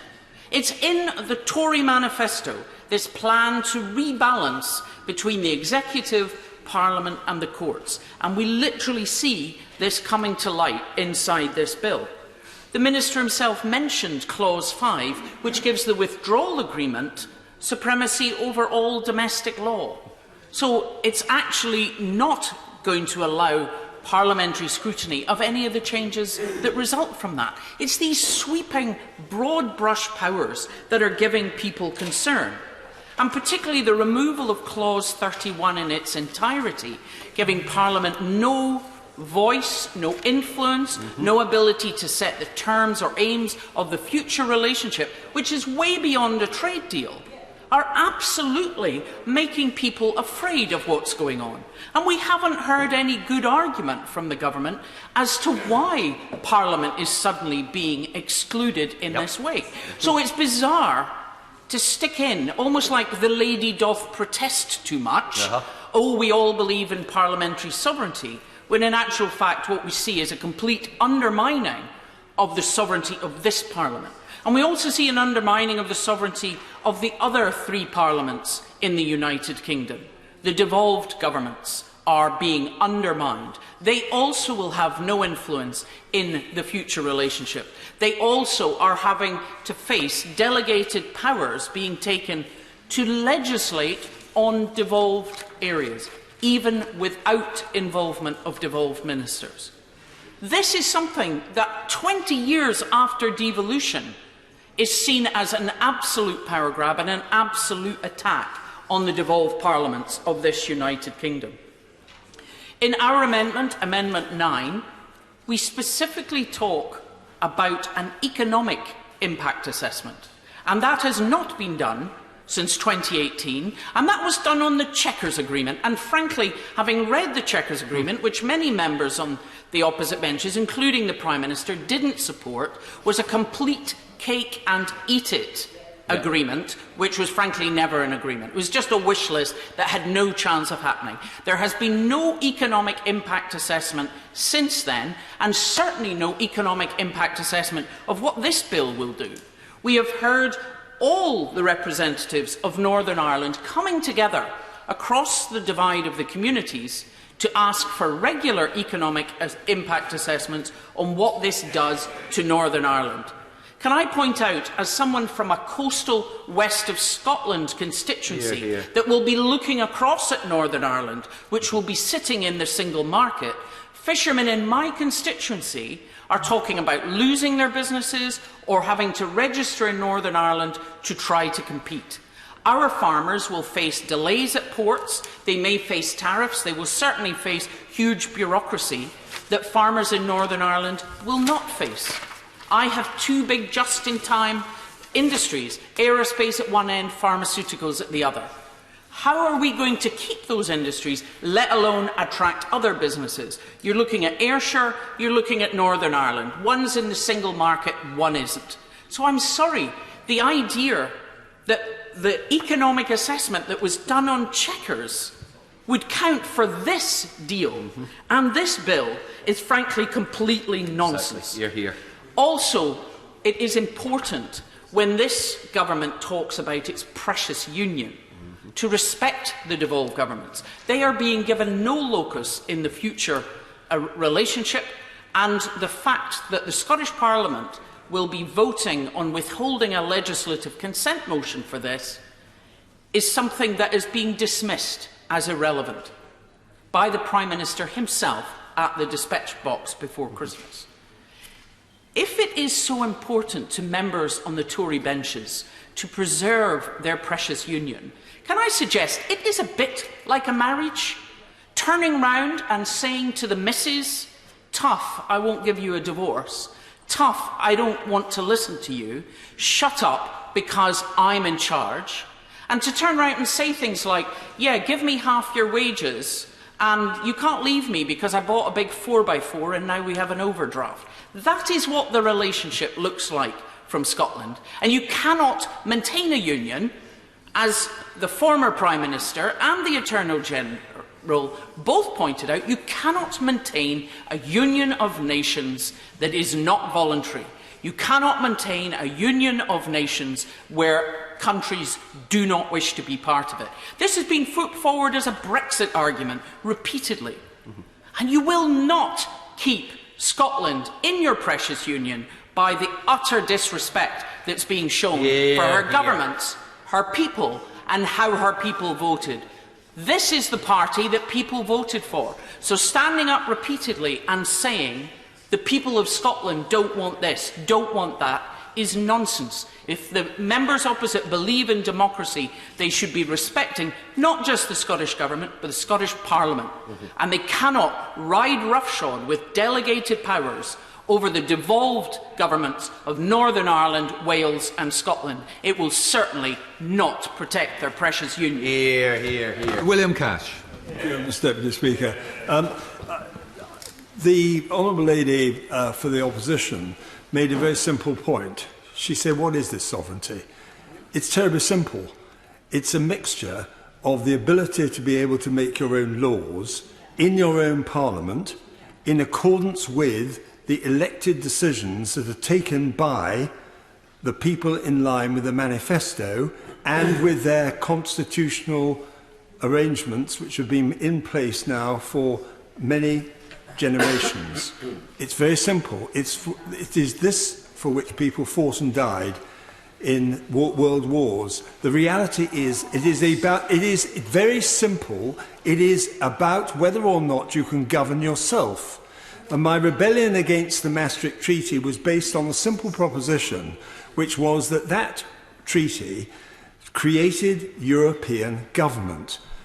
In 1971, we entered into arrangements through the Act of 1972 on the basis of a white paper that said that we would never give up the veto under any circumstances, and furthermore, that to do so would not only be against our own national interest, but it would also be contrary to the fabric of the European community itself, because they understood at that time, believe it or not, in the government circles, that the veto enabled us to retain the actuality, the reality of the ability to make our own laws.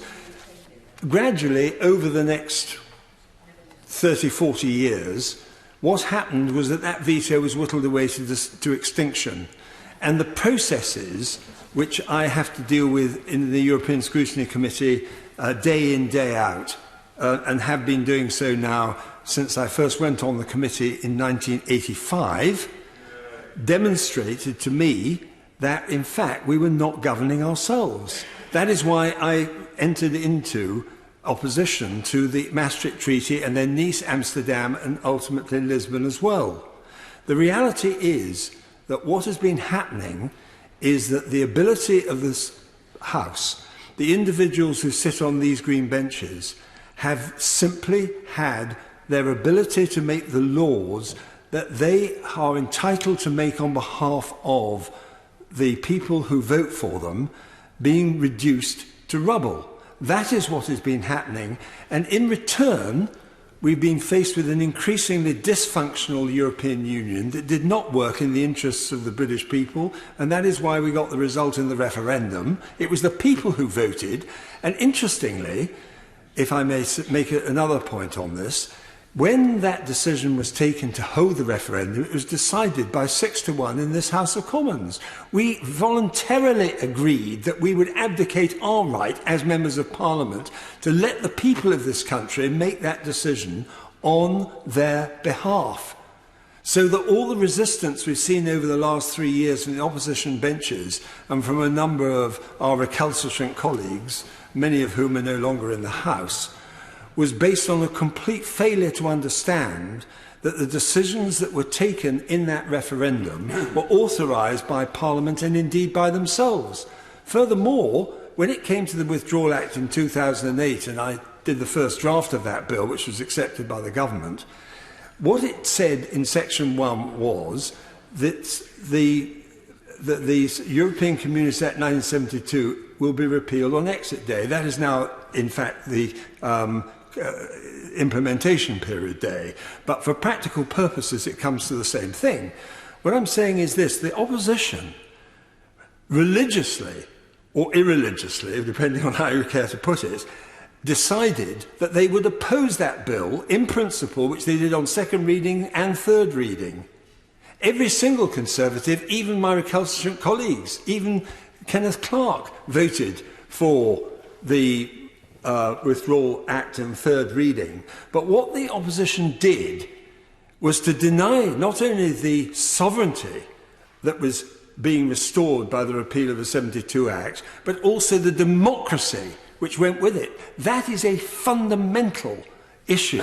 And what they did was to destroy their credibility with the British people. And I believe that the ordinary man in the street, the people who voted in the last general election, understood this. I've already made the point about the fact that the European laws are made behind closed doors by majority vote. Nobody can say that decisions that are taken, which we had to accept because we had no alternative, were laws made by our elected representatives. I have never heard such trash coming from a front bench as the suggestion that the fact that these people happen to be elected members of Parliament in the Council of Ministers conferred upon them some form of democratic right to decide. I'll certainly give way. I'm grateful to my honourable friend. He's making absolutely the right case about sovereignty. Also, an extension of this, I mentioned Van Gendenloos and Costa versus Ennals. And the point about those two is they were judicial statements. One was direct effect, and the other one was, of course, the whole idea that European law had supremacy. Now, they were never voted on in this House. No. Nobody agreed to that. Nobody said this is what we wanted. And that led to something which is quite interesting. All of the imposition of the extension of welfare payments to EU migrants who came here was a judicial review of something which we had never voted for. It was never voted for, and it cost us a lot of money. A very good point, and I'll just add to that this, that those cases were, in fact, before we came into the European Union, and they actually invade the very concept of the constitutionality of this country and of other countries too. Because what it does is, those cases say, is that we are obliged to obey not any law, not all laws, but even constitutional laws. Exactly. That is the point. It's an utter invasion. This is a complete and total destruction of the decision of people in the ballot box in general elections. That is what the problem is, and sovereignty and democracy are intertwined at the heart of our constitutional system. Those are the points I want to make, and I honestly say to the Honourable Lady, she really ought to reflect on the rather absurd propositions that she put forward in her speech. She cannot prove a single point of the kind that she's just mentioned. One last point. Most great, I'm trying to give away. The key function of members sent here, the earlier parliaments were in Shropshire, of course, it's a regrettable tendency we've had to have them in Westminster the last 300 years, is that we pass supply, we vote funds, and we are responsible for monies raised from our constituents. And no taxation with the representative is fundamental. The current rules are in complete breach of that.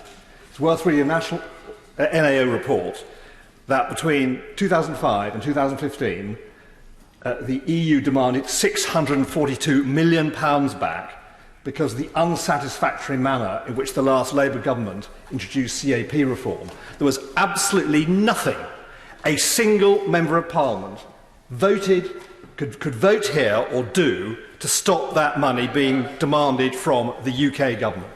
In conclusion, if I may, Mr Deputy Speaker, simply say I entirely endorse what my right honourable friend has said, as indeed I endorse what my other right honourable friend has said.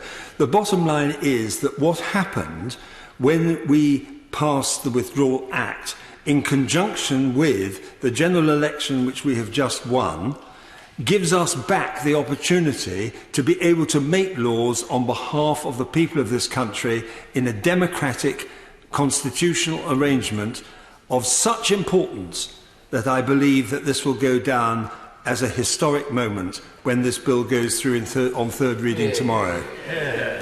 Thank you very much. I'm rising to primarily address amendment number 35 in my name and its intersection with clause 38. But I can say to the Minister I don't intend to push this to a division, but I do want to highlight some of the issues that are arising from it. More generally, just on the point around parliamentary sovereignty, I want to make a couple of comments, indeed around the irony, as other members have done, with respect to the level of delegated powers that are about to be created in terms of this bill. And also the lack of scrutiny around the future relationship, which is of particular importance to us in Northern Ireland, but of course for all colleagues right across the United Kingdom as well.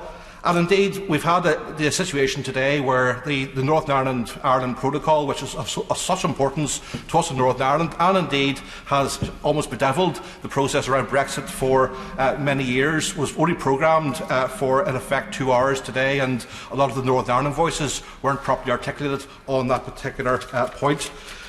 The concern of my amendment is really around the rights protections under the Good Friday Agreement. The Good Friday Agreement is, of course, an international agreement, but implementation in domestic law does fall to the UK Government to ensure that things are entirely in order in that regard.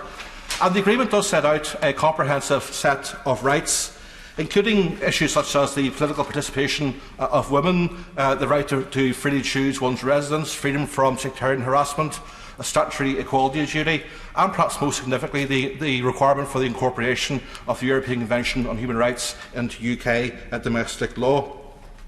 Now, most of the debate in Northern Ireland and beyond around Brexit as it pertains to our situation has largely focused on issues around borders, the business community, the economy, trade, and what the future holds in that regard. But the rights issues as well are something that people are deeply concerned about for a whole range of reasons. Article to Section 1 of the Protocol on Northern Ireland and Ireland does provide a commitment that there will be no diminution of rights, safeguards and equality of opportunity, and of course that is very much welcome. But we have seen a gradual weakening of the level of commitment to rights protections if you go back to the original draft of the joint report in December of 2017. And the European Union has been very clear that it does fall to the United Kingdom government to ensure that the rights under the Good Friday Agreement are protected going forward as part of the future relationship and other factors as well. The very specific concern I was trying to raise with the amendment is that there does seem to be an inconsistency between Clause 7a and Clause 38, which is a particular focus of this section of the debate. Clause 38, of course, stresses parliamentary sovereignty, notwithstanding 7a, which is used to give some degree of reassurance that there won't be any threat in terms of rights. So there is that potential that 7a could be overridden in some shape or form. And the reasons why we have some concern in this respect are several. First of all, not all Good Friday Agreement rights relate to the European Convention itself. Some are broader than what the Convention contains. Also, some of the proposed legislative commitments only apply to Northern Ireland's departments and public bodies, and they don't extend as far as the UK Government itself. And in there may well be some potential danger. And there's also concerns as to how the UK Government has, to date, fully respected some of the rights under the Good Friday Agreement.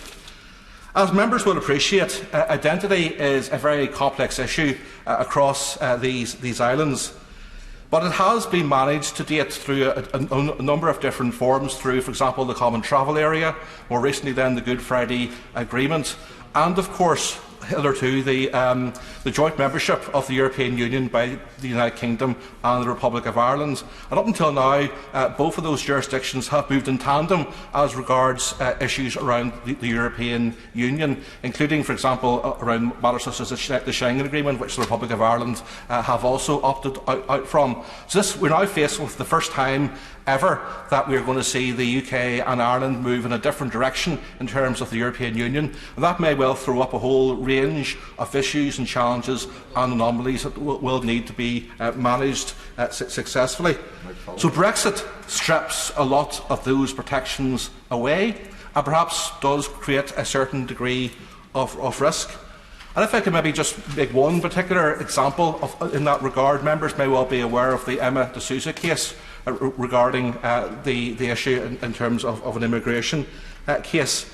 And what that is pointing to is the absence of the UK Government having reflected in UK domestic law, particularly in terms of revision to the 1981 Nationality Act, the ability of someone who is born and resident in Northern Ireland to fully have the right to identify solely as Irish and to have Irish citizenship.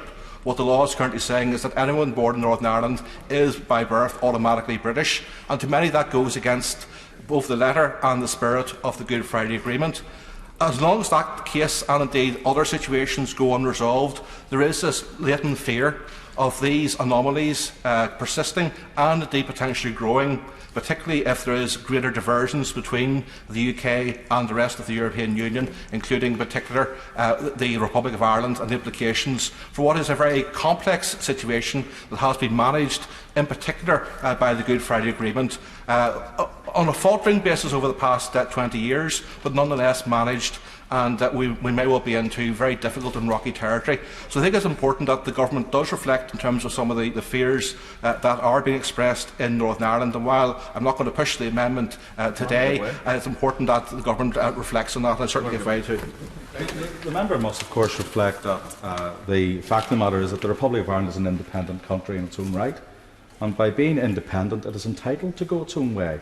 And if it wants to go a different way with Europe, it's entitled to do that. We wouldn't want to restrict it and say it has to come with Britain. I'd be delighted if after the European, whenever we leave the EU, that and Europe will increase its bill of membership to the Republic of Ireland. Whenever they see how costly it is to be part of that membership, maybe they will then have a national conversation about their role as Irish citizens in the EU. But ultimately, that is a choice which the Republic of Ireland has made, that it wishes to stay within the EU, and we shouldn't try to be restricting their hands either. Well, I'm always grateful to hear comments from my counterpart in Northern Ireland, but I think it's worth stressing for the record that there is no significant movement debate whatsoever in the Republic of Ireland around any form of our exit, as perhaps it could be framed. There is deep commitment to membership of the European Union in the south of Ireland, as indeed there is on a majority basis in Northern Ireland, as well as is the case in Scotland and other parts of the UK as well.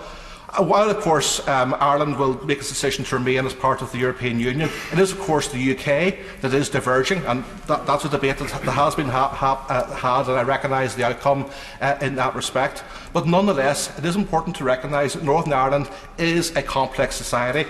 It only works based upon sharing and interdependence, and a very careful set of balanced relationships have been built up over the past number of years, with support of both front benches in this House over that period. And Brexit does potentially strip away some of that sticky plaster over perhaps some of the cracks, and we don't exactly know how things are going to work out. So it is important that the government does pay regard and is sensitive to the very particular implications in rights terms for Northern Ireland as the Brexit process unfolds. Thank you. I welcome Clause 38 to stand part of the bill, and I pay tribute to my honourable friend from Stone for being one of the co-authors of that excellent piece of government proposed legislation, and I also support the Minister in opposing various new clauses and amendments before us. And it seems to come down to this question of what is sovereignty. And I think the public understand it so much better than many of the opposition MPs seem to do. The public fully understand that our constitution should be based on this proposition that the public decide who should represent them in the House of Commons, and then the House of Commons decides what laws are appropriate, what taxes to raise, how to spend that money, and at the end of 4 or 5 years, or shorter time periods sometimes, the public then get to judge whether we collectively made a good job of it or not, or whether there is some new configuration of members of Parliament that can make it better. So the public are ultimately sovereign, but they trust us, their elected members, with their sovereignty for a period of up to 5 years to exercise the powers of government. When we first joined the European Economic Community, the country was assured that that sovereignty, that set of powers, would not be damaged in any way. And to underwrite that promise, the government said, correctly then, that there would be no matter decided in the European Economic Community that could be forced on the United Kingdom against its will. We always had a veto, so that if they proposed a law or a charge or a tax which we didn't like, we could use the veto. And over our years of membership, we have seen those vetoes gradually reduced, those powers taken away, so that in more and more areas today, while still a full member of what is now the European Union, there are huge swathes of policy areas where we are not free to legislate where we wish, or in some cases not free to legislate at all, because it is entirely occupied territory under the community acquis. And the ultimate sovereign power in the United Kingdom today is the European Court of Justice. That is the ultimate appeal of any legal issue. And they can overrule what the two houses of Parliament decide, they can overrule a statute, they can strike down a law passed in this place. And it is that which a majority of the British people decided they thought was unsatisfactory. When they had voted many years ago to support our continued membership of the European Economic Community, it was called a common market and misrepresented as a free trade area, which of course is rather different from a customs union with complex rules, and they were given that assurance that their Parliament would still be able to choose their taxes, spend their money and pass their laws in the traditional way, and that turned out not to be true.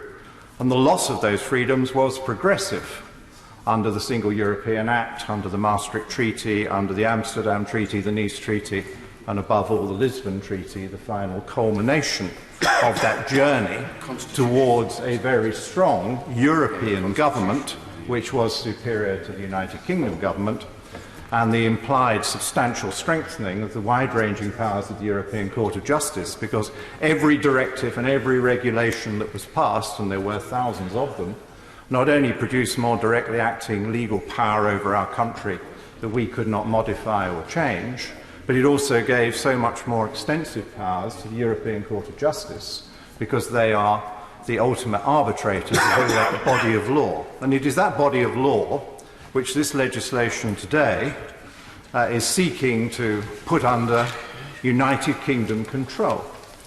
And we've been arguing over this for 3.5 years now. The public thought it was a very simple matter and told us to get on with it. We had a fractious and unhelpful Parliament until recently, which did all in its power to thwart the wishes of the United Kingdom electors being put through. And I would hope today, after a second general election and after a referendum where the British people have made clear that they wish their sovereignty to rest again with them and delegated to their Parliament, that the opposition might have understood that and might have understood that currently, contrary to what we've been told by the Labour front bench, there are a very large number of areas where we cannot do as we please.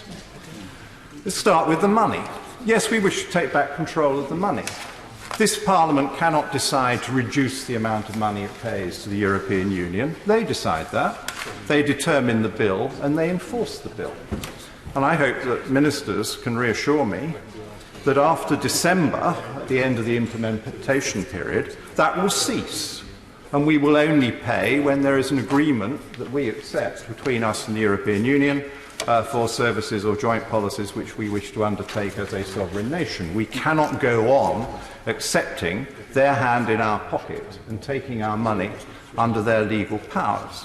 And I personally think it's a great pity that we've had such delay in exit, because I resent the £1 billion or more net a month we are paying in, which will continue, I'm afraid, throughout this year, when I would like that money for priorities in Wokingham and in the constituencies of other colleagues here in this House of Commons. And I find it very odd that so many MPs are so dismissive of the significance of the money, given the quite important role it seemed to play in the referendum campaign itself, and given how colleagues are normally very keen to see increases in expenditure on public services in our country, and yet they don't make the connection that if we carry on paying those very large sums to the European Union, it limits our scope to make those increases which they would like. It also means we don't control our own taxes, and so our country cannot choose how to tax any of our sales. That is determined for us. It has to be the VAT tax system. We had to introduce that when we joined the European Union.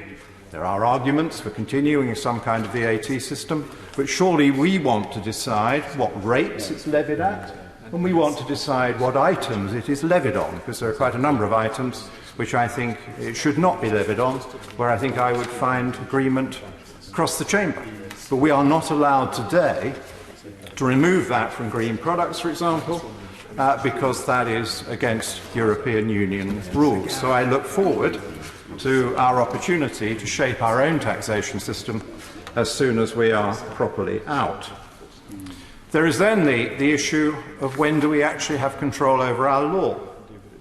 And what I hope that Clause 38 will achieve is, if the European Union decides during the implementation period to pass laws which are particularly penal on the United Kingdom or are damaging to our commercial and economic interests, that we can use that reassertion of parliamentary sovereignty before the expiry of the implementation period to make sure that particular law does not apply to the United Kingdom.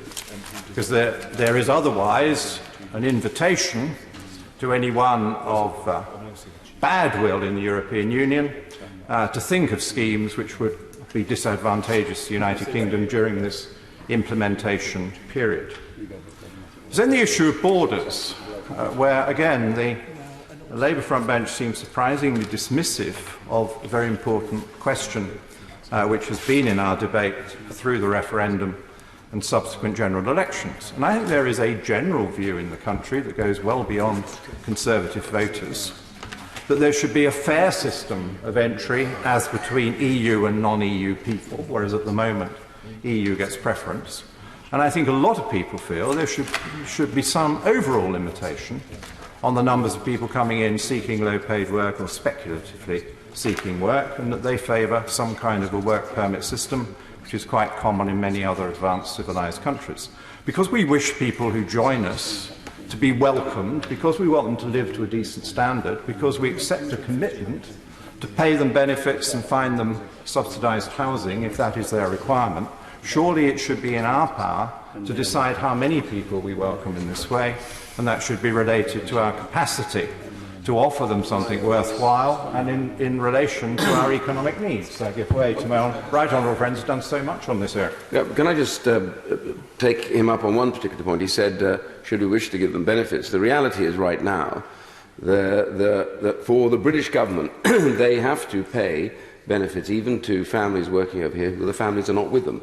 And this is roundly disliked across Europe, but they all accept there's nothing they can do about it, because it was the Court of Justice that imposed this as part of freedom of movement. It was never debated as part of freedom of movement, and it was never supposed it would happen. That is an end to sovereignty, when you no longer can change something and make that decision. My right honourable friend has put it brilliantly. That is exactly the kind of limitation of our sovereign power and our freedom to make decisions that please our electors that I've been talking about. And it's quite an important one, given the history of this debate.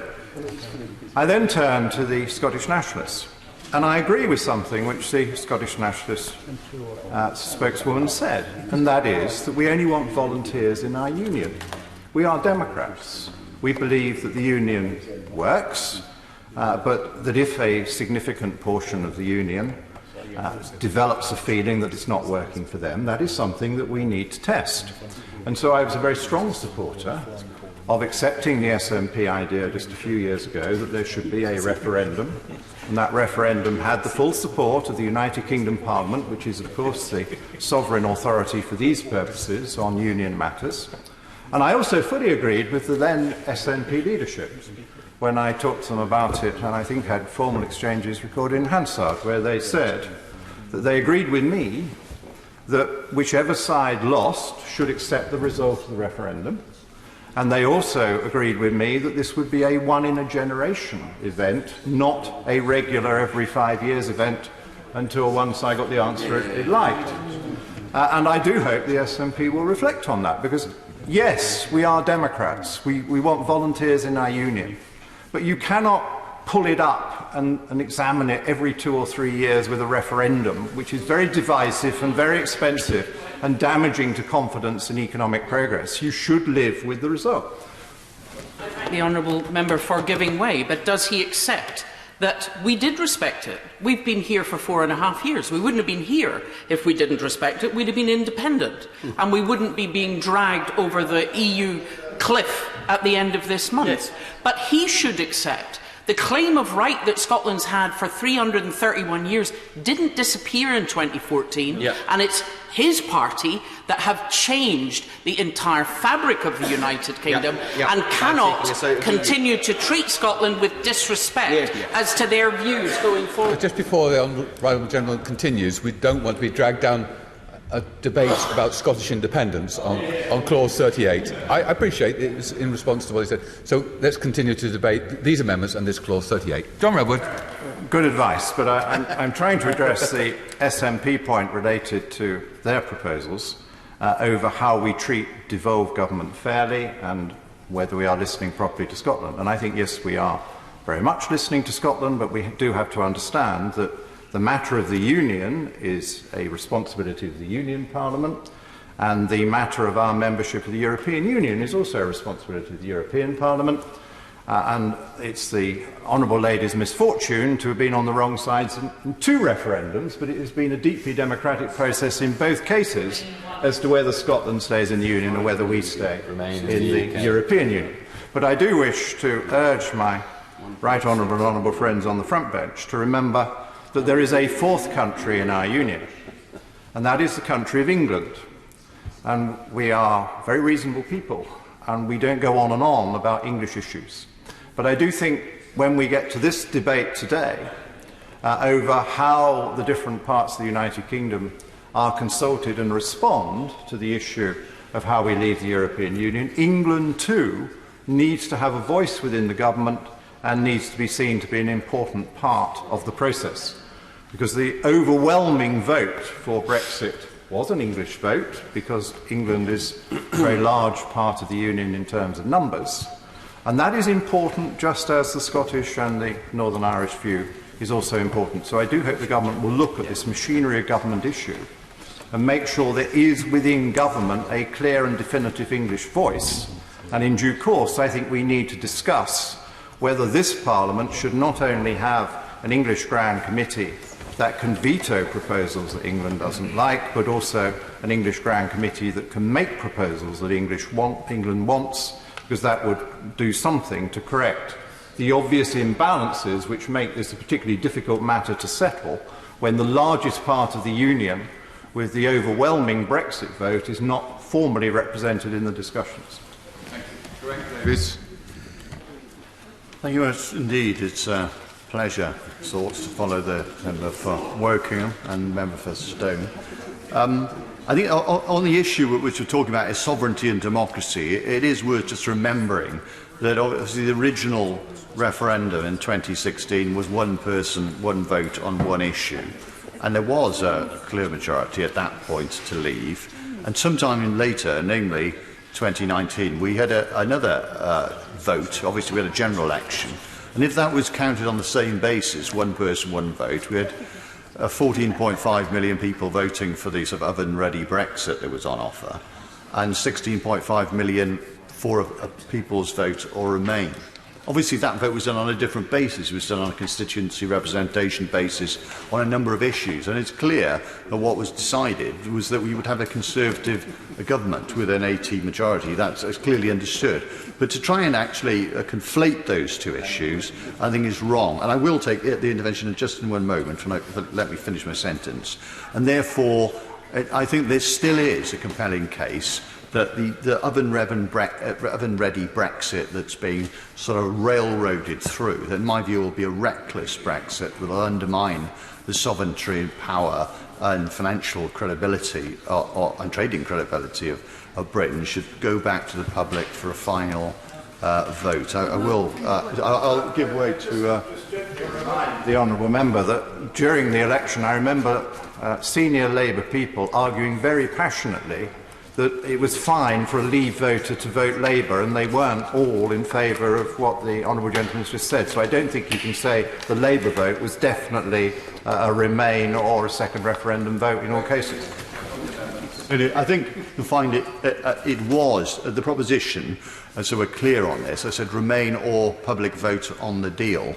And the Labour Party position was essentially that the oven-ready Brexit would be bad for Britain in terms of making us more divided, weaker, poorer, more isolated, etc. And that we could put together a better Brexit that protected our jobs through trading alignment, our environment, and our workers' rights through a dynamic alignment of those conditions. It kept us closer, and that would be better. But just ask the honourable gentleman to resume his seat. It's very interesting, but he's not really speaking to the amendments or to this particular clause. It's more a third reading speech. There'll be a long opportunity tomorrow. If he has a speech to make in relation to these amendments, then we look forward to hearing it. Geraint Davis. I do apologise for responding to the speech that's made on the subject I was touching upon by the member for Wokingham, and I won't go on about that anymore. And coming back to the focus, which is the two bits I'm going to talk about, was obviously the clause on sovereignty 38, and indeed number 28, which I was mentioning then, which is about whether we should have a confirmatory referendum. And I was just making the argument, if I may, Mr. Chair, which I'll stop making, that in support of that particular proposal, 28, that there is a legitimate case for a confirmatory referendum on the grounds that most people voted for either Remain or a referendum. And of course, the position of the Labour Party was to have a referendum. But going back to the sovereignty issue. The member for Stone and others have made the point that what they defined as sovereignty was the idea, and I accept this is an idea in the minds of many voters, that if we've got sovereignty, we can have all our decisions made here, we'll make them and decide everything, and everything will be all right.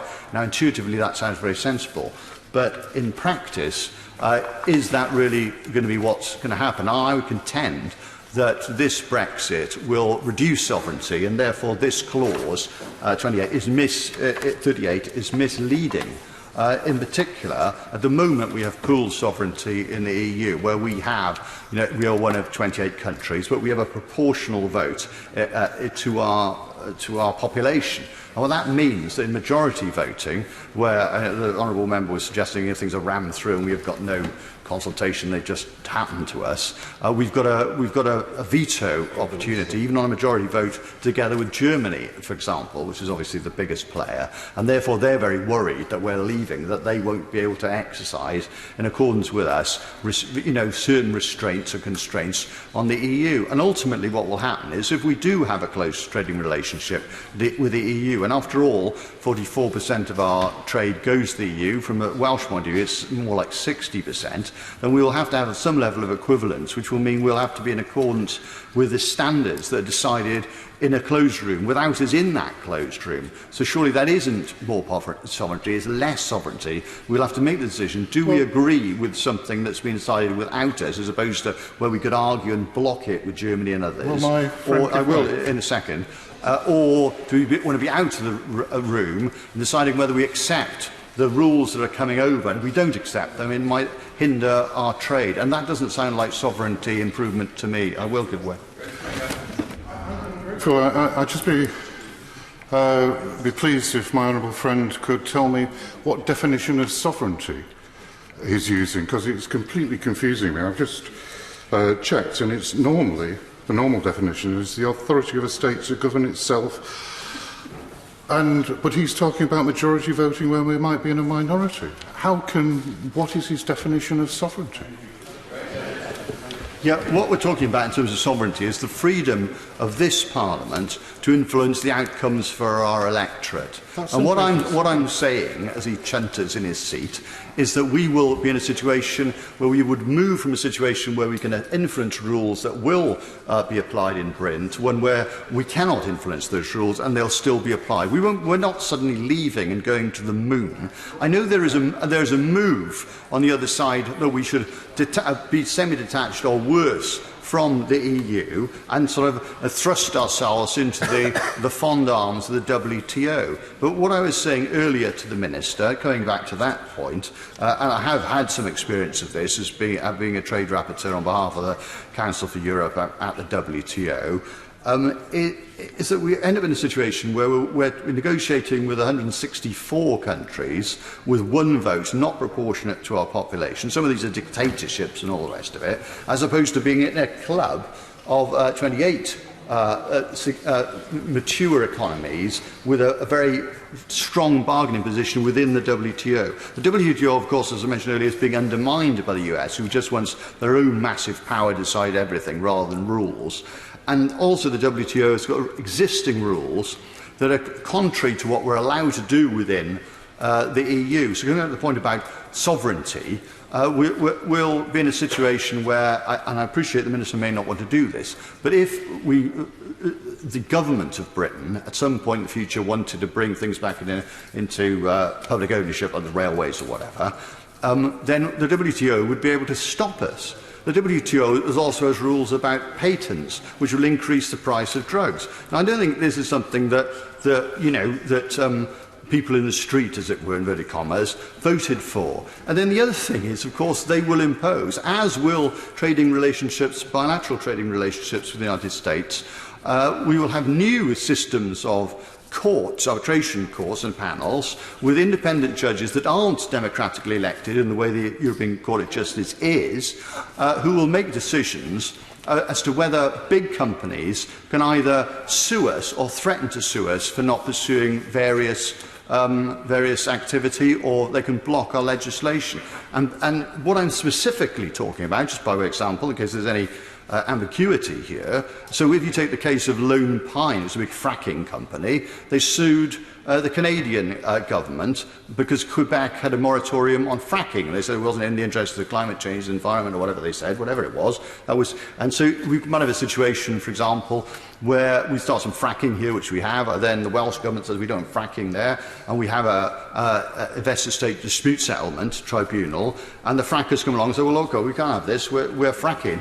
And they sue the British government. And so is that sovereignty and control in a normal... And of course, just one moment, in any normal situation, no, of course it isn't. So in other words, there will be courts available which will fine or threaten to fine the British government for passing legislation to protect the environment and the public health of our citizens, and it will intimidate future governments from doing that. And so if we wanted, by way of example, to introduce a sugar tax, and of course we have, when that happened in Mexico, there was a investor-state dispute settlement, attack on that. And so there's anything we do, what about a plastics tax? We're going to do that. Then we'll be attacked for that. This isn't sovereignty, this is madness and self-harm, on which point I will allow the member on that point.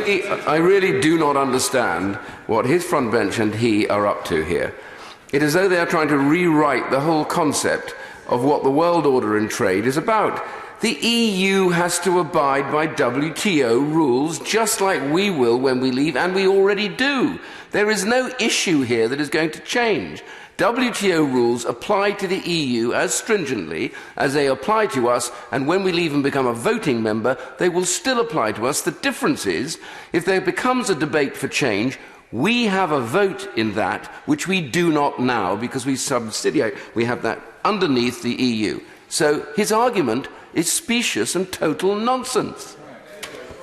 Well, that was very helpful. What the honourable members fails to understand is that clearly when there was the big debate over TTIP, for example, well, these ISDS clauses are used all the time by the Americans on fracking and other issues. Once we are in a situation where instead of being in the powerful trading bloc of the EU negotiating head-to-head with China or with the United States from a position of strength to sustain our environmental, our workers' rights, our standards, then we will suddenly instead be broken free, semi-detached, turn our back on our biggest local market, as over him chuntering, and then what will happen is this is what will happen, and it's already been discussed in the trading arrangements with the United States. The United States will say, right, you're on your own now, and we're going to have this relationship, and we'll enforce it through this international tribunal, and that is what is going to happen. And so what will literally happen, just one moment, and what will literally happen is if you just take a simple protection, REACH, whereby in Europe, if the honourable member was making chemicals, you'd have to prove they were safe before marketing them. In the United States, he would just be able to market those, and the Environmental Protection Organisation, they would have to prove they're harmful. And that's why they sell asbestos in America, and that's why there'd be pressure for us to have asbestos in our brake pads here. That's why there'd be pressure for have hormone-impregnated meat from America imposed on our growing children who will have premature, pubescence and all the rest of it. And I know they think that's sovereignty, but I don't. Yes, I will give way. I thank the honourable member for giving way. Is he aware that a threat to the sugar tax is already within the trade papers which came out, registering the discussions that have already been happening with the US, and the sheer threat of a government, whether a devolved government or here, being dragged through an investor-state dispute settlement can create a fear of public health measures, such as we have in Scotland, minimum unit pricing on alcohol, which this Parliament has not got round to, and might find that they struggle to get round to because they would be challenged. And therefore that threatens the public health of everyone in the United Kingdom. Hear, hear.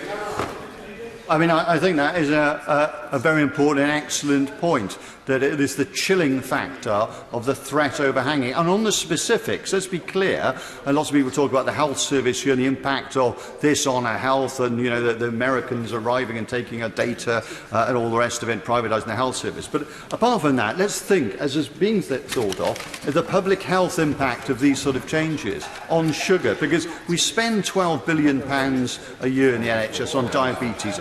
To intervene again, and I understand the point. He's trying to link this to the overall concept of sovereignty, but we are now talking about future trade deals rather than the bill, clause 38, and sovereignty. I would just encourage him to come back to the clause if he would. Thank you. I'm very grateful for your guidance.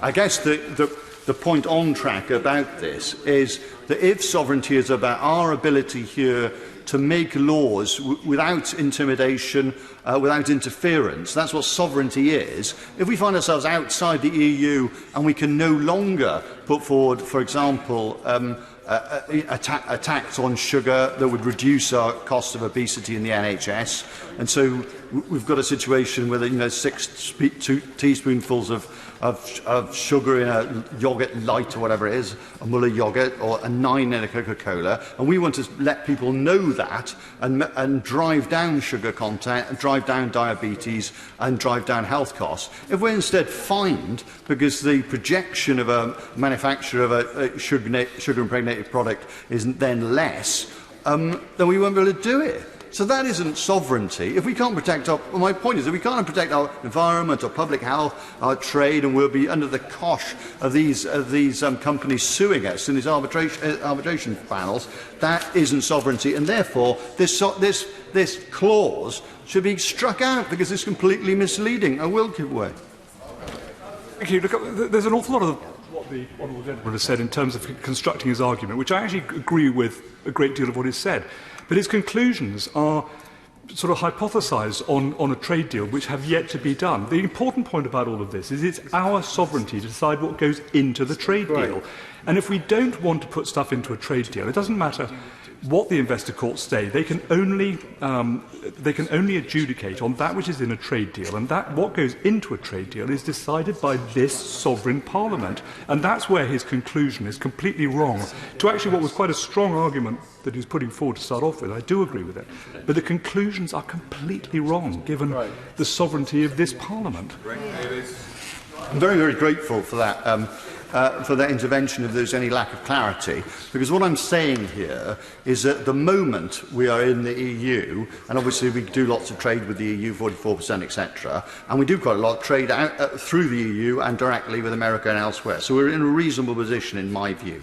If we come out of the EU and we suddenly find we need to make up for lost trade, we'll be under a lot of pressure to do a deal very quickly with the US. Secondly, we'll be in a much weaker position because we'll be standing alone in a weak position. They're a big player and they know it. And therefore, they will try and get what they want. And as has been pointed out on the sugar example and there's fracking examples and other examples, they will do this. And what's more, they have got these powers, ISDS, Investor State Dispute Settlements, that is part of their normal bilateral trading agreements, and that is already recorded in the trading relations. And the idea, his idea, which I respect, that we could in theory say, no, we don't want this, we won't go ahead with that, and we could decide that there. Yes, we could decide that there, but it would be a huge economic cost, and there would be enormous pressure to, and we've got to get all these other trade deals done as well, to agree. And in terms of the assumption that's been made that we can just carry on as before with all the other bilateral trading agreements with small countries, say Chile, I'm doing this arbitrarily.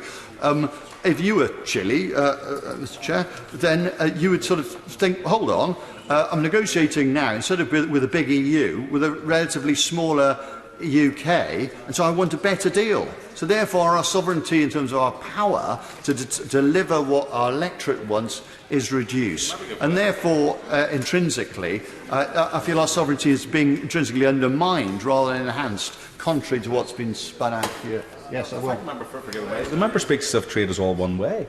Of course, one of Germany's biggest trading partner is the United Kingdom.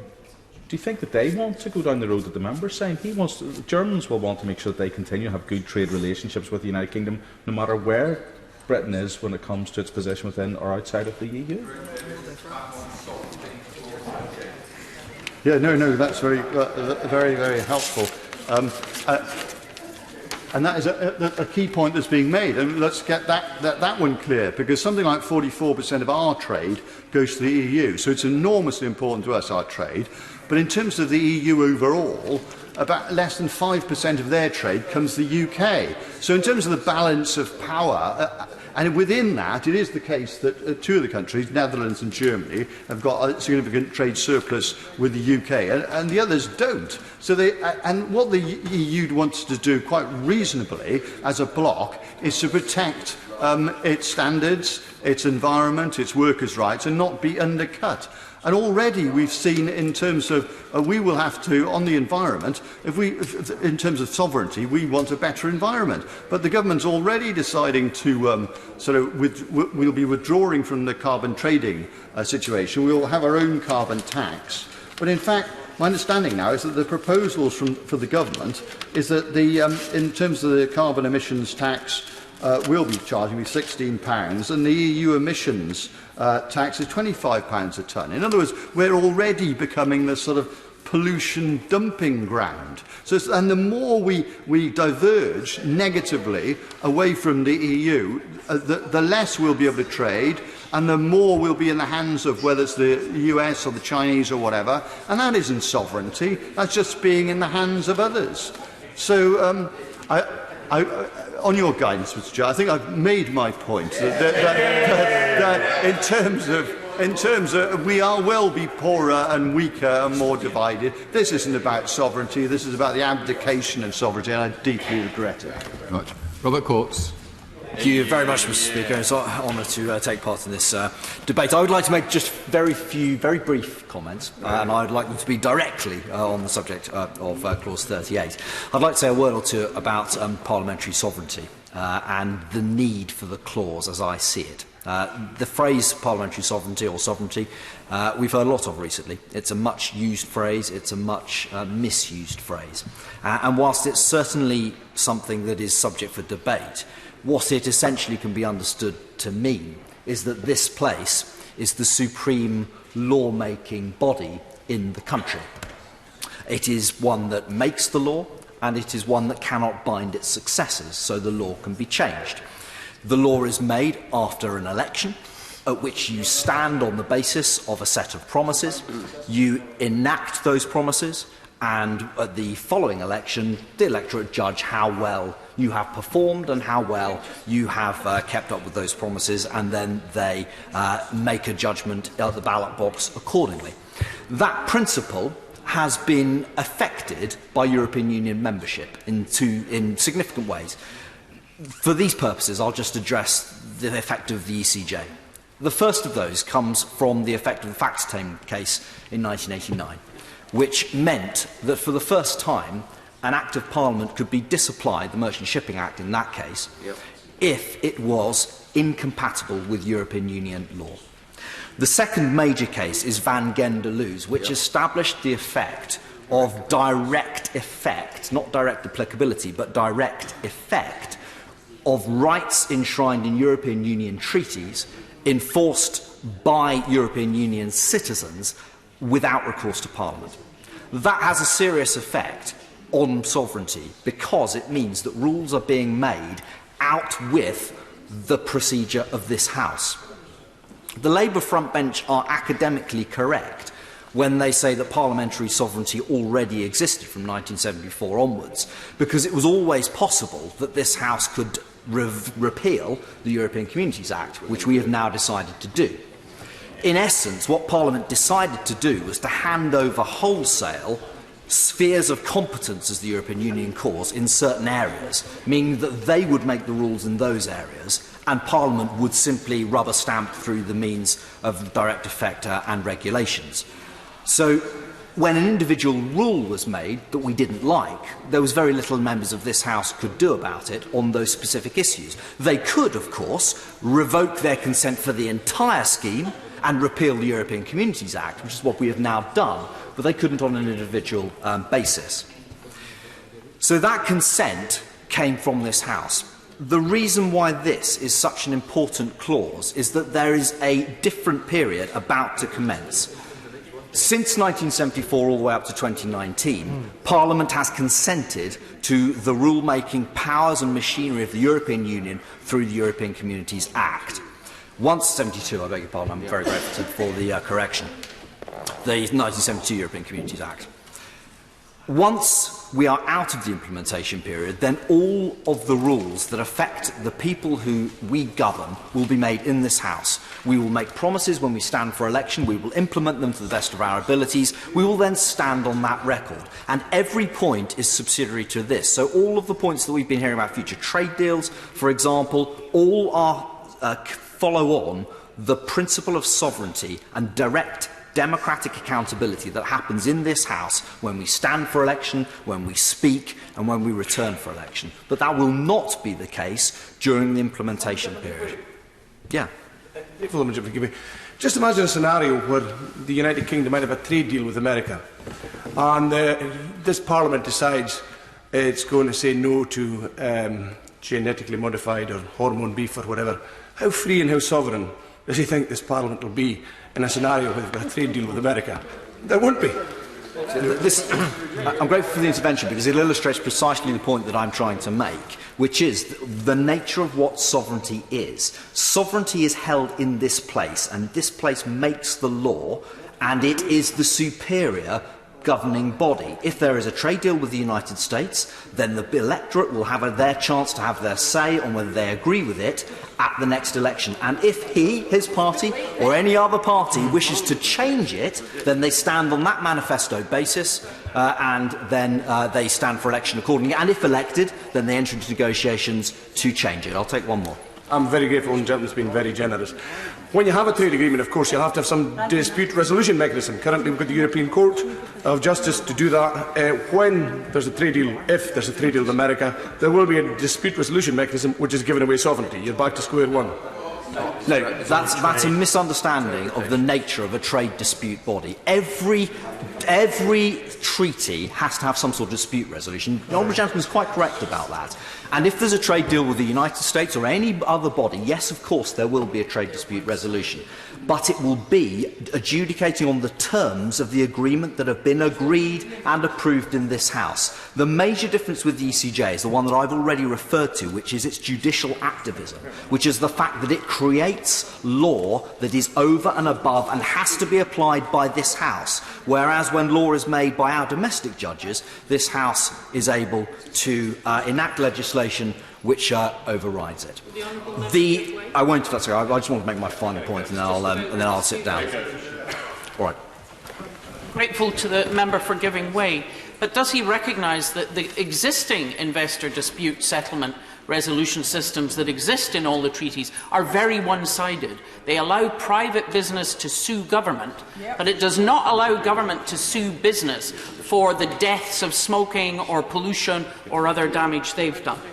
I don't agree. I'm very grateful for her point, and we're certainly getting into the technical detail now, which is perhaps exactly what we should be doing at this stage. But she ignores the independent element that takes place in any of these independent arbitration mechanisms in international trade organisations.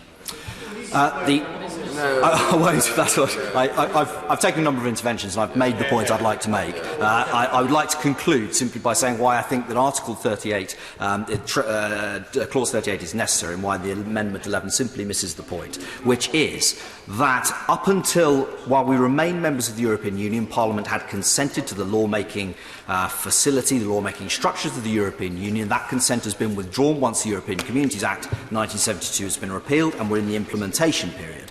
We do not want to be in a position whereby we are forced into dynamic alignment, whereby rules are passed that we do not have a say in. We need to make sure that it is clear that this Parliament maintains and retains the right to disagree and to diverge from those rules if they wish to do so. For those reasons, Clause 38 is entirely accurate, it is needed, and the amendment, the Amendment 11 from the opposite front bench simply misunderstands the point. Thank you. Patrick Grady. Thank you, Sir Gary. I've just enjoyed sitting here for the last couple of hours watching the Maastricht Rebels farewell reunion tour, although it does appear they're getting some young recruits. But fair play to them. They've been trying for 40 years, and they're finally going to achieve. They think they're going to achieve what they always what they always wanted. And as I say, I feel slightly sorry for them because I don't know what they're going to do after the 31st of March, but 31st of January. But we had all the greatest hits. We had the supreme lawmaking body, we had Brussels bureaucrats, common market, no taxation without representation, and of course the platinum hit, parliamentary sovereignty, which is being enshrined in this bill for absolutely, as the member for Bristol West and the member for Central Ayrshire said, for absolutely no reason at all. Because as the member for Witney has just touched on, this Parliament, in as far as the UK Constitution stands, has always had and has always shared, and in fact will continue to share, its sovereignty. Because if you look at the devolution settlement, that is effectively what it has done by recognising the desire of the people in Scotland, Wales, Northern Ireland, and indeed with the various other regional assemblies that have taken place. Power has been devolved from this place, and aren't we all very grateful for it? So the notion of restoring parliamentary sovereignty is just completely unnecessary, and it's a total showpiece in this bill. Power has always been shared across the European Union and across the United Kingdom, and indeed the right honourable member for Wokingham appears to be a reborn federalist. Maybe this is his new solo career now that the band is coming to the end of its tour, and I will happily join him in the further devolution and assertion of federalism across the United Kingdom if that's what he wants to do. But he should be worried because, as we said, parliamentary sovereignty is not being restored by this clause or this bill as a whole. In fact, what it represents is a power grab. First of all, a power grab from the devolved assemblies by taking back the right to legislate without their consent. And of course, this bill itself is an example of that, because as we speak, the Scottish Parliament is withholding its consent from this bill, and it is going to be ridden roughshod over by this House tonight and tomorrow. But it's also a power grab by the executive because of the sweeping Henry VIII powers that are included in this legislation and the accompanying Brexit legislation that has already been put in place. So the Brussels bureaucrats, that favourite hit of theirs, is being replaced by the new one-hit wonder of the Whitehall Mandarins, except it's one hit and for the rest of time if this Parliament doesn't stand in the way of what they are trying to do. So in fact, we're not restoring anything great here, and the Minister, I would be interested for an answer at some point on whether or not the European Statutory Instruments Committee is going to be reconvened in this Parliament. It was one of the achievements of the previous Parliament and the previous bills to have that enshrined in statute for the lifetime of that Parliament. So let's see it back here if they're so, if scrutiny is so important to them and sovereignty is so important to them. So this place will be diminished in terms of its powers and its sovereignty, and in due course it will be reduced in terms of its numbers, because there are 59 Scottish MPs who won't be sitting here anymore, because Scotland's power and sovereignty will have been restored to its Parliament, which it will then be very happy to share with its continental neighbours across the European Union as a member.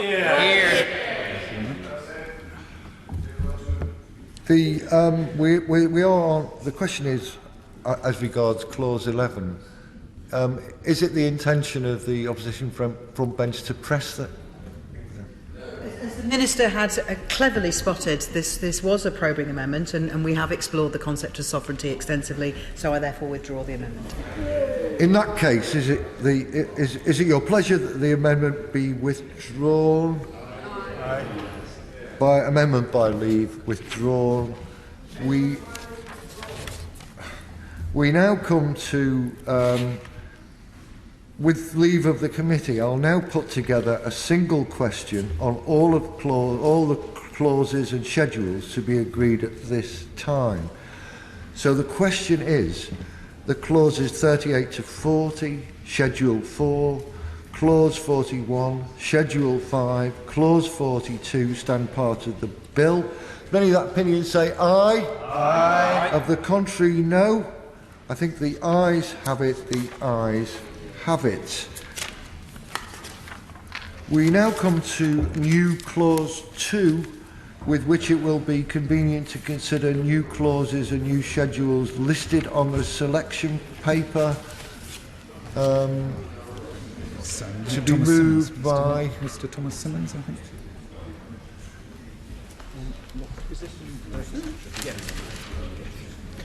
Thank you, Sir George, very much. As is my first appearance at the dispatch box this year, I'd like to thank my constituents for re-electing me and send all honourable and right honourable members my very best wishes for 2020. and I draw attention to my relevant entries in the register regarding my own support from trade unions. I stand to speak, Sir George, to new clauses 2 and 3 in my name and the names of my honourable and right honourable friends. And may I say, first of all, from the dispatch box, that we fully accept that following the general election, we'll be leaving the European Union on 31st of January. But winning a mandate for that exit, as the government has, does not give ministers a free pass to avoid any scrutiny. Government should be held to account between elections as well as at elections. And that is what we on these benches as the opposition propose to do. And we will continue to make the case in the post-Brexit United Kingdom for jobs and livelihoods, for environmental safeguards, for consumer protections and employment rights, as we have done over recent years.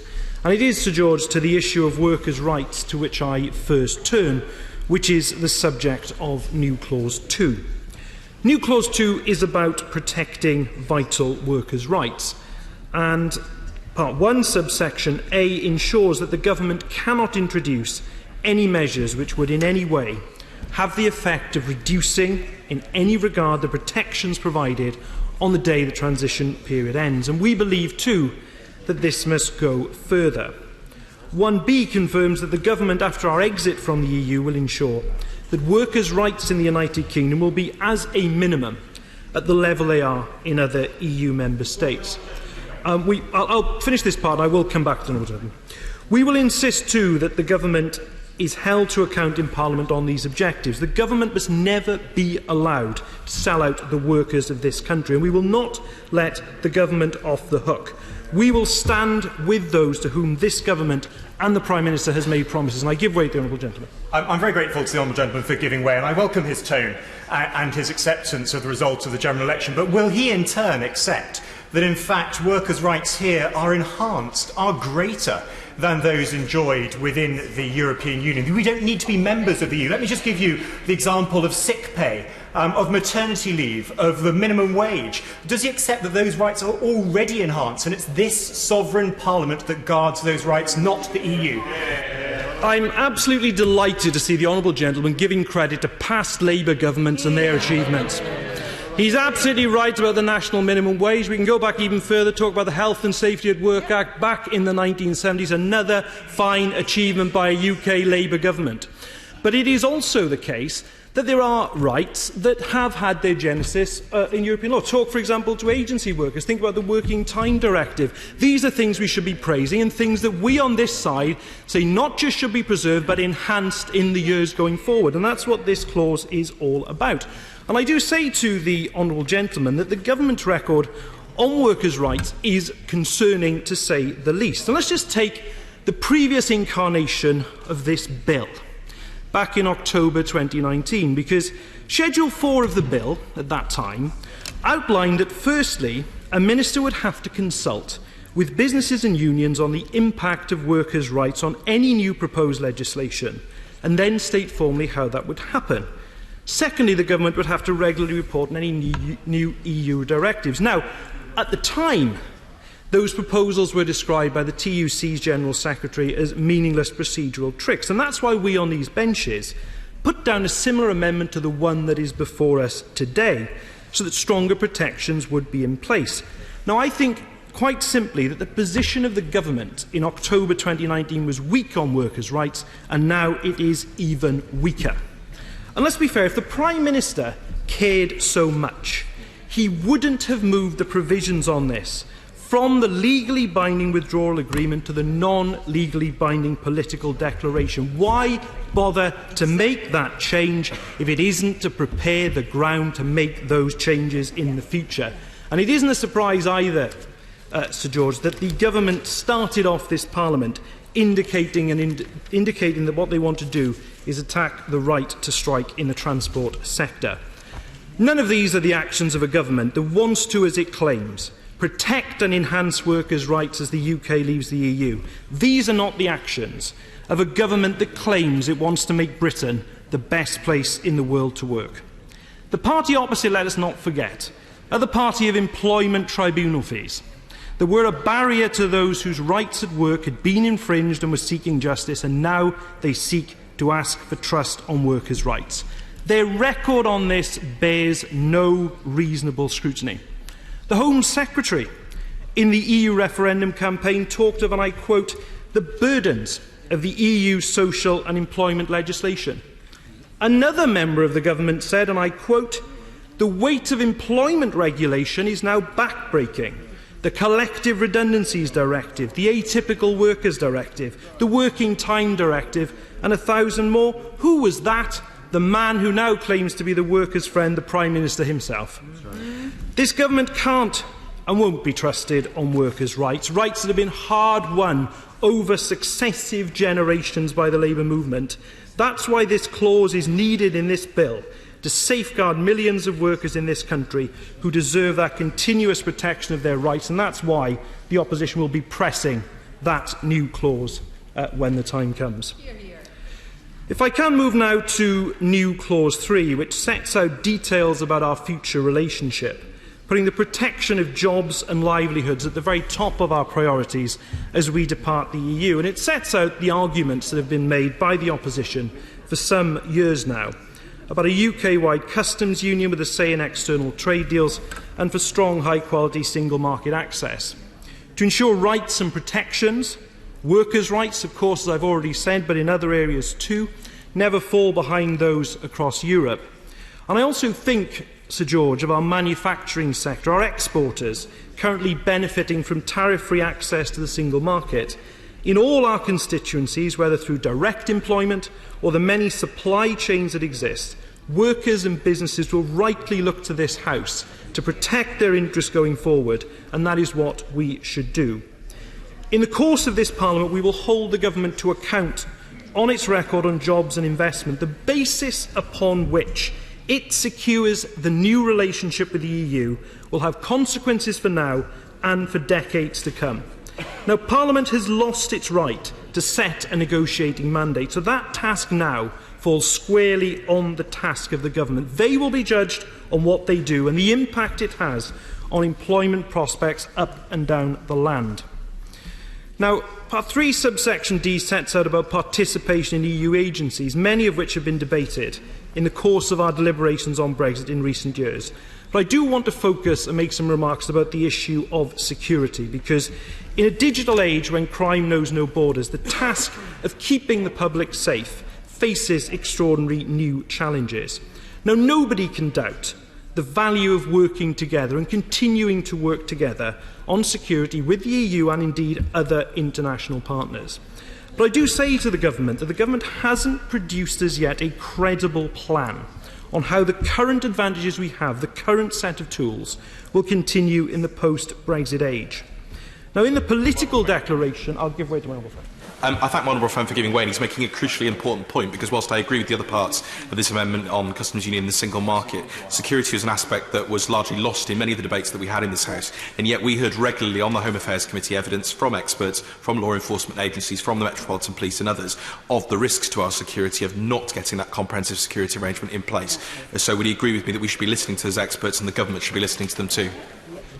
My honourable friend is absolutely right, and I do want to develop that, because I think one of the issues we have is that in that non-binding political declaration we have that aim for a broad, comprehensive and balanced security partnership, but at the moment it's just words on a piece of paper. We urgently need a plan. Now, the former Prime Minister, when she spoke at the Munich Security Conference back in February 2018, spoke about a security treaty with the EU27, but we are still waiting for the planned architecture of that cooperation. And I want to give some specific examples here. Things like the European Arrest Warrant, Eurojust and Europol are all critical to the successful investigation and extradition of wanted suspects or criminals. And to show how important this is, the National Crime Agency statistics, if you look at the period from 2010 to 2016, the UK made 1,773 requests to member states for extradition under the European Arrest Warrant and received 48,776 requests from member states for extradition. Now, not only can the UK bring people to these shores to face justice, we can also send dangerous people to other countries to face legal proceedings there. The government has accepted, it seems, the importance of this tool. And its white paper of July 2018 said more than 12,000 individuals, and for every person arrested on a European arrest warrant issued by the UK arrests 8 on European arrest warrants issued by other member states. But that white paper also showed the challenge the government faces. It said existing extraditions between the EU and third countries do not provide the same level of capability as the European arrest warrant. We cannot allow our capability to be diminished. And I'll give way. I thank the honourable gentleman for giving way, and he's making a very important point. And before the last election, I produced a report with the all-party parliamentary group on consular affairs and deaths abroad that I chair. He may be aware that there are already significant challenges when our citizens die abroad or get into trouble or are incarcerated. And all of the officers and the people I have spoken to have said that Brexit is only going to compound those issues and make it more difficult for our citizens to get proper representation and support from the Foreign Office after Brexit. Does he agree? I think the Honourable Lady is absolutely right to highlight the challenges, and I think that's precisely what I want to come on to develop. And my concern, and I heard the Brexit Secretary's answer yesterday to an intervention from the Honourable Member for the Rhondda, and my fear is that the government's thinking just hasn't moved as yet beyond the implementation period. And we know the implementation period ends at the end of 2020. And what happens after that is so important, because it will determine what our law enforcement agencies have in their armoury to deal with pan-European crime. It is an urgent task. The issue, Sir George, of data sharing and continued data sharing is also crucial. Were the UK ever to lose access to the EU security databases, information that today can be retrieved almost instantaneously could take days or weeks to access, which would create, to say the least, a significant hurdle to effective policing. On Europol, how does the government see the future? Does it envisage full participation? Does it envisage only observer status at board meetings? We just don't know. And whilst the situation is critical, and whilst the position is wholly unsatisfactory, I should say that's the fault of the government and not those who work in our security sector. Because after all, the UK makes a great contribution to European security.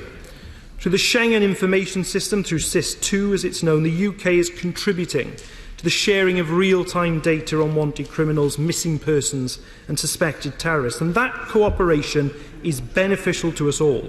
The data shared in that database used millions of times each year by UK police, and that surely must illustrate to all honourable and right honourable members the profound risk there is of no long-term deal on security. And in conducting the negotiation, the government must emphasise the UK's contribution and the mutually beneficial nature of European cooperation in dealing with the most serious organised crime on our continent.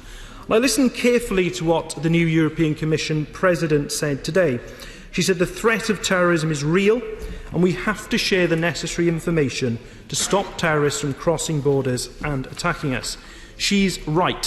When we are fighting crime, we are better working to eradicate it collectively than working alone, and we need a formal legal basis to continue to do so. That's why those issues in New Clause 3 are so important, and I commend it in New Clause 2 to the House.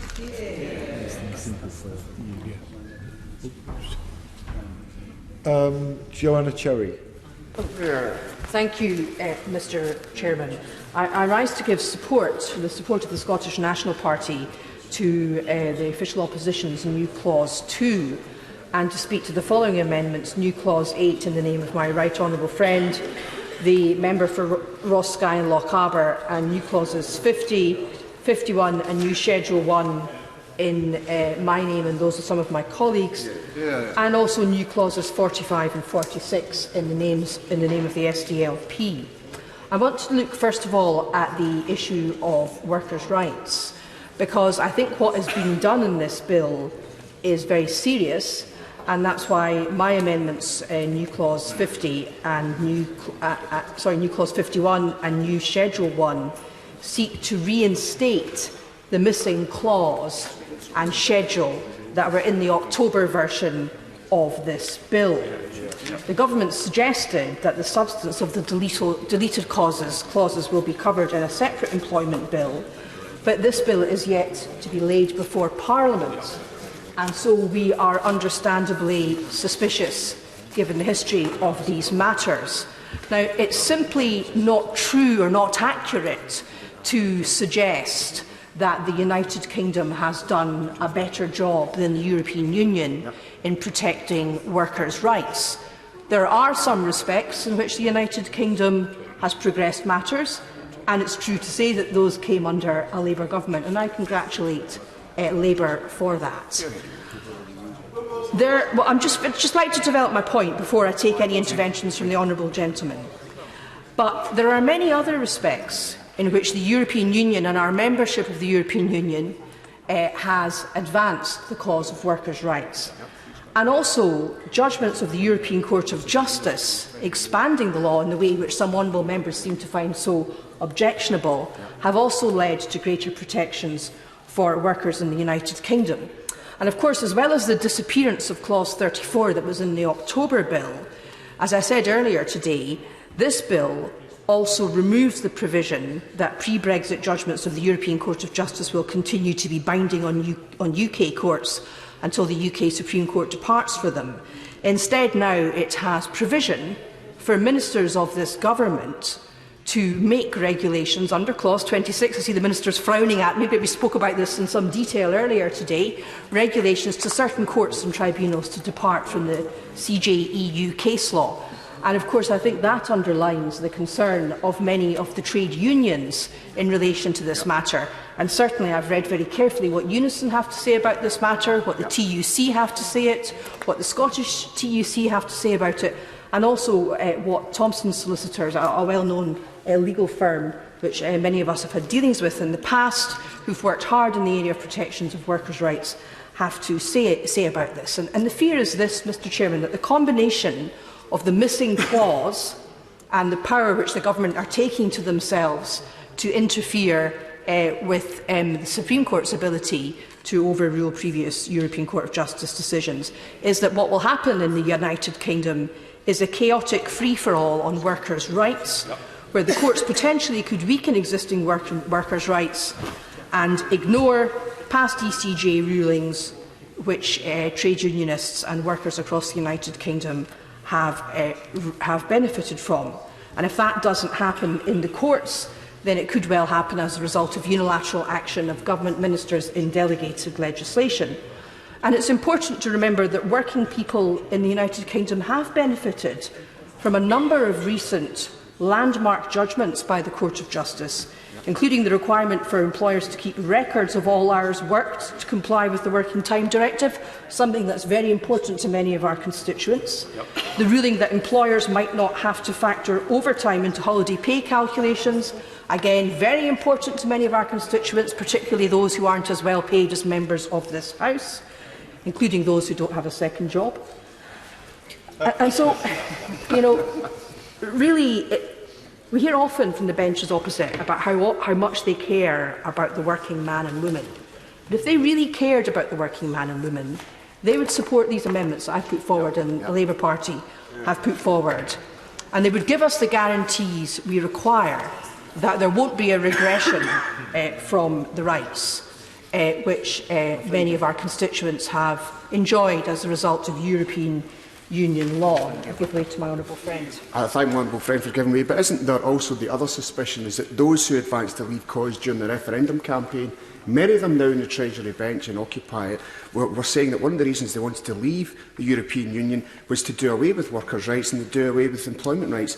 And now that many of them on the Treasury bench, the suspicions that many of us have are only going to intensify. I mean, many members opposite, not all, but many have spoken about just the sort of free-for-all on rights that we fear.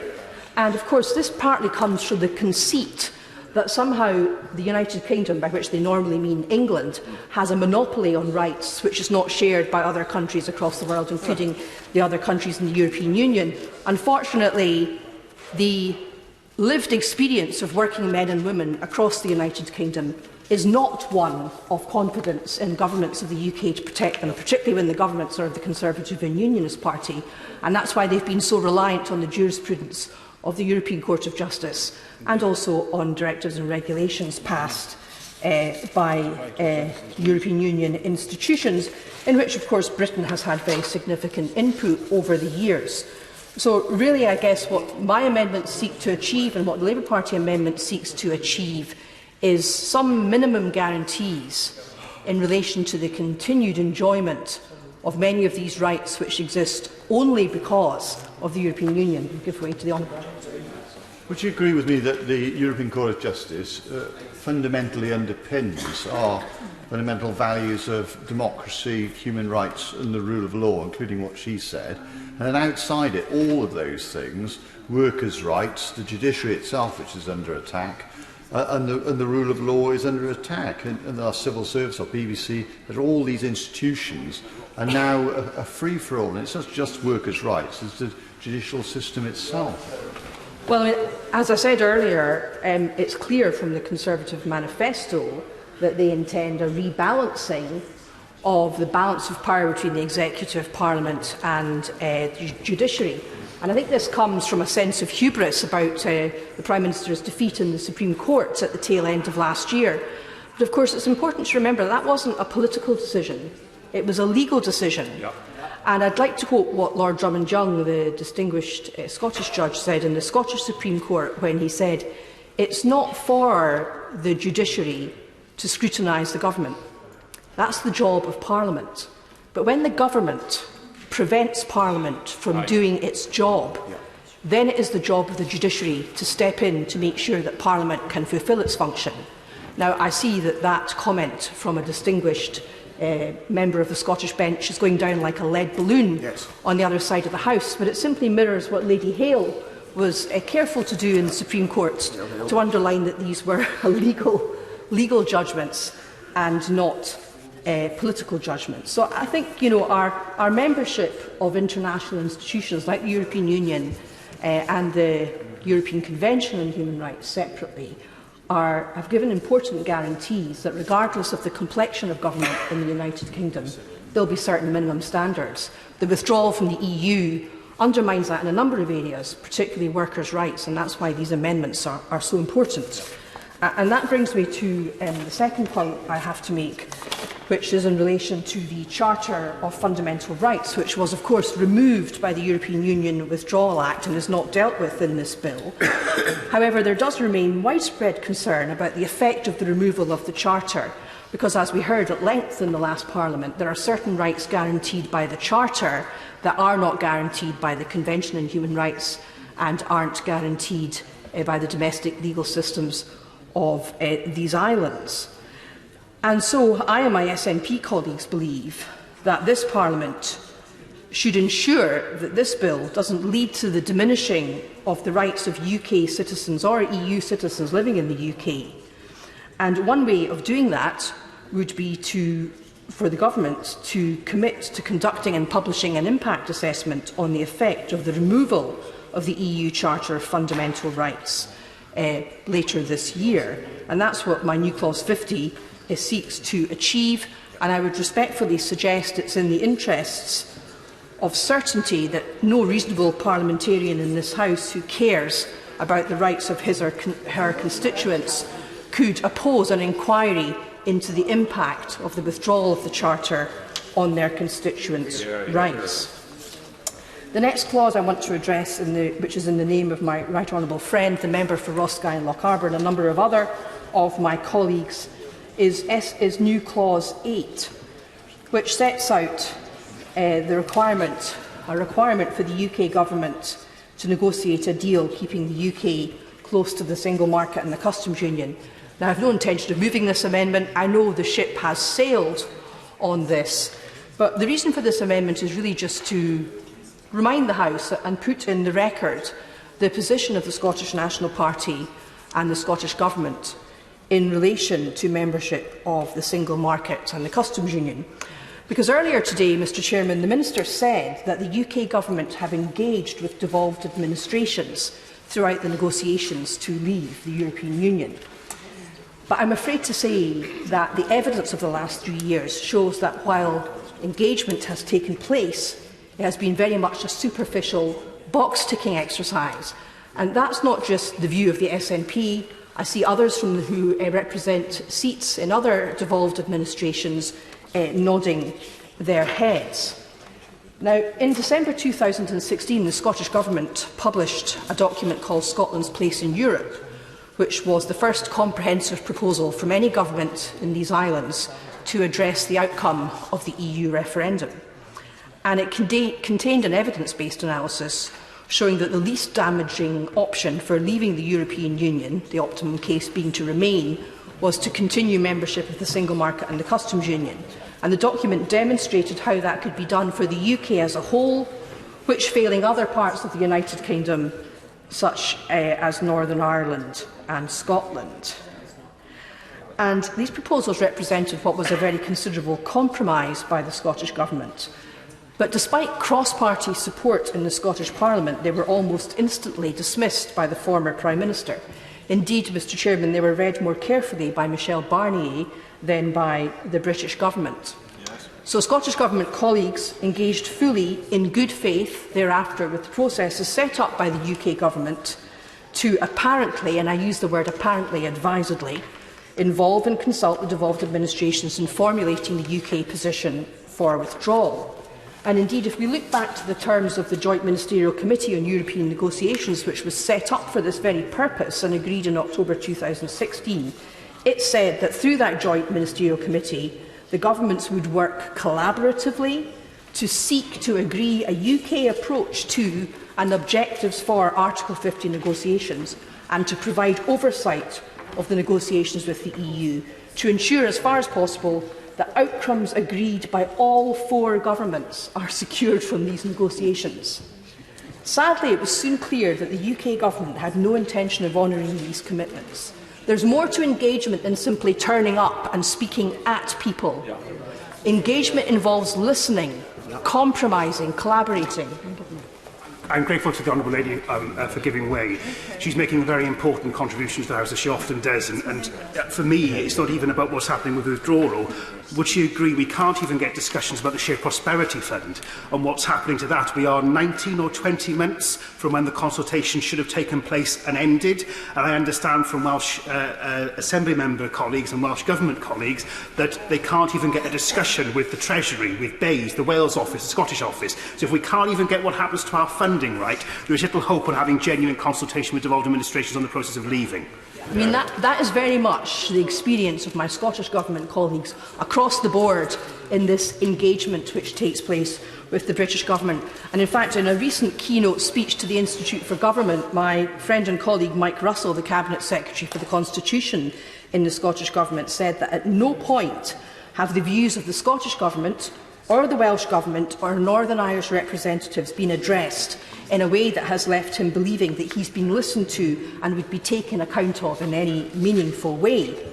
And still less has there been any recognition of any need to accommodate the pro-EU majority in Scotland, the pro-EU majority in Northern Ireland, and nor has the position of Scottish MPs, or indeed the Scottish Parliament, which normally votes by more than 2/3 to 1/3 on substantive Brexit issues. And indeed, just this afternoon, as we've been debating here, the Scottish Parliament has voted by 92 votes to 29 votes to withhold legislative consent to this withdrawal bill. So I'm afraid you can't blame just the bête noire of the Scottish National Party for that. It's involved all parties in the House, the Dems, Labour and, of course, the Greens, but not the Scottish Conservatives, who are not, of course, interested in what the majority of people living in Scotland want. They're more interested in doing the bidding of their Westminster-based masters. So, really, the point is this, Mr Chair. There's been no meaningful engagement with the Scottish Government. There's been no meaningful engagement with the Welsh Government. As we heard even from the DUP, with their genuine right to be annoyed about recent developments, there's been no meaningful engagement with Northern Irish representatives over the peace. So while we hear a lot of rhetoric today, again and again, about how the British people have spoken and the will of the people, and a suggestion that we are somehow an affront to democracy, the opposition, for turning up and scrutinising this bill, it's important to remember that far from being an affront to democracy, those of us who speak for Scotland, myself and my honourable friends, we speak for majority opinion in Scotland. The majority opinion in Scotland is to remain in the European Union. Every electoral opportunity that has been afforded to Scotland since the EU referendum, and including the last general election, has resulted in a resounding majority of seats for parties who support remaining in the European Union. Yeah. So can we just maybe tone down a wee bit the rhetoric about the will of the British people, and can we also maybe just acknowledge the reality about the degree to which engagement has taken place? And don't just take my word for it or the word of my colleagues in the SNP Scottish Government. The Public Administration and Constitutional Affairs Committee of the Commons concluded in July 2018, it's clear from the evidence to this inquiry that Whitehall still operates extensively on the basis of a structure and culture which takes little account of the realities of devolution in the UK, and this is inimical to the principles of devolution and good governance in the UK. So that was the conclusion of a cross-party committee of this House. So again, Mr Chair, I don't expect any support on the government benches for SNP new Clause 8, but it gives me the opportunity to correct some factual misunderstandings about the degree of engagement that's taken place over the last few years. And linking into that, I'd just like, before I sit down, to express my support for new clauses 45 and 46, tabled by my colleagues in the SDLP. New clause 45 would require each devolved legislature to give legislative consent to any trade deal affecting the NHS. Now, that's very similar to the SNP's new clause 68, which has not been selected for debate. But what I really want to say here is the SNP manifesto in Scotland contained a commitment to protect the NHS from a trade deal with the United States of America. Now, we won the election in Scotland with 45% of the vote and 80% of the seats, and I think it would perhaps be a courtesy to try to take on board an amendment which reflects the will of the majority of people who bothered to vote in Scotland. On that point, you would also acknowledge that a similar pledge has been made by the Welsh Health Minister, my constituency colleague Vaughan Gethin, and Welsh Labour's commitment on this, and I'm sure Plaid Cymru and others, is absolutely clear that we will defend the NHS in Wales in such trade negotiations. I'm very grateful to the honourable gentleman for reminding me of the position in Wales, and of course that reflects the fact that, again, this is not just a concern of nationalist parties, it's also a concern of the parties who support the devolved settlements but perhaps don't wish to go as far as independence. And the SDLP's new clause 46 requires regional equality, environmental and economic impact assessments of any proposed future relationship or a free trade agreement. Again, eminently sensible, and it is similar, of course, to Plaid Cymru's new clause 16, which is looking for a UK-wide economic impact assessment. Again, matters which I thought any MP who cares about the outcome of these negotiations in the future on his constituents' livelihoods would be well advised to support. So, Mr Chairman, I would conclude by saying that we need to take account in these proceedings today of the different positions of the devolved nations. And what I would say, and what I will continue to say to the benches opposite, is if they continue to act as if there is no difference between the wish of the electorate in England and the wishes of the electorate in Scotland, Northern Ireland and Wales, then they will do so at their peril, and the union which they say they care about so much will be further undermined by that behaviour. Layla Moran. Thank you very much, Sir George. I rise to support new clauses 10 and 29, which we will be seeking a vote on today. And these should be no-brainers. These should absolutely be no-brainers. New clause 10 is about Erasmus, the Erasmus programme. For students, young people, those in training and staff who work in the education sector, the Erasmus scheme has been absolutely incredible. I wonder how many of us on these benches have either used that programme themselves or have had their children or others in their family do it. In Erasmus Plus, between 2014 and at the end of this year alone, €1 billion has been allocated to support the UK as part of this scheme. And all new clause 10 would do would be to require the government to do what it says it wants to do, but let's be sure to seek to negotiate continuing full membership of the future Erasmus Education and Youth Programme. Now, of course, access to this programme, we could secure it through negotiations, but we would be also an associated third country. It would never have been as good as the programme that we are part of now. But at least in new clause 10, it would be this Parliament instructing government that as part of the next phase, that is something that we absolutely want to see.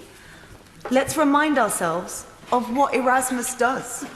It allows our young people to go abroad to European universities, to learn new languages, to meet new people, to put down some roots abroad, to build that international understanding that is, in my view, a big part of what it means to be British. I will, of course. I can congratulate her on bringing that matter to the House for consideration. Just today I had the opportunity, Mr Chairman, to meet representatives from the Russell Group, which encompasses 24 universities across the whole of the United Kingdom, Great Britain and Northern Ireland. The Erasmus scheme was one of the schemes that they referred to. They intimated how strong, how good that scheme was and how important it was to have it in place and the opportunity that it brings forward. I'd just like to support the Honourable Lady on what she said and refer to that. And also, when we have universities with the capacity and the strength of membership we have across all the 4 regions, it would indicate to me that the Erasmus scheme is a good scheme and needs to be retained. I thank him very much for his intervention, and I think he makes the point beautifully. This is something that, it is such a no-brainer. This is something that we should be wanting to keep. There is also an economic boost to, these people using the scheme and then coming back and applying those skills. It increases their chances of getting a job afterwards. It increases their confidence. It increases their sense of independence. And Brexit puts that all under threat. I should also add that if full access to that scheme isn't negotiated, we must remember that it's those from the poorer families that will suffer.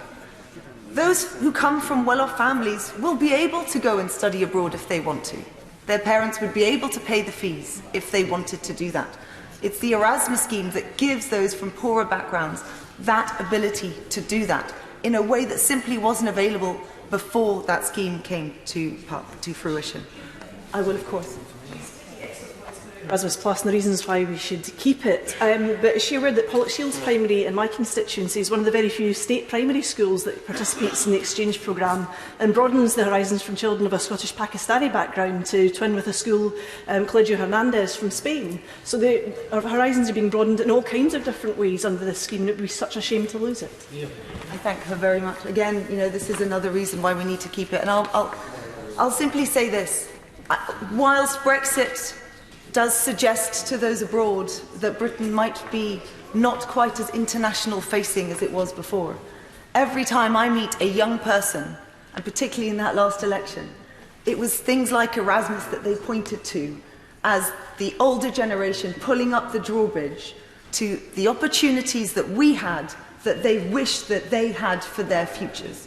And I think it would be such a shame for us to conclude this debate this week without a firm assurance from the government that they want to keep that programme and that there would be nothing that they would love more than to see this written in the bill itself. I don't understand why you wouldn't want to do that. And the same actually goes to Horizon 2020. I will broaden it slightly because, this idea of productivity, we know this productivity gap is one of the biggest crises in our country. And Horizon 2020, that we also speak about, is another example of the best of European cooperation. Over the period of 2007 to 2013, the UK received €8.8 billion on research and development and innovation from the EU.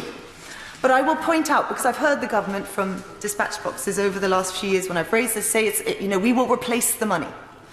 And I will make the point through the voice actually of a constituent of mine who's a professor of chemistry at Oxford University, and I hope we will concede, he probably knows, that it's not just about the money.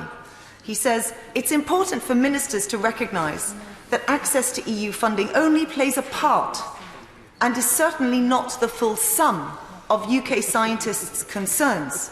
Science is indeed Humboldt's country without borders. In 2018, over half of all scientific research papers published from the UK acknowledged international collaboration through author addresses, and well over 30% of all publications involved one or more other EU country. I think that, again, says it all. I hear it over and over again. If we want to attract the best, a visa isn't going to help. They need to know that they will be absolutely welcome in our country, and they are welcome for those research opportunities. We are already seeing it in our institutions, not just Oxford University, but Oxford Brookes as well, and the number of professors and others who are coming to me and saying, I tried to put in for a certain grant, it's not being accepted anymore because of the uncertainty that this is causing. Again, having this as part of this bill would give them the certainty they need to be part of that collaboration from now. And believe me, when those people go and they go to the other European universities that will have them, that's where they put down roots, and that's where they're more likely to stay. We can't afford to lose these. The best and the brightest is one of the things I know this government wants to keep. Well, these are them, and they're saying that they are leaving. And finally, I will also speak to new clause 29, which is about that level playing field. Now, I will obviously be supporting the Labour frontbenchers' vote when it comes, because that level playing field and how it affects workers' rights is incredibly important. But I will continue to press that it's not just workers' rights. It's also about environmental standards as well. And that's the bit that I am seriously concerned about. If there was the best part, in my view, of this election that we've just had was the way that environment was at the top of the agenda. For all political parties, apparently, we kept hearing during the election from the government that they wanted to supersede the level playing field arrangements when it came to environmental standards. And that's brilliant. So the level playing field, all it is, actually, is a minimum standard. Why would we not want to keep it? Same goes for workers' rights. Same goes for anything else when it comes to that level playing field. The problem is, we'd heard before that by removing it, by deregulating, that it opens the door to lower standards. We talk about America, but it's not just America, but let's face it, we know that that's where the government is looking to its next trade deal. And I just want to be clear about what the problem is. The Environment Bill, which they say is going to replace this, doesn't operate on the stronger precautionary principle that the EU's environmental standards currently operate to. We are in a climate emergency. We can't help but be moved, I'm sure all of us, by the images coming out of Australia. We need to make sure that these minimum standards are the absolute minimum. And my worry is that in a post-Brexit world, we are looking for trade deals with other countries who would much prefer it if we lowered our standards, that would open the door to us compromising in an area where I heard time and time again there was no appetite across the country for any kind of compromise. I will, of course. I'm grateful to her for giving way. She's making a very powerful case. Would she agree that non-regression is vital, but also the dynamic alignment is vital too, because these EU legislation is constantly modified. The REACH legislation, for example, has been updated 38 times since it first came into power in 2006. So if we're to avoid the risk of so-called zombie legislation, in other words, EU legislation that's been brought across to the EU, to the UK statute book, but isn't being updated, then we need to have that dynamic alignment as well. Absolutely. I thank her very much for her point and commend her on the work that she's done so tirelessly on this as well. I think there is broad consensus in this House now that we must take the environmental crisis seriously, and as the science progresses, as we understand where the technologies are going, we must stay close to our nearest neighbours, and that matters when it comes to the environment, it matters when it comes to biodiversity, and we have to make sure that we do that. So I ask you all to consider, as a sign to those who want to make sure that we stay within that level playing field and stay within these programmes like Horizon and Erasmus, to vote for new clauses 10 and 29. Thank you. Debbie Abrahams. Thank you, Sir George, and it's lovely to see you in the chair there. I'm rising to move my new clause 27, which seeks to ensure that there's no regression from EU standards on environment food, on the substance of REACH regulations, which seek to protect human health and the environment from the use of chemicals, and also in terms of animal welfare. So just the points that have been made. The UK currently enjoys high standards in areas such as habitat protection and product safety. Having developed these standards with our European neighbours, we now benefit from cleaner beaches, safer food, and the best chemicals regulation in the world. The government is committed to legislate to ensure that high standards of environmental protection to ensure high standards of environmental protection, but hasn't yet delivered on this commitment. The 2018 Withdrawal Agreement contained a legally binding mutual commitment to non-regression in areas of environmental law if the transition period did not produce an agreement on the future relationship. This has been removed from this bill, and I wonder if the Minister can explain this. Sir George, climate change is the defining issue of our time, and we are at a defining moment. The world is now experiencing a climate emergency, and an urgent and rapid global response is now necessary. From shifting weather patterns that threaten food production to rising sea levels that increase the risk of catastrophic flooding, and of course, the horrendous bushfires that we're seeing in Australia. The impacts of climate change are global in scope and unprecedented in scale. After more than a century and a half of industrialisation, deforestation and large-scale agriculture, quantities of greenhouse gases in the atmosphere have risen to record levels that have not been seen in 3 million years. We know that as populations, economies and standards of living grow, so does the cumulative level of greenhouse gas emissions.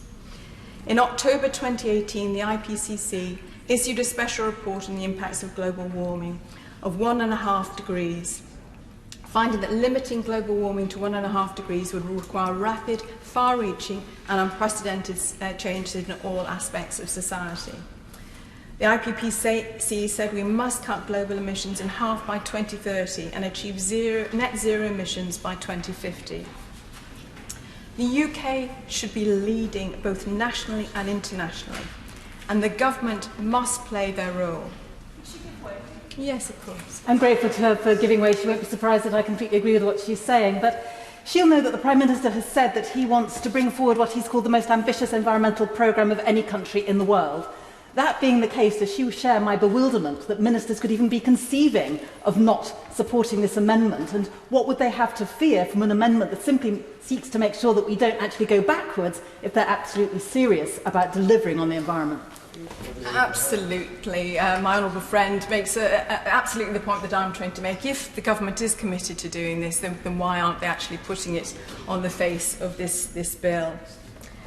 Last September's UN Climate Action Summit delivered a boost in momentum, cooperation and ambition. But as the UN Secretary-General said, we have a long way to go. We need more concrete plans, more ambition from countries and more businesses. We need all financial institutions, public and private, to choose once and for all the green economy. This year's UN Climate Conference must see existing commitments renewed and increased, not least by this government. The political declaration agreed by the UK and EU in October 2019 proposed that the UK and EU should uphold common high standards. However, the declaration is only indicative and is not legally binding. Including an amendment on environmental non-regression in this bill would help ensure standards are not weakened during the process of EU withdrawal across the UK. Given the scope of this bill, and it's focused on actions in connection with the EU withdrawal, further non-regression guarantees will be needed both in domestic legislation, such as the Environment Bill, and in the future relationship agreement with the EU. So the new clause is broken down into a number of different groupings. So clause 14A defines regressive and protected matters covered by the amendment. First of all, regarding environment, then food safety and other standards, the substance of REACH regulations, and then finally animal welfare. Clause 14B adds a procedural check similar to that already carried out on new legislation in relation to human rights for primary legislation. This requires government to either state that new legislation does not weaken environmental standards, or if it does, to explain why it does so and require explicit parliamentary approval of that regression. The new Office for Environmental Protection must be consulted during this process. Clause 14C prevents withdrawal from the EU being used as a route for lowering environmental standards by secondary legislation. And Clause 14D prevents withdrawal from the EU being used as a route for lowering environmental standards by other public body action. Clause 14E requires the Secretary of State to publish guidance for environmental departments and other public authorities to support them avoid any regressive actions. And finally, Clause 14F ensures that all new environmental law is reviewed by an expert independent body to track potential divergence. If any potential divergence is identified and not approved by Parliament, then the Government must commit to taking steps to rectify that divergence. An argument has been made that this amendment is not needed as the UK will have better standards going forward. However, government ministers have stated many times that environmental standards will not be weakened, so it should not be controversial to guarantee this in legislation. This is what my honourable friend has just mentioned. So what can be the objection that the government has to committing to this new clause? I would very much welcome the minister's comments. A meaningful commitment to non-regression is essential if the UK is to genuinely put itself forward as a world leader in environmental protection. I urge the government to support this new clause. We need to ensure that deeds match the words that the government has said. Finally, Sir George, if I may mention how disappointed I was that new clause 9 of mine, which I sought to prevent any Minister of the Crown from financially benefiting from any proposed trade deal, was not selected for debate. I was under no illusion that the government would support this, but I wanted to highlight this issue. If anybody hasn't read the excellent book by Professor Danny Dorling on what is actually driving Brexit, I would thoroughly recommend it. If national policy is being driven by the narrow interests of a few, and their interest is about their own enrichment, our politics is not just damaged, it's broken. Politics, I'm sure many of us here would agree with this, but politics is about public service, not what politics could do for us personally. Thank you, Sir George. Claire Hannah. Thank you very much, Mr Deputy Speaker. I rise to move amendments NC 45 on protection of the NHS from any future trade deal and NC 59 on ensuring political representation for Northern Ireland in the EU Parliament. I suspect that it goes without saying that I deeply regret the arrival at this point in the Brexit process. We still view Brexit as an extraordinary act of self-harm for Britain, and one which, of course, we on our side of the Irish Sea will suffer immense political and social and economic collateral damage. And in order to protect ourselves, and indeed yourselves from that, my Social Democratic and Labour Party colleague and I tabled a number of amendments around impact assessments, around non-diminution of rights, which the member from North Down expanded on very well, and around giving flexibility to the Good Friday Agreement institutions to respond to some of the challenges that Brexit is going to bring for us. I don't think I need to remind members that the Good Friday Agreement is sovereign in Northern Ireland. It has been endorsed by the people overwhelmingly, more than anything else before or since, and it isn't just an ornament to have on the mantelpiece. It's a toolkit that can help us weather the storm of Brexit, but it has to be given the powers and the flexibility and the opportunity to respond to many challenges that we know are coming, but that we don't quite know the shape of yet. And indeed, ensuring European parliamentary representation for Northern Ireland is part of that, because we will thankfully be within the regulatory orbit of the EU, and the Good Friday Agreement, members will know, provides and mandates the government to ensure that there's no diminution of rights for people in Northern Ireland because of Brexit. And one of those rights as Irish citizens, and therefore as continuing EU citizens, is the right to political representation in the EU Parliament. So we believe there's a duty on this government to continue continue to provide that right for continuing EU and Irish citizens. In many ways, it mirrors amendments made by others about democratic oversight and transparency, and indeed parliamentary consent as this Brexit evolves, and for the very many reasons that members have laid out.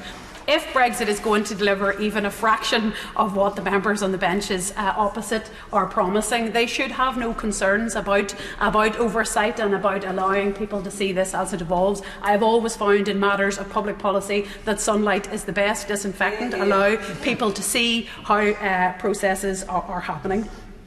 New Clause 45, I believe, is fairly self-explanatory.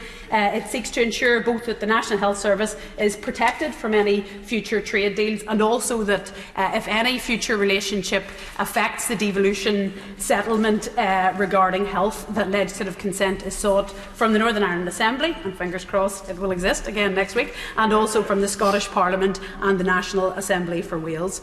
Colleagues, we also tabled a number of other amendments and support amendments that mirror those on the level playing field, on maintenance of workers' rights, on Erasmus and Horizon 2020, which is so fundamental indeed to the Queen's University in my own constituency of South Belfast, and indeed safeguarding for EU nationals that live here. Yes, I'd be happy to. Thank you for giving way. Just making some very pertinent points for this debate that we're having. In my constituency, the agri-food sector is so important for jobs. They need to have the workers' rights enshrined so that those who are very involved in the agri-food sector in my constituency have their jobs retained, first of all, have their immigration status retained. There may be some cases where some people may fall through the cracks. And if that's the case, we need to ensure that they, even at this late stage, can still apply and have the status that they need. Does anybody feel that perhaps government should enshrine in legislation something that enables those people to retain their immigration status here in the United Kingdom, Great Britain and Northern Ireland, so that they can then help our agri-food sector to grow and to do even more and provide more jobs? I do indeed agree, and was surprised to find myself in the same lobby as the member a number of times today, because that's how important these issues are to protecting jobs, protecting consumers, protecting our economy. Because actually, you and I come from a place that has an immigration problem, and that immigration problem is young people feeling the need to leave for opportunities. And the fact that we have EU workers coming, making their lives where we live, paying their taxes where we live, contributes, enriches our economy, enriches our community and cultural lives, and absolutely everything must be done to protect those who are feeling the costs already of Brexit. We spoke earlier about the economic impact, but I've spoken to people already, EU citizens who live in my constituency, who are already feeling a chill, who are already maybe being passed over for jobs or for promotion because their employer doesn't know, are you going to be allowed to work here next year, or am I going to have to fill in lots of forms to employ you? As I say, we've covered such an array of issues, all of those that I've mentioned that have been very well laid out by a number of members, including child refugees. Members, that's children who are refugees. You know, the members opposite are in many ways, and I mean that's not as an insult, the dog who caught the car. You've been chasing Brexit for a very long time. You now have it. You have the numbers to get it done, and with that comes a duty to protect people from Brexit. I don't believe there's any good way to do Brexit, but you do have the numbers and you do have the duty to take the very rough edges off for the most vulnerable people. David Linden. Thank you very much, Sir George. It's an honour to follow the Honourable Lady from Belfast South. Much of what she said I agreed with. I refer members to my new clause 56 on the implementation period negotiate objectives annual celebration of Europe Day. Unfortunately, it has not been selected by the acting chairman of Ways and Means, but I do think it's important to. I see the minister chuntering, which is unusual for him. But I think it's important. I think it's important that as members of the European Research Group, in their infinite wisdom, talk about Big Ben chiming away on the 31st of January, that the minister and the government, if they are serious about a strong future relationship with the European Union, do very much consider our suggestion of an oral statement to be made during Europe Day, and for European flags to be flown above government buildings between nations. I'm very happy to give way to my honourable friend.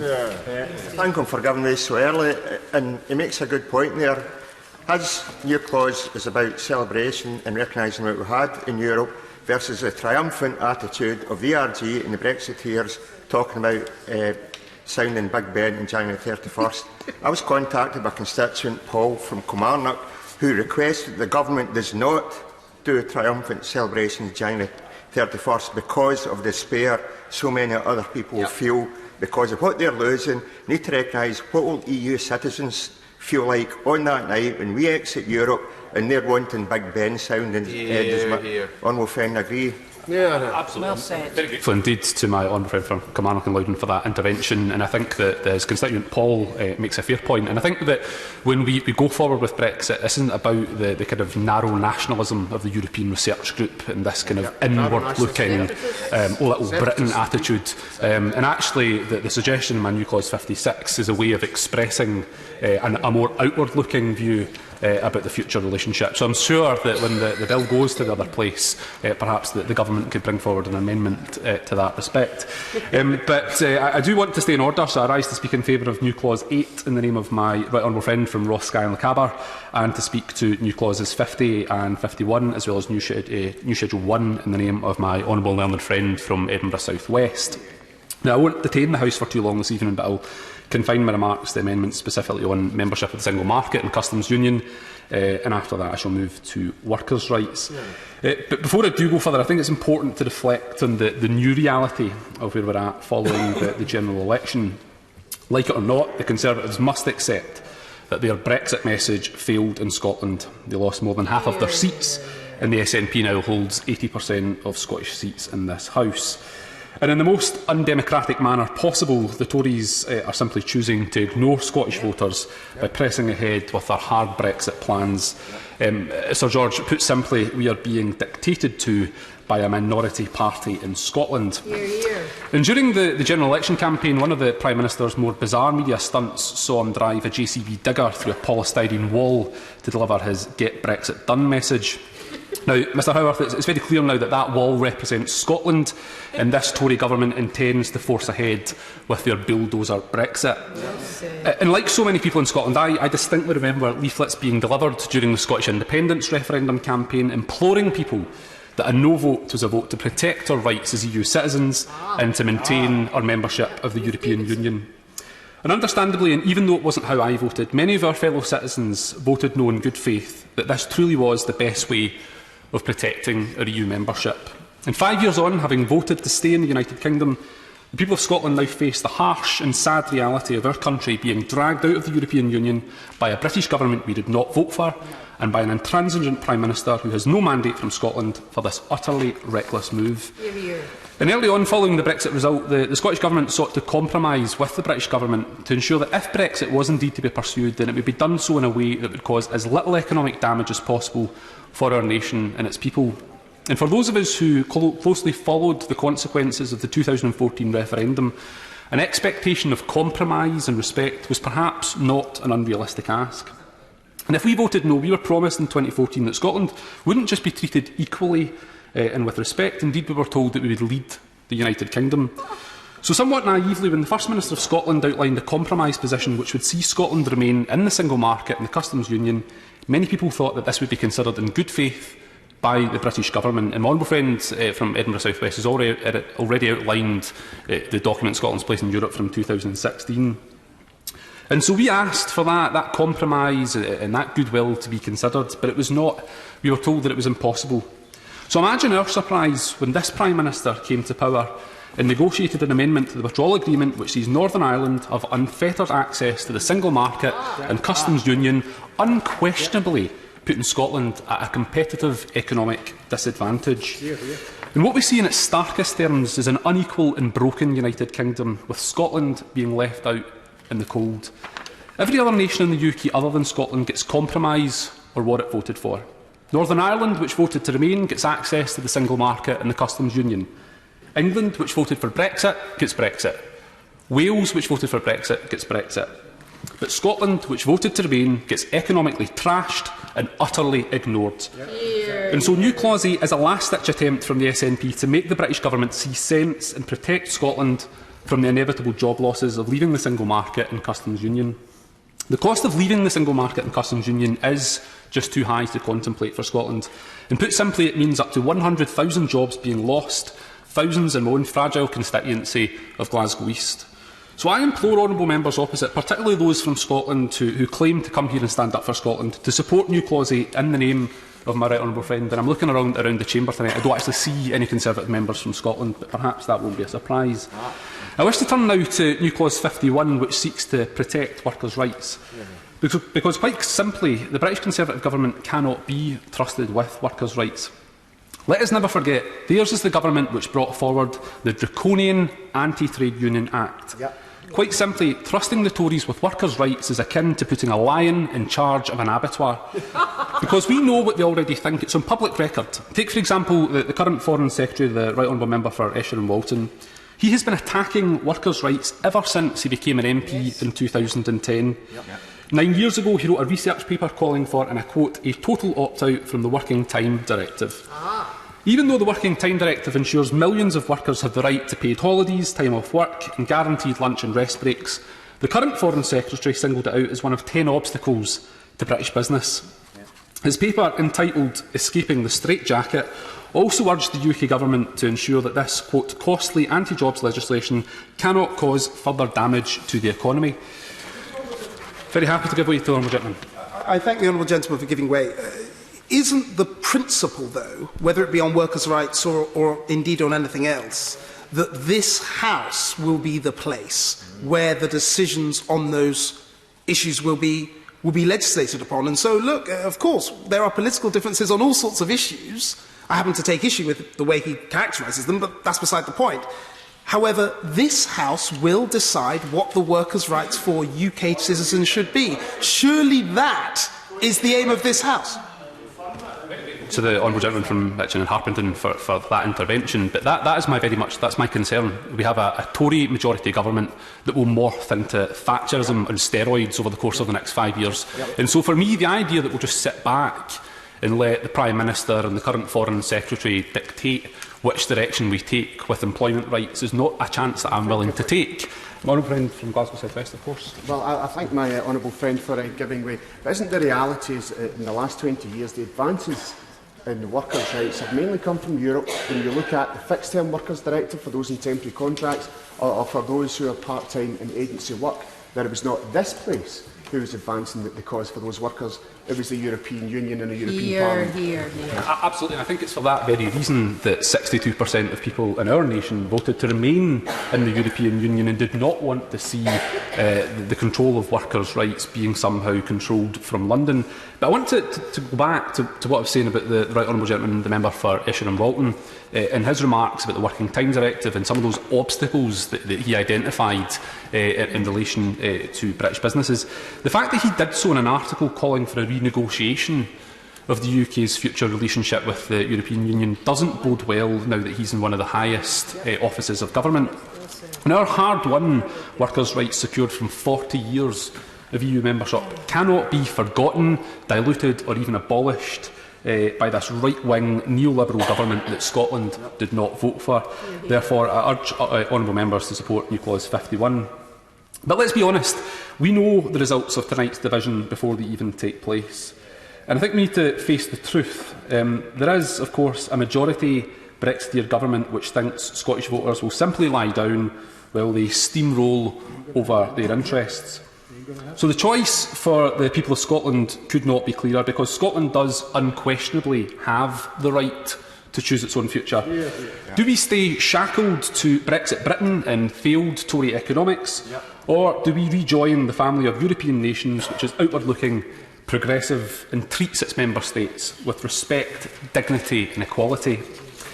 And of course, the Tories often accuse the SNP of trying to break up Britain, but the reality is it's them who are driving the bulldozer.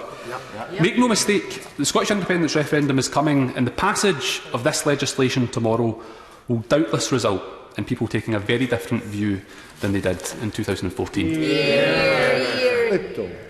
I'm very grateful to George for being able to make what will be a very brief contribution to the debate this evening, and to follow the honourable gentleman for Glasgow East, who reminded me of the debates we've been having over the last 3.5 years in this House since the referendum. There was an overwhelming sense of déjà vu that some members of this chamber who supported the Remain position at the referendum have still not recognised properly that time has moved on. I was one of those who voted Remain in the referendum in 2016, and I, in common with many colleagues across this side of the House, are reconciled to the fact that the British public voted to leave, as demonstrated very forcefully in the general election that we've just gone through.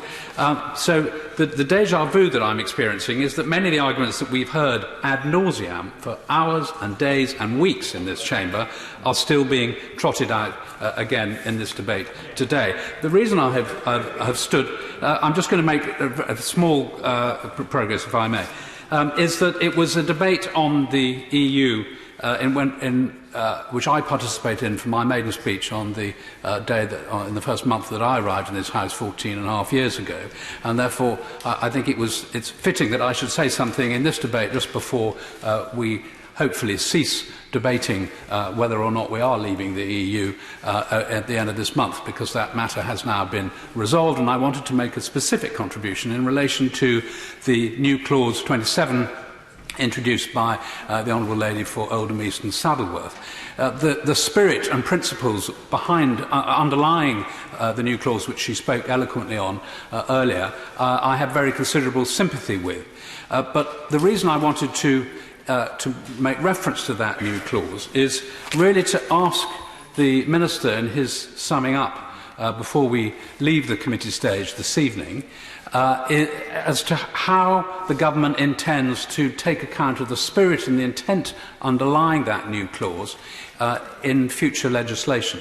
Because I recognise that the Withdrawal Agreement Bill is not the place to adorn legislation with commitments which have nothing to do with the Withdrawal Agreement Bill per se, but are nonetheless worthy in themselves. And I'm going to draw to the attention of the House a clause in the Conservative Manifesto on which I was proud to stand very recently, which says, "We will legislate to ensure high standards of workers' rights, environmental protection and consumers' rights." We've already heard from others this evening about the existing higher level of workers' rights that apply in the UK over and above those that are applied across the EU.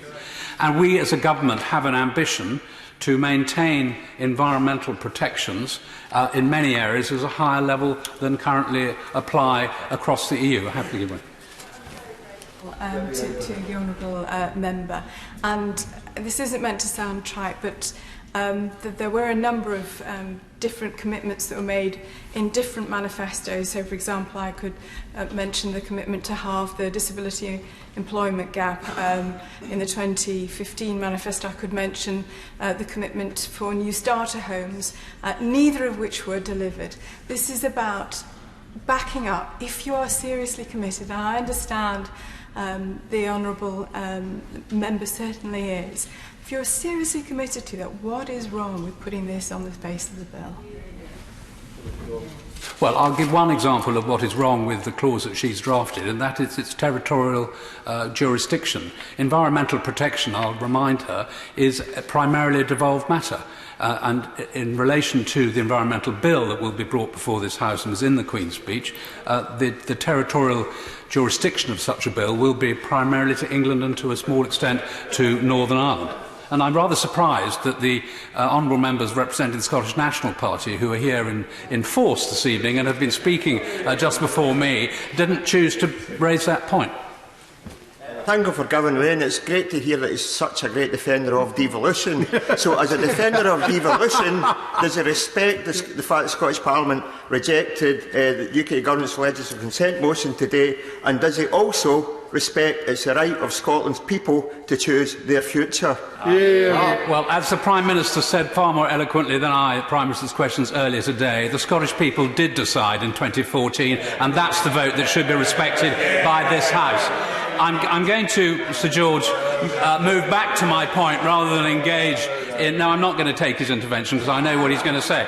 I'd just like to conclude my remarks by asking the Minister if he has the opportunity in his winding up speech to refer to the environmental bill that will be brought before this House shortly, and to what extent are the protections that are being sought through new Clause 7 likely to be enshrined in that bill? I'm now going to call the Minister to respond to the debate, James Dudridge. Sir George, thank you. And it's always a pleasure to follow the Honourable Member for Ludlow, and I think throughout my contribution I will be able to reassure him, particularly on non-regression issues. We've had a number of good speeches, and I actually sense over the last few days since the general election a change in tone in the Parliament and acceptance of that which is happening, and actually a better debate across houses relating to what is actually going to happen. There is a little bit of laughter or chuntering, as the other woman for Glasgow East would call it, something that I've been an offender of as well, but I do genuinely sense a small change in tone.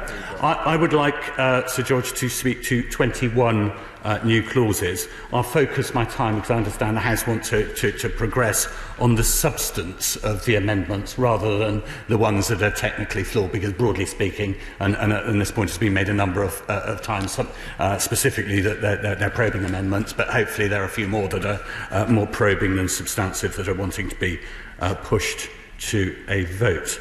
So I'd first like to speak to New Clause 2 and New Clause 51, Schedule 1, tabled both by the official opposition and the Honourable and Learned Member for Edinburgh South West, who's been omnipresent throughout today, and I'm grateful for those contributions. These amendments relate to the protection of workers' rights. As the Government stated, and the Prime Minister has confirmed, and we talked about, we are committed to ensuring that workers' rights are protected as the UK leaves the EU. And I want to reiterate that and add some detail to that. There's no suggestion that this government would propose, or this Parliament would allow, a change or regression in workers' rights to make them lower than is currently required by EU law. We have been clear, in fact, that we will protect and continue to improve workers' rights. And these amendments do not require us to leave the EU to protect. We can do that on our own. I certainly give way to the Honourable Member to save him chuntering at me. Grateful to the Minister for allowing for me to chunter on the record. The Minister, of course, is talking about workers' rights and what the Government's going to do. We understand that if we're to believe the promises of the Government, that will be coming by way of the Employment Bill. Can you tell us when the Employment Bill will be presented to the House and when it will be published? Well, it is very soon after the Queen's speech, and that timetable will come through the normal channels in the normal way. I'm afraid I can't give him any notice. If I do get an inkling of when it's going to come, I'll be sure to tell him in the coming period as soon as I can. And as he's pointed out, we have announced in the Queen's speech we'll be bringing forward legislation, and this will deliver on the work of the Good Work Plan and the Taylor review.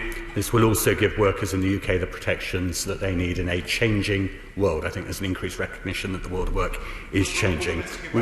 I certainly give way. I'm very grateful to the Minister for giving way, and isn't that precisely the point, that it's for this Chamber and this sovereign Parliament to pass the laws? And indeed, he's mentioned the forthcoming bill that will be produced in due course. It will be this Chamber, this House of Commons, that determines the appropriate rights, the enhanced rights that we already enjoy. We don't need to be a member of the European Union in order to have those rights.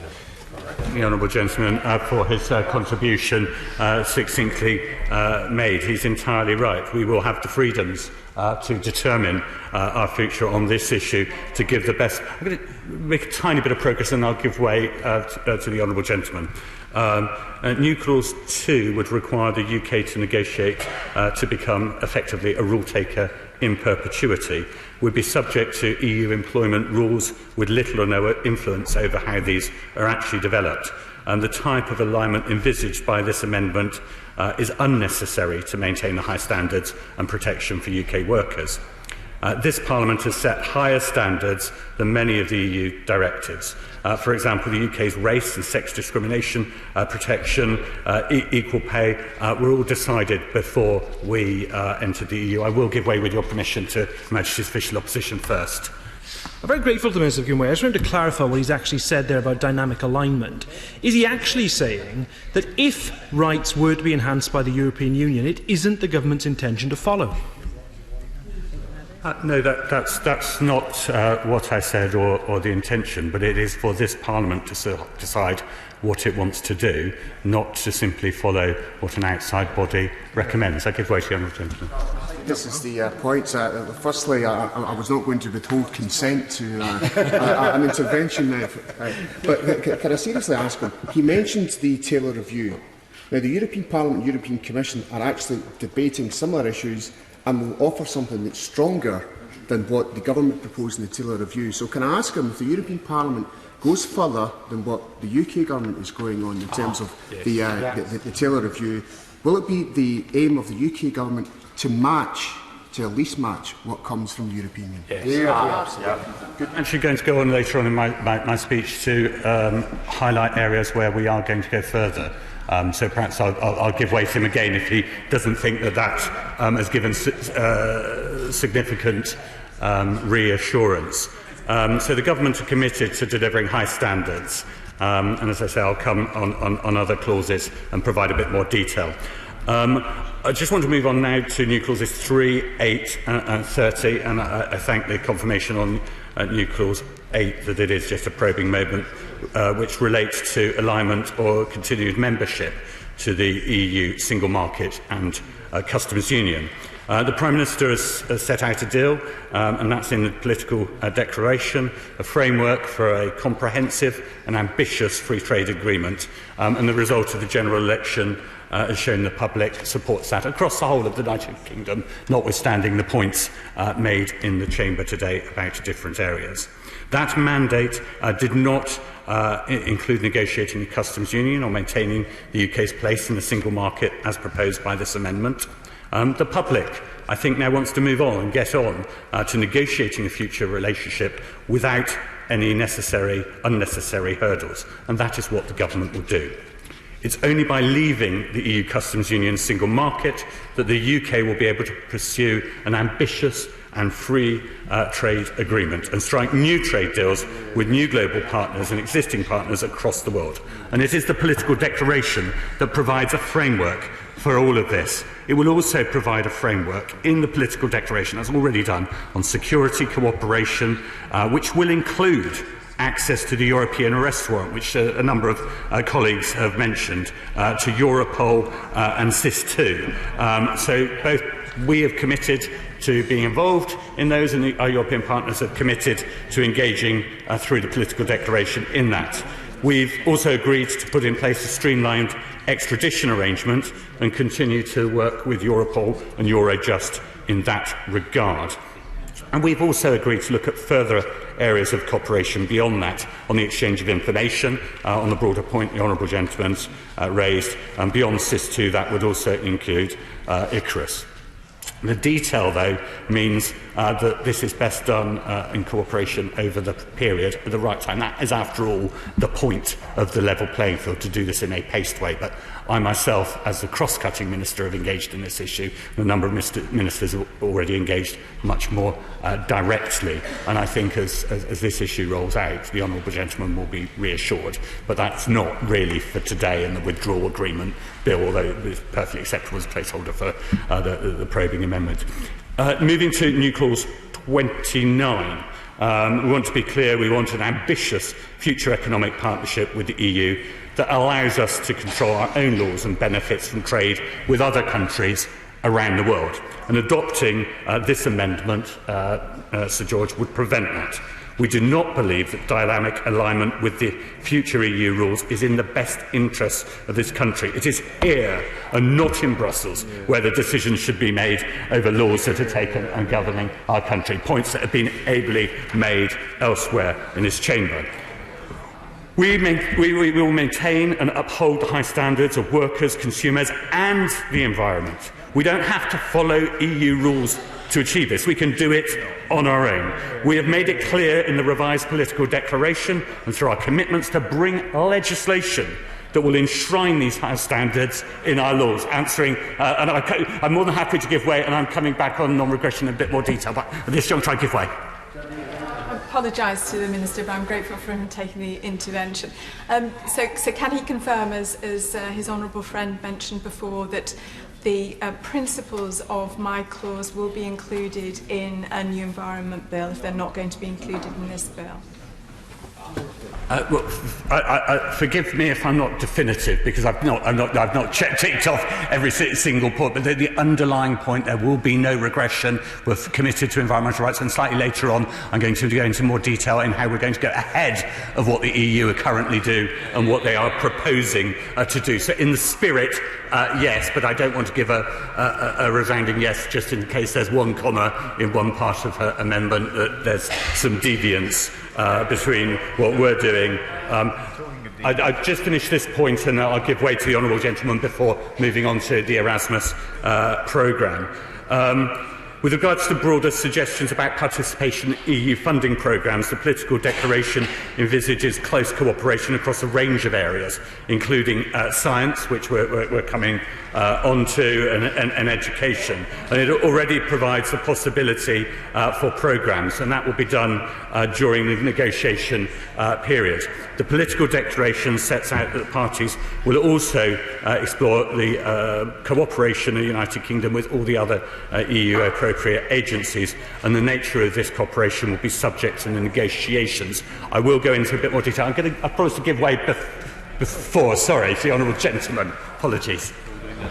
Thank you, Minister, for giving way. It said that it don't need to be in the EU to protect environment standards. Now, I know from my experience as a young civil engineer, it was the EU threatening to take the UK and a Tory government to court that actually forced action to clean up our bathing beaches across the UK. It was purely being a member of the EU, or else there'd still be raw sewage going in our seas right around the waters of the UK.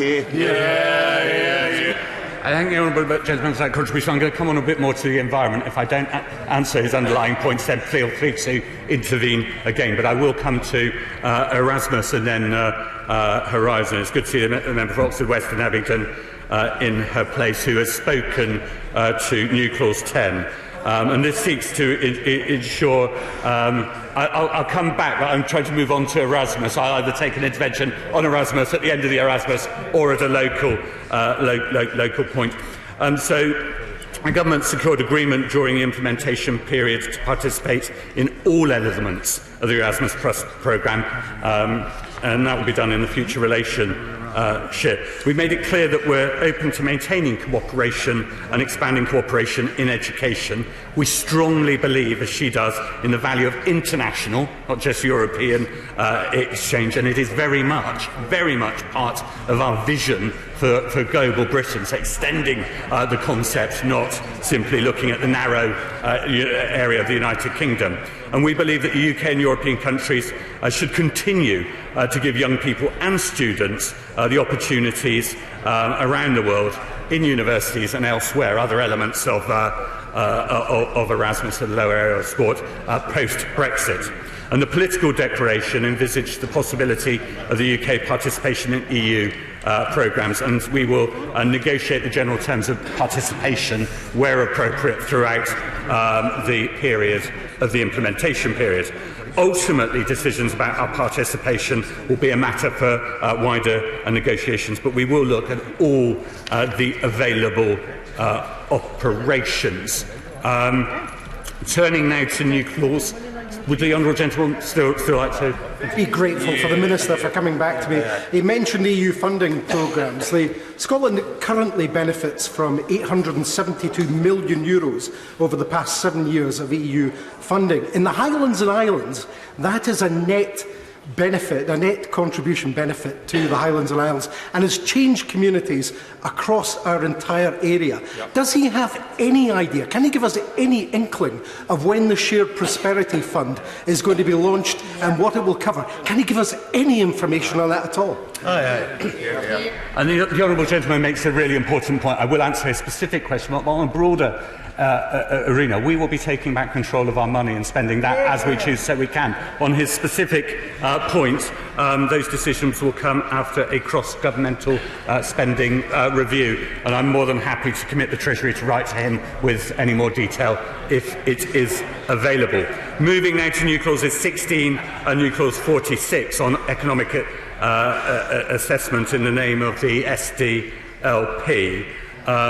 This would require environmental and equality impact assessments. There are quite a few impact assessment calls across the board, and I've been making the point a number of times around the cost of these. You know, in some cases we're already making commitments, and it would be bad government spend, and for the sake of it, producing a report.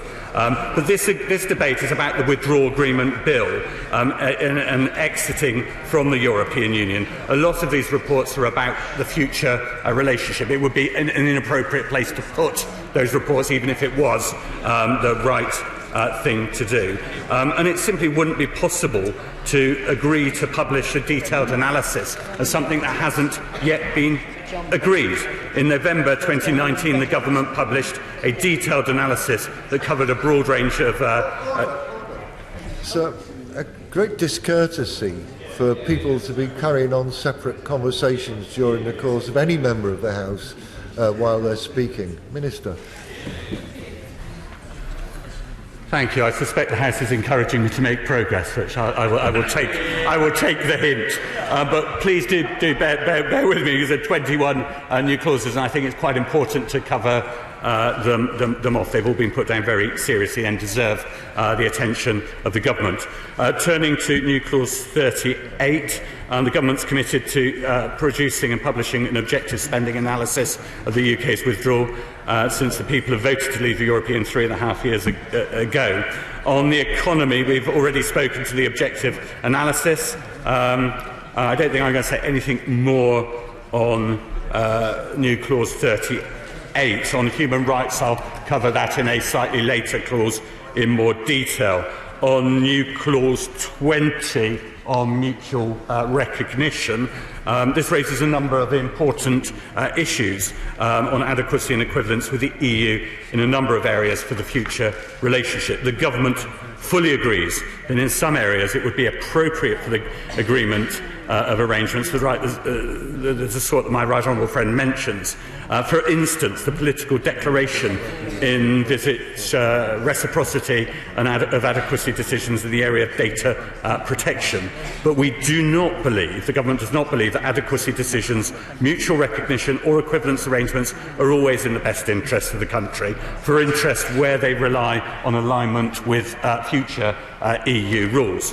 Whilst I do understand the thrust of the Right Honourable Friend's amendment, I don't think it's helpful to constrain the Prime Minister and his negotiating team in prescribing negotiating objectives too precisely.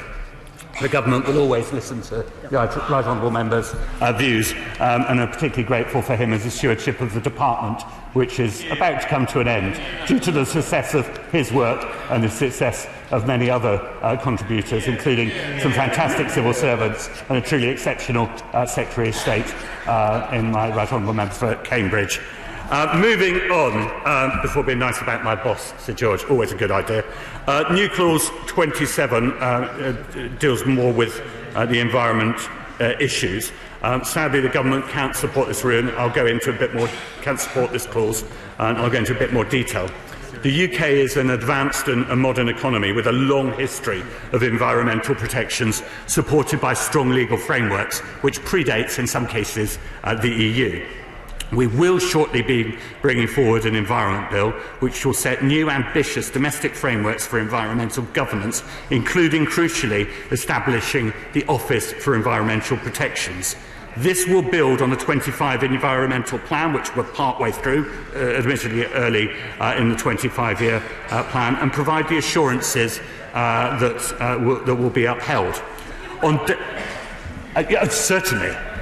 I'm grateful to him for giving way. On the issue of the new Environment Bill and the Office of Environmental Protection, can he guarantee that it really will have sharp teeth, that it will have the same kind of enforcement powers that we've been used to from the European Court of Justice? Because the previous version of the Environment Bill certainly did not have that kind of watchdog. It was much more of a poodle than a really dog with a bark.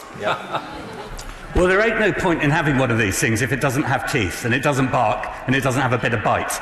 So I think I can commit the government on all of those points, and I thank the Honourable Lady for that intervention. And the government is committed to remaining a world leader in this area once we've left the EU. Leaving the EU gives us the opportunities to put environment front and centre in our policy making. New Clause 31 relates to the European Medicines Agency, which I'd like to talk to. It requires the appropriate authority to take the necessary steps to implement an international trade agreement which enables the UK to fully participate after Brexit Day in that specific authority. This again is one of the things that we need to consider during the implementation period. I don't think it is for this bill. This bill is plain and simple to get Brexit done. It's not a bill to hang on lots of other things. And in these 21 clauses, there's many areas of agreement, things that we're actually supporting, things that are in the Queen's speech, things that are in the Conservative manifesto. But it doesn't mean they need to be specifically in this bill. Turning now to New Clause 32 on erratum, I'd like to thank the Honourable Member who's not here for the amendment, but it is neither practical nor desirable to maintain the UK's membership whilst leaving, when we leave the EU. There are a number of reasons for that, and given the Honourable Gentleman's not in the Chamber, I'm happy to write to him detailing those, conscious of time. On security, New Clause 35, I've already outlined a number of points, so would not disturb the House any further. On New Clause 45, I would like to be very, very clear. The government has been consistently clear that when we're negotiating trade deals, the NHS will not be on the table. The price the NHS pays for drugs will not be on the table, and the services the NHS provides will not be on the table. Turning to Horizon, which was an associated point, I can write to the Honourable Lady with detail. I've seen the value of Horizon. I understand it's not quite as simple as just the money. It's about the participation. I know she's passionate about that. There are similar points in relation to Erasmus and the other agencies, so I will not trouble the House too much on that. Oh, of course. I thank the member for giving way, the Minister for giving way. Of course, the NHS is devolved in Scotland. Could I make a personal appeal, and I'm sure my Scottish National Party colleagues would agree with me, to work as closely as possible with the Scottish Government to make sure that the same laudable thought that it should not be up for sale for the NHS would apply to Scotland as much as the UK? I agree, and I'm meeting with the Scottish Government tomorrow, and I will make that point. It's my first sentence. I thank the Honourable Gentleman for that. Conscious of time, and the House has me again on to amend two speeches later. I'm not going to go into more detail on New Clause 49, given citizens' rights was covered quite extensively. On observer status of the devolved assemblies in the EU, it would be wrong, given we are, as a country leaving the European Union, to give special status to the devolved assemblies. The devolved assemblies come out with us. And turning finally to New Clause 50 on the Charter of Rights, there is no need for a report on this. We will maintain human rights and liberties. They are fundamental to the European Union, and nothing we do in leaving the European Union changes this. Thank you. Sorry, Sir George, thank you very much for you and your team for standing in for this bill. I think there has been a change of tone in the House. I'm looking forward to serving this Parliament over the next period. I think it's a better place, and it's a better place for delivering Brexit. It's now over to the House of Lords. Order, it's very kind of the Minister to say so, but I don't think I can take any personal credit for the change in the tone in the House. The question is that New Clause 2 be added to the bill. As many of that opinion say aye? Aye. Of the contrary, no? No! Division! Clear the lobby.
Clause 2 be read a second time. If any of that opinion say aye. Aye. Of the contrary, no. No.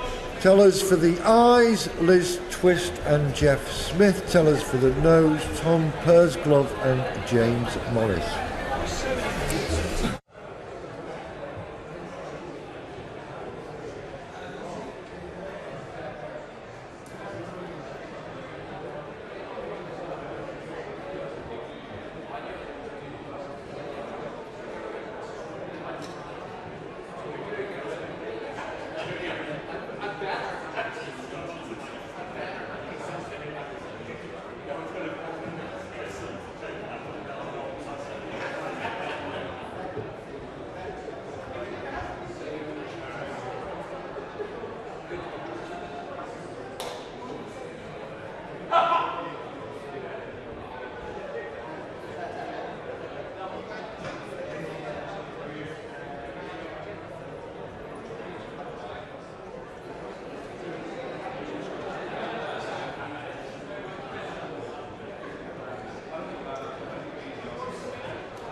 Doors.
Order.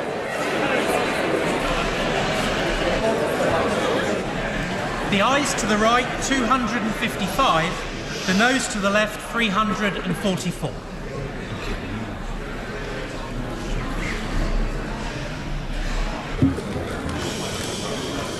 The ayes to the right, 255. The noes to the left, 344. So the noes have it. I will now call new clause 10 for separate decision. Layla Moran to move formally. The question is that new clause 10 be read a second time. As many of that opinion say aye. Aye. Of the contrary, no. No. I think the ayes. Division. Clear the lobby.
And be read a second time. As many that opinion say aye. Aye. Of the contrary, no. No.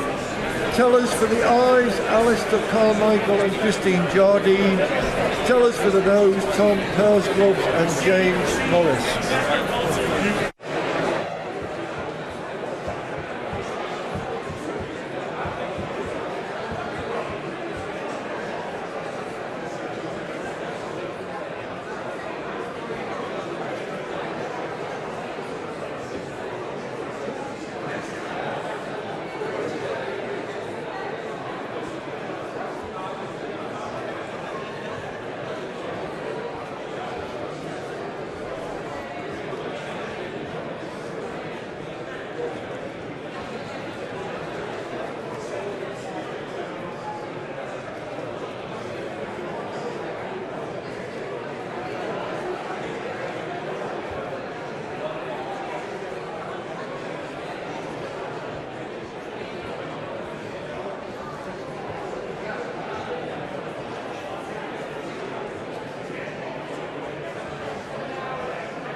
Order.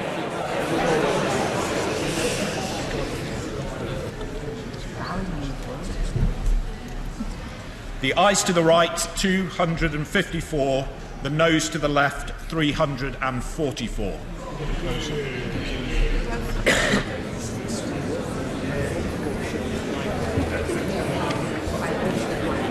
The ayes to the right, 254. The noes to the left, 344. So the noes have it. The noes have it. Unlock.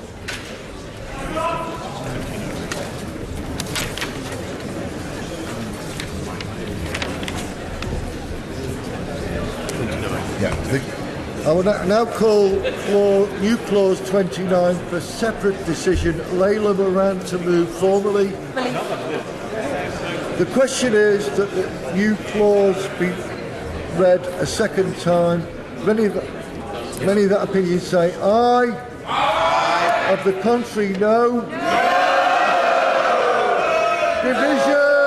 Clear the lobby.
That new clause 29 be read a second time. As many other opinions say aye. Aye. Contrary, no. The tellers for the ayes, Alistair Carmichael and Christine Jardine. Tellers for the noes, Tom Pursglove and James Morris.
Lock the doors.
Order!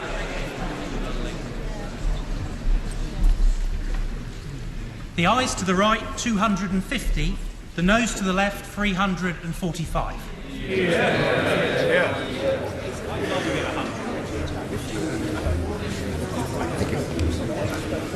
The ayes to the right were 250. The noes were left to the left were 345. So the noes have it. Unlock. Order, order.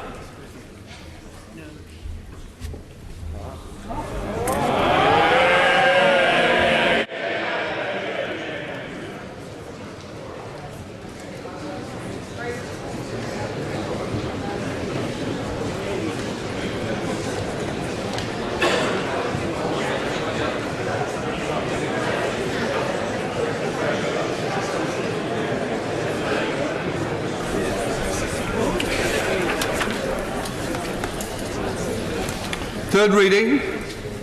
Tomorrow. Tomorrow. We now come to the third division's motion. Minister to move formally. I beg to move. As many of that opinion say aye. Aye. To the contrary, no. I think the ayes have it. The ayes have it.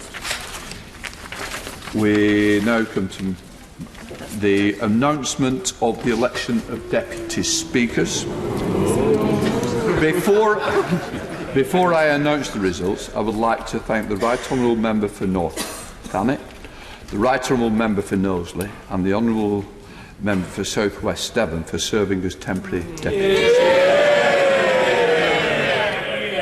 I will now proceed to read the results. Have we got the candidates? Okay. The first one to be elected is Dame Eleanor Lang. Was elected the first ever woman, first woman to be elected chairman of Ways and Means. Not clapping, whatever we do. Right. I would now like to announce the next position. Dame Rosie Winterton was elected first deputy chairman of Ways and Means. The election of the second deputy chairman is to Mr. Nigel Evans. Can I congratulate those elected and look forward to working with them as the new Speaker's team. This is also, as I said earlier, the first time a woman has been elected to the position of Chairman of Ways and Means, so it's an historic occasion for this House. The result of the count will be made available as soon as possible in the Vote Office and published online. Thanks. Thank you. Point of order.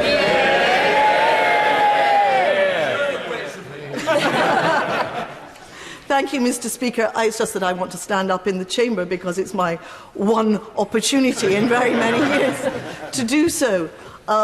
May I, on behalf of all the candidates who took part in this election, thank the clerks for the way in which they conducted it and the swift way in which they produced the result. And may I also thank all of the other candidates for their courtesy in the way in which the campaign, however short it might have been, was fought. And may I say to you, Mr. Speaker, that you and I have worked very well together for a great many years, and I'm honoured and delighted to be re-elected to be part of your team. And I know that you intend to do a lot to bring this place into the 21st century and to restore faith in our democracy. And I look forward to doing all I can to helping you. Thank you very much.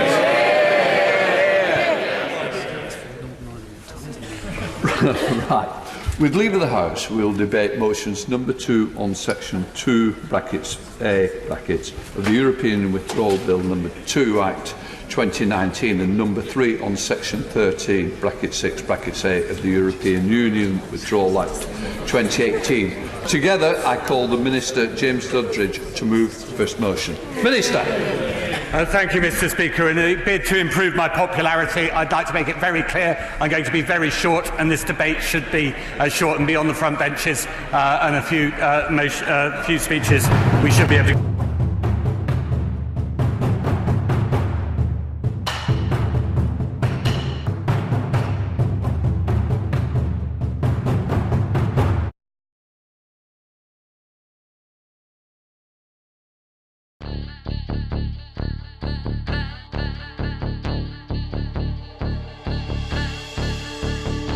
How do you mean no more commission? Well, no one in Scotland can commission an idea. You know, if I went to BBC Scotland and I said, oh, I've got this great idea for a sitcom, I've got this brilliant idea for a drama, you know, there isn't one person in Scotland that can okay it unless it goes through London.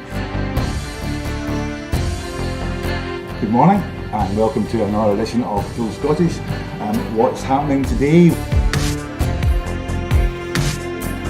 Hello and welcome to the Full Scottish here on Broadcasting Scotland. Scotland is going to be an independent country. That need, that desire for independence is ever stronger than perhaps it was in 2014. So there's an obligation that we've got to give leadership to that campaign. That's what Nicola Sturgeon, as our First Minister, has been doing. My feeling about Boris Johnson is he can't be trusted on anything. That is now and forever will be known as the rape clause. I'm old enough to remember going into Europe in '73, and I remember how much of a razor's edge that was a balanced stone. And I think we made it by 53%, if I remember correctly, for going in. And ever since that time, England particularly has been pretty much schizophrenic, down the middle about whether it felt British or whether it felt European. And that schism, that crack has remained throughout English society ever since. Scotland means business. Scotland's voice won't be stilled, it won't be silenced, it has to be heard. The work that's been done by Broadcasting Scotland in giving community activists, yes activists, Scottish activists a platform other than the traditional media outlets.